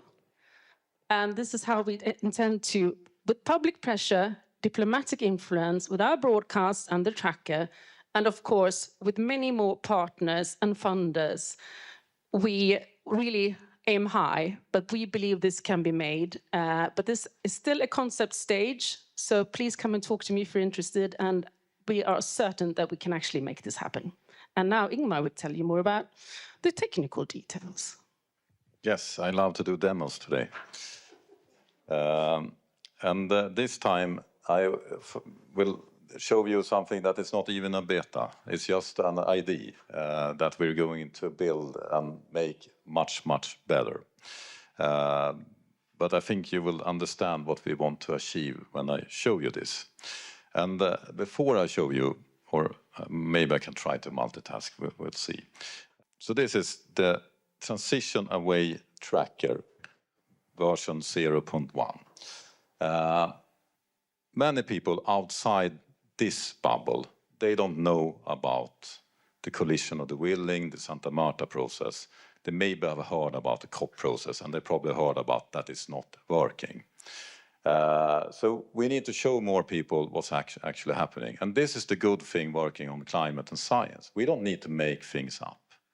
We just need to make the facts heard and easy, understandable, and maybe also a little bit fun. So what you can see here, all the green countries, they are part of the collision of the Willing, collision of the doing. Those countries, some are producing oil, some are not producing oil, but they want to phase it out. They want to do the right thing. Some countries, they try to resist. And you see the red ones here. The criteria for that is that they are fighting everything that's happening for make it to happen. And the countries that don't have any color, let's fill them with green. We will also introduce yellow color to see what countries that are moving in the right direction. So we want it to be very pleasant to be green. And if I go to a country, I can, let's see, France here, for example. I can see a lot of information. This will be improved, but you understand the concept. We show data about the country. We show if you have a transition away roadmap, the NDCs, if you're part of the Paris Agreement, if you also support the fossil fuel treaty, etc., etc. We have a lot of, as you saw for W, we're using some kind of similar technology to see what they are actually saying in the news, etc. And you can do the same thing for a red country. What are they doing to block it, etc., etc. So this is the standard concept of green love for what's good action and yellow warning for what you need to change. And we believe transparency can move things. We also have a lot of ideas to expand this into how companies are performing, who's supporting fossil fuel phase out, who's not supporting it, etc., and a lot of more information. We actually have a partnership coming up with Exponential Roadmap that will provide a lot of data around companies that we will see very soon. So this is the concept, and what we need to make this not only a concept, we need to make more people aware of it, and we need to improve it. So I will also like to show you another thing where we actually have done it quite well, and that's for W. Before we launched, we used a similar technology to see where is Europe talking. You have this on the W webpage, and what we have done here, we have sourced the leaders in Europe. Are they active on X or W and the Open 80 protocol? And you can track if they are active. And those leaders you see here, they were not there when we started this webpage. So it's worked very well to show that maybe you should join the new European platform. And we also have a lot of media supporting, etc. And I can go into a country, exactly like the fossil fuel tracker. So for United Kingdom, I can see that there are 376 leaders on W80 protocol, but it's 518 on X, and I can also see them here. So by showing what people do, we see that people and leaders can change, because that creates pressure, it creates accountability, but not only accountability what someone are doing wrong, it's accountability what someone are doing right. Let's focus on the positive side, because people want to be positive. So that's the methodology of what we're doing. And in order for this to work, we need to reach out. And the good news, we know time we're quite good at reaching out. We're also active on many international events, broadcasting like we do here from London, bringing out what's happening in those bubbles to more people, but we can also beam in people that don't have the possibility to join those events. They maybe not even are allowed to travel to them. We can beam them into UN conferences, etc. And we like to work together, because it's only when you work together you can make something happen. So for the transition away narrative, we're working with the Colombia government for the conference. We're working with the Fossil Fuel Treaty that we will hear more about today, and Exponential Roadmap Initiative. And we have also many dialogues with the Potsdam Institute, C40 cities, and business coalitions, etc. And we're looking for more partners, because what we need to make this big and powerful and make the coalition of the willing the big coalition of the willing, we need funding, we need media partners, and we need influence and knowledge partners. And we have a lot of this in this room. That's why we're giving you free drinks afterwards. One of the reasons. So if you believe, like us, that this can be something powerful to make everyone in the world understand who's in, who's out, and grow the coalition of the willing and doing, contact us. And we're also very much open for partnership, knowledge partnership. And one of the knowledge partnership we have been working with since many, many years, the Exponential Roadmap Initiative, and we have the co-founder Johan Falk here in the room somewhere. Yes, and you're also using AI for good, and you're going to talk about that, right?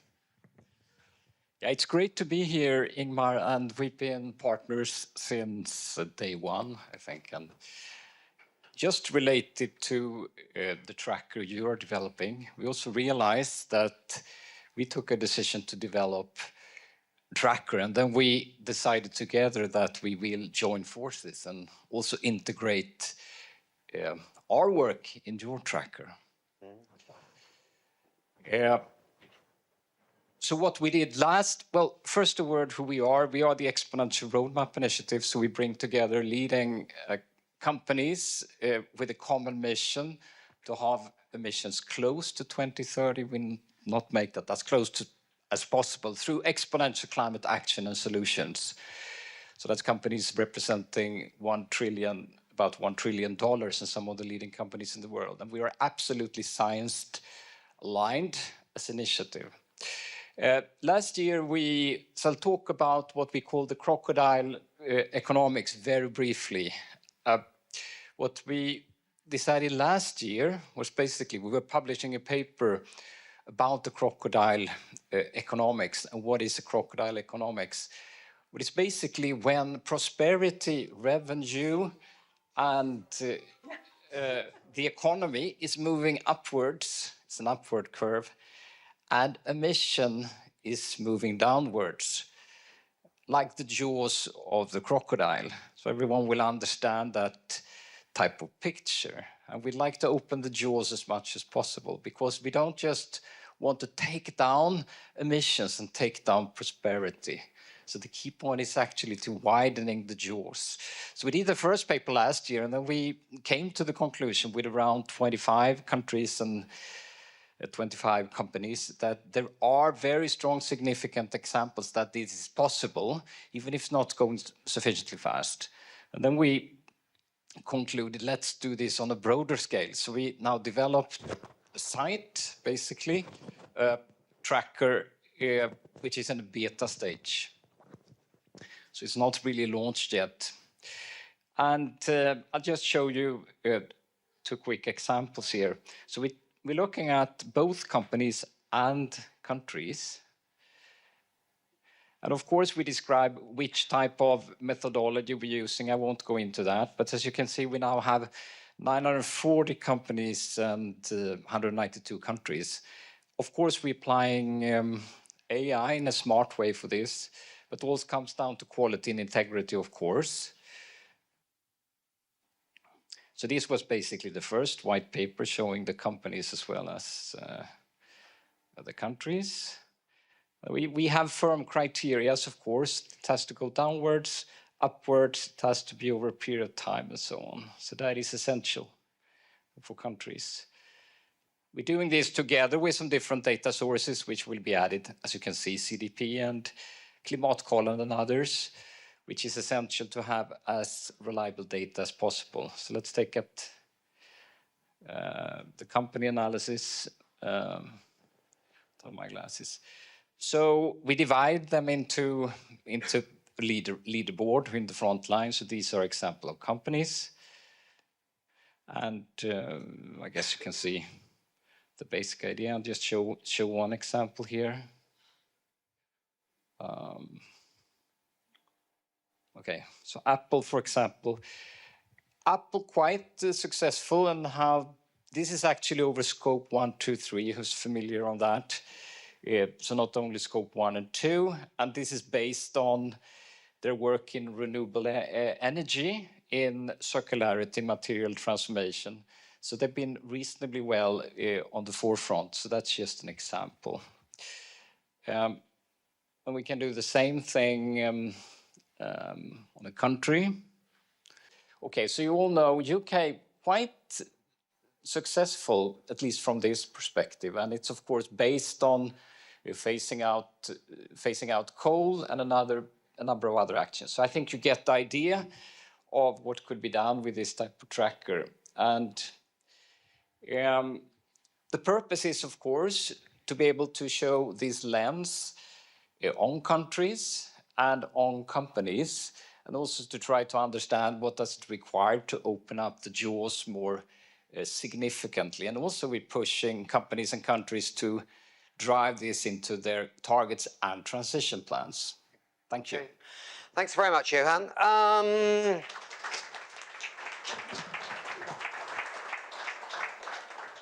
feel like tossing the hats out into the audience right now, but we don't have a yellow one, do we? That was only with the Tuvaluvian minister.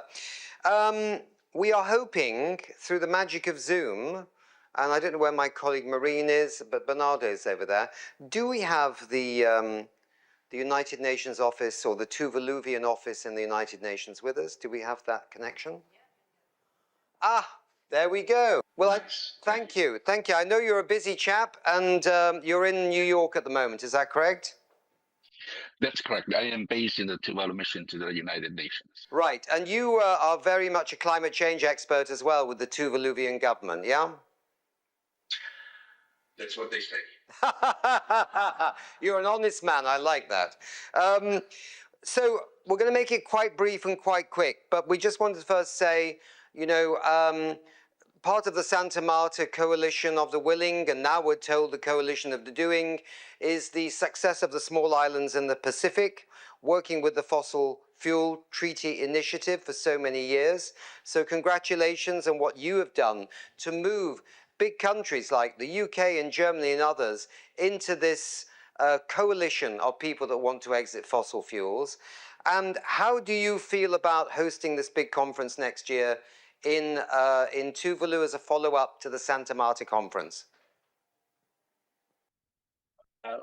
Thank you. And first of all, thank you for recognizing the excellent work that the Fossil Fuel Treaty has done in terms of building this momentum, which culminated in the hosting of the first ever conference in Santa Marta. And Tuvalu, like other Pacific islands, are very proud to have been part of that process. But now looking into the Tuvalu Pacific conference, we are excited about that. I think we've had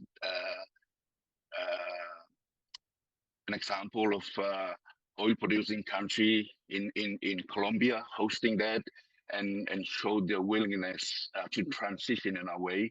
I think this time around we are now looking at those who are dependent on fossil fuel and what are the key challenges they face. So it's a classic opportunity for Tuvalu and the Pacific, who are not only at the forefront of this climate crisis, but also have stood on the front lines in terms of the global leadership climate action. So we are very excited about this opportunity. It's an opportunity for the world to come and see what exactly Tuvalu and SIDS mean when we say climate change poses existential threat to cultural livelihoods and ways of life. It is no exaggeration. It's the lived experience, and hence the more reason why we need to transition away from fossil fuels. And what would your message be to the people in the room here? If they have influence over, you know, companies, if they have influence over cities, if they have influence over other governments, to join in this very unique experience of the coalition of the many. We are the many who want to see a world free of fossil fuels, yeah? That's a good question, and I'm glad that we are very much aligned with the objectives of the concept that we have just listened to. It's exactly what Tuvalu and our co-host island are looking to do in terms of growing the coalition. Any help we can get in doing that are most welcome.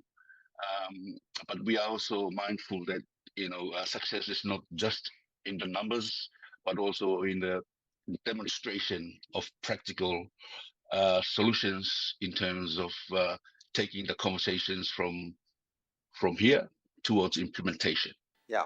So we hope that our tracker is going to be up there and very public all over the place, so people can either feel proud of what they're doing by joining and being part of the coalition, or feel a bit miserable that they haven't actually joined but should join quickly.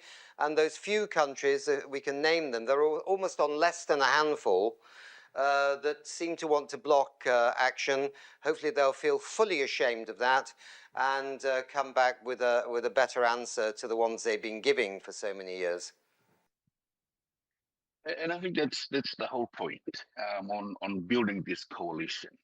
We build this coalition and also set ourselves criteria on who wants to join, and ultimately get to a point where the rest of the countries who are not yet part of the coalition have no other choice but feel obliged to join. And by then we should have fully developed our ideas. And I think the tracker brings in a very useful contribution, because ultimately what gets measured gets managed, and then what gets managed has a greater chance of being implemented and delivered. So thank you very much indeed. Telavai Iona, permanent mission of Tuvalu to the United Nations, and we look forward to seeing you somewhere else in this wonderful blue planet. Yeah, soon. Thank you very much indeed.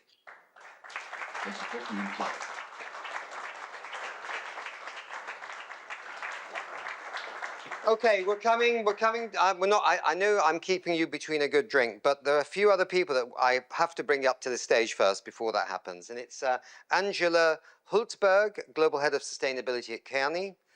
Come on up. It's normally come on down, isn't it? I just find it really difficult to handle this. Oh, you did? That was very elegant. Nearly destroyed our hat collection. Yeah. Shanta Bali, Director of Real Zero Hub. Where she? Oh, there she is. Who we met in Santa Marta when you were leading the business initiative there with Fortescue. That's right. Another one stepping over the hats. That's right. Okay, just watch what you're doing here. The black one's very special. Then we've got Kel Kuna. Yep, who's the Director of Leave It in the Ground Initiative. Katerina Safati, who is Managing Director of Political Strategy and Advocacy at C40 Cities Climate Leadership Organization. Whoops, Harjit Singh. Is Harjit here? Yes, fantastic to see you. Who's a Strategic Advisor at the Fossil Fuel Treaty. And come on down, come on up. Come to the side, Nick, because it's now nice and full. Okay. Angela, I'm going to ask the first question to you, and I want everyone to be quite brief on all this. Let's not overdo it. So you're... I feel singled out already. So you're at Kearney. Kearney's a global management consulting firm known for strategy, operations, and transformation work across industries. Bear with us. Shanta Bali is the newly appointed Director of Real Zero Hub, previously climate scientist at Fortescue. I never get your, how do I pronounce your name? Kiel. Kiel. The German way to pronounce a Swedish name. It's a German way of pronouncing a Swedish name by a British person. Okay, fine. And you're Director of Leave It in the Ground Initiative, which was a core part, actually, of writing all the synthesis reports at Santa Marta. Katerina Safati was leading the C40's external engagement and drives advocacy campaigns. And Harjit, you're the primary deliverer partner to the Santa Marta conference as being part of the Fossil Fuel Treaty. Okay, what are your thoughts on the initiative to track global transition away? In other words, our tracker to track what's happening in terms of this whole process of Santa Marta. Is it useful in some shape or form? There's a yes here? Yes. Okay, trackers are always handy? It comes in handy, yes. Okay, this is really fantastic. There's just a yes, and that's nice. Any no's? Not bad. So it's a yes all the way around. So we need this tracker, okay, good. So we can name and shame, but at the same time, we can also put a big hand together for those that are doing it, and we can see underlying data on how they're doing it, maybe. You wanted to say anything a bit further? Yeah, I was just going to say, because it's a growing movement, I really think something like this could act as a bit of cohesion so that people can see, you could build in almost like W. It's like we need a way to talk to each other and keep this thing alive. Well, that's an interesting thought, isn't it? Be almost like W, where you could actually engage in conversations as well, and maybe social media. Maybe one day they might merge together, or maybe the tracker is within W Social or something, or you just post on W about what's happening with the tracker and give the web address. That could be the other solution too. But great, okay, thank you. Nick, yes, Sanjit. Let me add. Ajit. Let me add a bit of, first of all, congratulations for conceptualizing it. Thank you, Annika, for presenting and also being open to collaborate and provide inputs. So I think it's important to have a tracker to promote transparency and accountability. But we also know that fossil fuel phase out is a fairly complex subject. I mean, there's a reason why there has been a lot of delay and multiple interests. So equity has to be at the heart of it, because we will find, if you only look at tracker in a very linear, narrow fashion, we will find countries who have a large historical responsibility, but they also have finance and technology to deliver, they may be running faster than the ones who are stuck with the fossil fuel economy, are not getting enough support, and we'll find them, or we'll call them laggards. That won't be fair if we publish the tracker. That's exactly the reason as Fossil Fuel Treaty we are calling for international cooperation. So we also need to see whether those countries from the global south who are stuck with the fossil fuel economy have got sufficient finance, technology, and capacity building support to move on and build a new green economy. Right, so what you're saying is that in some of the less rich countries, if I can put it that way, they may want to exit fossil fuels, but they need financial and other support to do that. So there could be a category in the middle, right, where it's like, would like to do it, but needs help. This is what they need. Who's going to do it? Yep. Who's going to come to their support?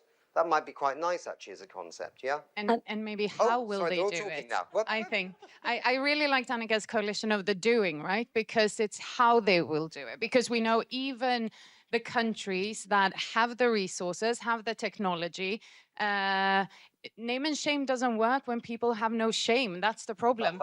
And we see currently my own government, for instance. Which is your own government? Sweden.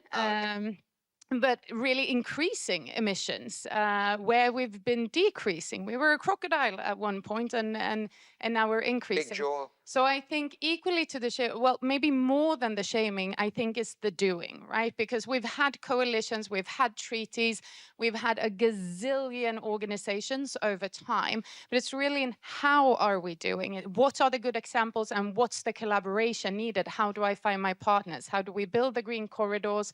How do we make it actually happen? Whoosh to you. So first of all, thank you, because I think Santa Marta was collective therapy session for the climate movement. Thank you. People were happy. When is the last time that you went to a conference on climate and people were all happy? Paris. Exactly. And the Rolling Stones called Santa Marta the first breakthrough, real breakthrough after Paris. The Rolling Stones? Mick Jagger did? the Rolling Stones? Yeah, the magazine. I thought you meant Yeah, okay. UNSG quoted the Clash the other day. London is not calling, but it's cooking. No, the Rolling Stones. So this kind of, bringing that vibe and bringing that to the world is definitely what's needed. Yeah. I love how national governments always copy cities. Sadiq Khan, Mayor of London, was the first one to launch the coalition of the doers 3 years ago, when he became chair of C40. And so I think on the tracker, you need who is actually doing the job. Yeah. So not just the frameworks and the roadmaps that are critical, but who is actually reducing demand for fossil fuels, who is doing it in a just way, who is proving concept, and that's often our cities, national, private sector, civil society. So we'd have the doing, the doers, and the don't give a doo-doo. Don't give us. Okay, fine. Okay. All right. Okay, I need my glass now because I just got so involved with that I can't see without those. When we're talking about this coalition, we're also talking about a growing recognition worldwide, right? That we actually are in a place right now where we actually can do it, right? I mean, fossil fuels are being pushed very hard right now out of the mix. All the new energy coming on pretty much is renewables. It's unbelievable, right? And the cost curves are so tumbling, it's unbelievable. The International Renewable Energy Agency said, if you take renewables, and add storage, there's nowhere in the world where fossil fuels are cheaper. Nowhere in the world, right? So this is an amazing moment in history. And so we can do it. It's just, as you say, it's how do we do it, but we can do it, right? What's your thinking on this? Where do we take this story after this? Well, first of all, what Santa Marta did, it infused so much of positivity, and the way forward that we are seeing now is very constructive than what we were seeing in the climate negotiations. A lot of finger pointing, blame game, from there to a very refreshing dialogue and conversation. If you look at the press releases of the last few COPs, hardly any change. You can just recycle the same press release that, these countries are responsible, they're not doing. But look at how we got thousands of stories coming from Santa Marta process because it was something positive, forward-looking. We need to do a lot more storytelling on how we are moving forward, what are the obstacles, what are the opportunities, countries who have done it, cities who have done it, and inspire now the next generation to act upon it. Leaders who have that vision but are stuck and are not getting sufficient momentum in the form of finance and technology, share those stories, channel those resources. That's how things are going to happen. Shanta, you're in a new organization. When I met you in Santa Marta, you were Fortescue, the Australian, just hold your breath for a second, the Australian mining company, and we all go, ooh. Iron ore mining. Yeah, what? To clarify, not fossil fuel. Okay, yeah, but a mining company, right? And this is an Australian company that's doing unbelievable things in terms of electrifying all its operations, helping to design new trucks that are massive but all run on electric. And maybe some people have a problem with mining, and I can understand why. But if you are going to be mining, you might as well do it in a sustainable way, right? And they are walking the talk or driving the talk. But you're not with them anymore. You're with something else. What is it? I'm at IASA, which is the International Institute of Applied Systems Analysis in Vienna. And starting on Monday, I've kind of Have you already moved started. to Vienna? I moved to London. But it's in Vienna. It is in Vienna. You realise that Vienna's a bit far for a daily commute. It's not too bad, though. We live in a modern world. Okay. Yeah, and the focus is on real zero. So you will have heard net zero. We don't think it's good enough. We think it came from a sort of a murky origin in America in the 60s and the 50s, which thought that we could trade our way out of the problem, balancing sources and sinks. And that really got into the Kyoto Protocol. And from there, it was sort of a downhill slalom. So we want to take it back. We're not trying to kill net zero or the whole system that exists, but we want to take it back to what it should have been, which is systems transformation. And actually, it's not radical to eliminate fossil fuels anymore. It's the science-based approach. Offsets don't work. The science, we all know that. CCS is a promise. It fails at a rate of 80%. Carbon capture and storage, yes. I saw 2 carbon capture and storage people in the lift the other day coming down, and I thought, I need to go up and say, I'm really sorry, mate, because you've tried so hard, but it doesn't work, does it? It fails at a rate of 80% right now, and it hasn't changed much. The failure rate is 80%. Yeah, historically. Okay. And the cost doesn't. Ollie, that's worth To be fair, the remaining 20% are pretty excited. If we could get it to work, I'd be first in line to miss, for sure. So how are we going to have more countries coming behind this, do you think? I mean, if you were looking in your crystal balls, do you think, because there were 80-odd countries in Belém at the last UN Climate Conference that want to get off fossil fuels. Where's China and all this? We need China, don't we? It's all right, you press a button and things light up. Great. Okay. Well, China will come into a conversation, I assume, because for context, I worked in the Santa Marta process as a co-facilitator of the science and policy segment of the conference, where we brought together a few hundred researchers and think tanks to inform the conversations and bring building blocks to the governments. And we made it a point to bring in Chinese partners. So China was not invited to the conference, but China is very important in this conversation. And so there was one Chinese university that came on as a co-host and participated. They organized a work stream on zero carbon prosperity, and they're hosting a conference in Guangzhou in October, and supporting the continuity of some of the conversations that were started in Santa Marta. I think what Talavai said is very important. There was a lot of excitement in Santa Marta, and it was great that it was not a negotiation, but a conversation. And now we have to think about implementation. What's the on-the-ground action that we will be moving forward? And those are the building blocks of the Santa Marta process. And from the science and policy community, we built a website at santamartaprocess.org where we show the process, the progress that is happening on those building blocks. And there is a community of central bankers, the Smart FSG. There is a working group on methane. There's a working group on the fossil-free zones that Ralph Regenbanu from Vanuatu mentioned, and several others. Yeah, and the zero carbon prosperity one. This could feed into the tracker as well. Some of this information could feed into the tracker that we're dreaming of building. Yeah. Okay, that's a good point. Sorry. A genuine question, really not rhetorical, is... A genuine question to me? For everyone. The whole audience. is the priority to grow the coalition or to ensure that the coalition is a proof of concept and delivers? In Santa Marta, there was one country that brought a roadmap, France. They said 1 million heat pumps every year until 2030, no coal by 2030, no oil by 2040, no gas by 2050. And no croissants by 2065, which is very important, I thought. I would love to see in Tuvalu 30 countries bringing roadmaps with, similar targets, clear investment plans, clear ways of how to do it with the right stakeholders. And then you create that FOMO because you are showing that it's possible, that it can be done, and that you have countries that are really delivering on it. So, I think some of the richer countries, from my understanding, some of the rich countries have had something like an exit from fossil fuels in their back pockets, but they've never really brought it out. Or they've got the elements of it anyway.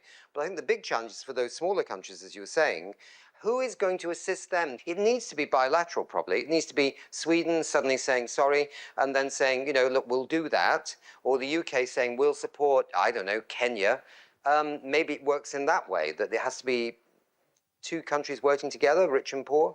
And not only the countries, it needs to be that, absolutely, but it also needs to be the industry. It needs to be the companies providing the electric buses. It needs to be the utility companies and energy producers providing renewable, cheap energy. So it's not enough that we negotiate and negotiate and negotiate, because innovation will be faster. Companies are incentivized on one thing and one thing only, and that's money and survival. And if they can survive for another 100 years and make more money by offering sustainable, affordable solutions for the many people, then that's how we'll make this change happen. Okay. So it takes a village. Nobody can be circular on their own. Nobody can decarbonize on their own. Nobody can be sustainable on their own. It's going to take business. It's going to take policy. It's going to take organization. It's going to take all of it. It truly takes a village. And it also takes a drink as well. So what I'm going to say is that we probably got maybe 3 or 4 minutes. Who wants to say something that I haven't asked them, but they wanted to always say anyway when they came on stage? You did. I'd say you got a new job, haven't you? You want to say you've done that already. I just wanted to tell everyone about what happened yesterday to me, which is I thought I'm interested in that. Well, I need to be more choosy about where I go, but I had 2 conversations about this new approach to offsets, where you price in the timescale. So if you have a really shit offset and the tree only lasts for a second, you pay just 0.001 of a cent for your 0.001 of a gram. And it's just we have to also keep track of this ever-evolving disinformation campaign. And it's not just from the bad guys, it's pervasive in the people who think I don't they're doing understand this the again. right thing. If you want to buy a tree to offset carbon emissions, but the tree dies, you pay what? You'll pay less. Oh, but you'll still pay for it. And what that means is I that like the idea that you should pay for it, but I think you should pay a lot more than just some marginal. Oh, no. And then you can pay lots of money if you want to have it actually extracted by a machine and put underground. You can pay lots of money for that, and you can still continue to pump your I think we need to CO2 talk about this. Probably simpler to just not do offsets altogether. Let's just stop it. Let me add a couple of things. One, we all appreciated the conversation that we had at Santa Marta. Now, going to Tuvalu, and I'm very glad Tuvaluan representative did mention that it can't just be conversation anymore, right?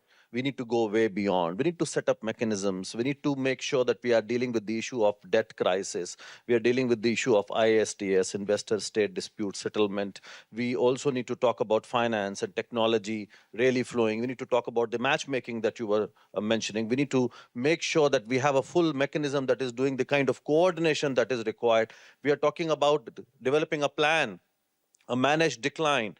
Look at what we have learned from the crisis in the Middle East, that a disruption like that is not the way forward. We need to have a managed decline, which means who produces how much until we stop it, and then who then provides resources. All that has to be part of a plan, and that conversation needs to begin. So when we reach Tuvalu, we should have those plans, a lot of national roadmaps, and then how we are going to enable implementation of those roadmaps by creating these very concrete, robust mechanisms.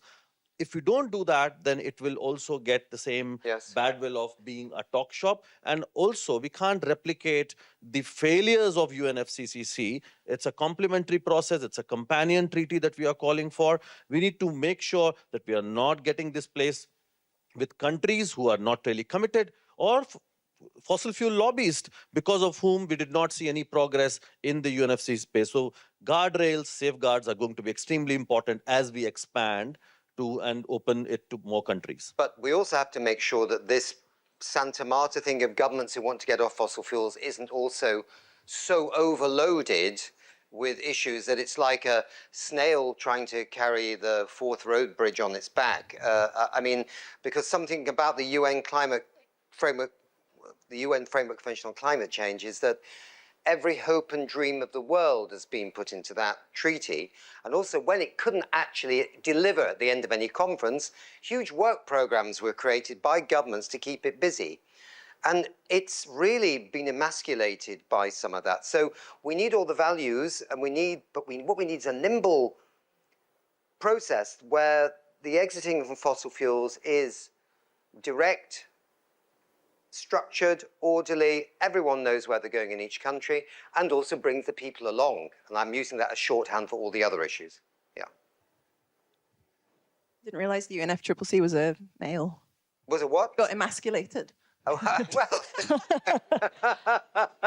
it's called a mixed metaphor. Santa Marta is female, definitely. Exactly. And I think one thing that's also important in Santa Marta is that the Global South was taking a leadership role there with Colombia, and then bringing in the Netherlands, which brought many of their European friends. And I think now Tuvalu is continuing to take the leadership. Yes. And for those of you who were in Santa Marta, there was an indigenous ceremony of some mamos who blessed the conference. And for those indigenous people whose knowledge system, by the way, is recognized by the UNESCO as an intangible heritage, for them, Santa Marta, the region, is the heart of the world. And they told us this has real meaning, because the world is too hot. There's too much energy in the world, and now that heart is beating and sending that balancing energy out into the world. So there's some meaning in that. It's quite interesting, yeah. They actually do believe, the indigenous people there, that the heart of the world pumping is in that location. And I mean, there might be some disputes over this. I mean, the Aborigines in Australia might say, no, we've got it, right? But they really do believe it. And we met the indigenous leader. It was quite fascinating talking to them. Okay, I think there's really maybe time for one. Well, you want to say something? I'll ask them one more question after for quick answers. And then we all go and have a little drinky. Yeah, super quickly. One of the greatest thing that I was told in Santa Marta was from a very senior delegate of an importer and exporter of fossil fuels, I won't say who, that told me that the TAF, the transition away from fossil fuels, is not scary anymore. It's not frightening anymore after this conference. And I think one of the reasons for why this happened is because of the method, like a new democratic diplomacy method was put in place that has to be replicated. We were talking, it was not like the negotiators negotiating and then the rest of the real economy advocating and lobbying. It was collectively dialing in together around the solutions, from heat pumps in social housing to lowering down the bills thanks to renewables, from doing upskilling of workers in the transport sector. We were concretely talking about solutions, and this has to be replicated. Second thing, the transition away from fossil fuels and the conference cannot be an exit strategy for countries at COP. We cannot allow the fact that at COP we don't talk anymore about mitigation. We don't bring mitigation into the negotiation because now this other process exists. The two have to be complementary, and one has to influence the other, because negotiations are as important. And this type of coalition and this type of movement has to influence those processes again. And still, And third and last point, we talked about Europe, Sandrine is here. It's Tuvalu and Ireland.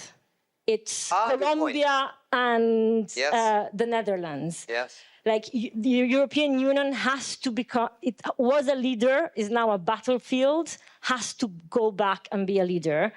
We can help with the European mayors. They're really up there doing great work, but Europe has to become, again, a leader and support the process. Not a leader anymore? I think it's more a battlefield than a leader in this moment. Okay. But this is my personal opinion. I'm trying to wonder where the leaders not support your opinion, my opinion, just to be clear.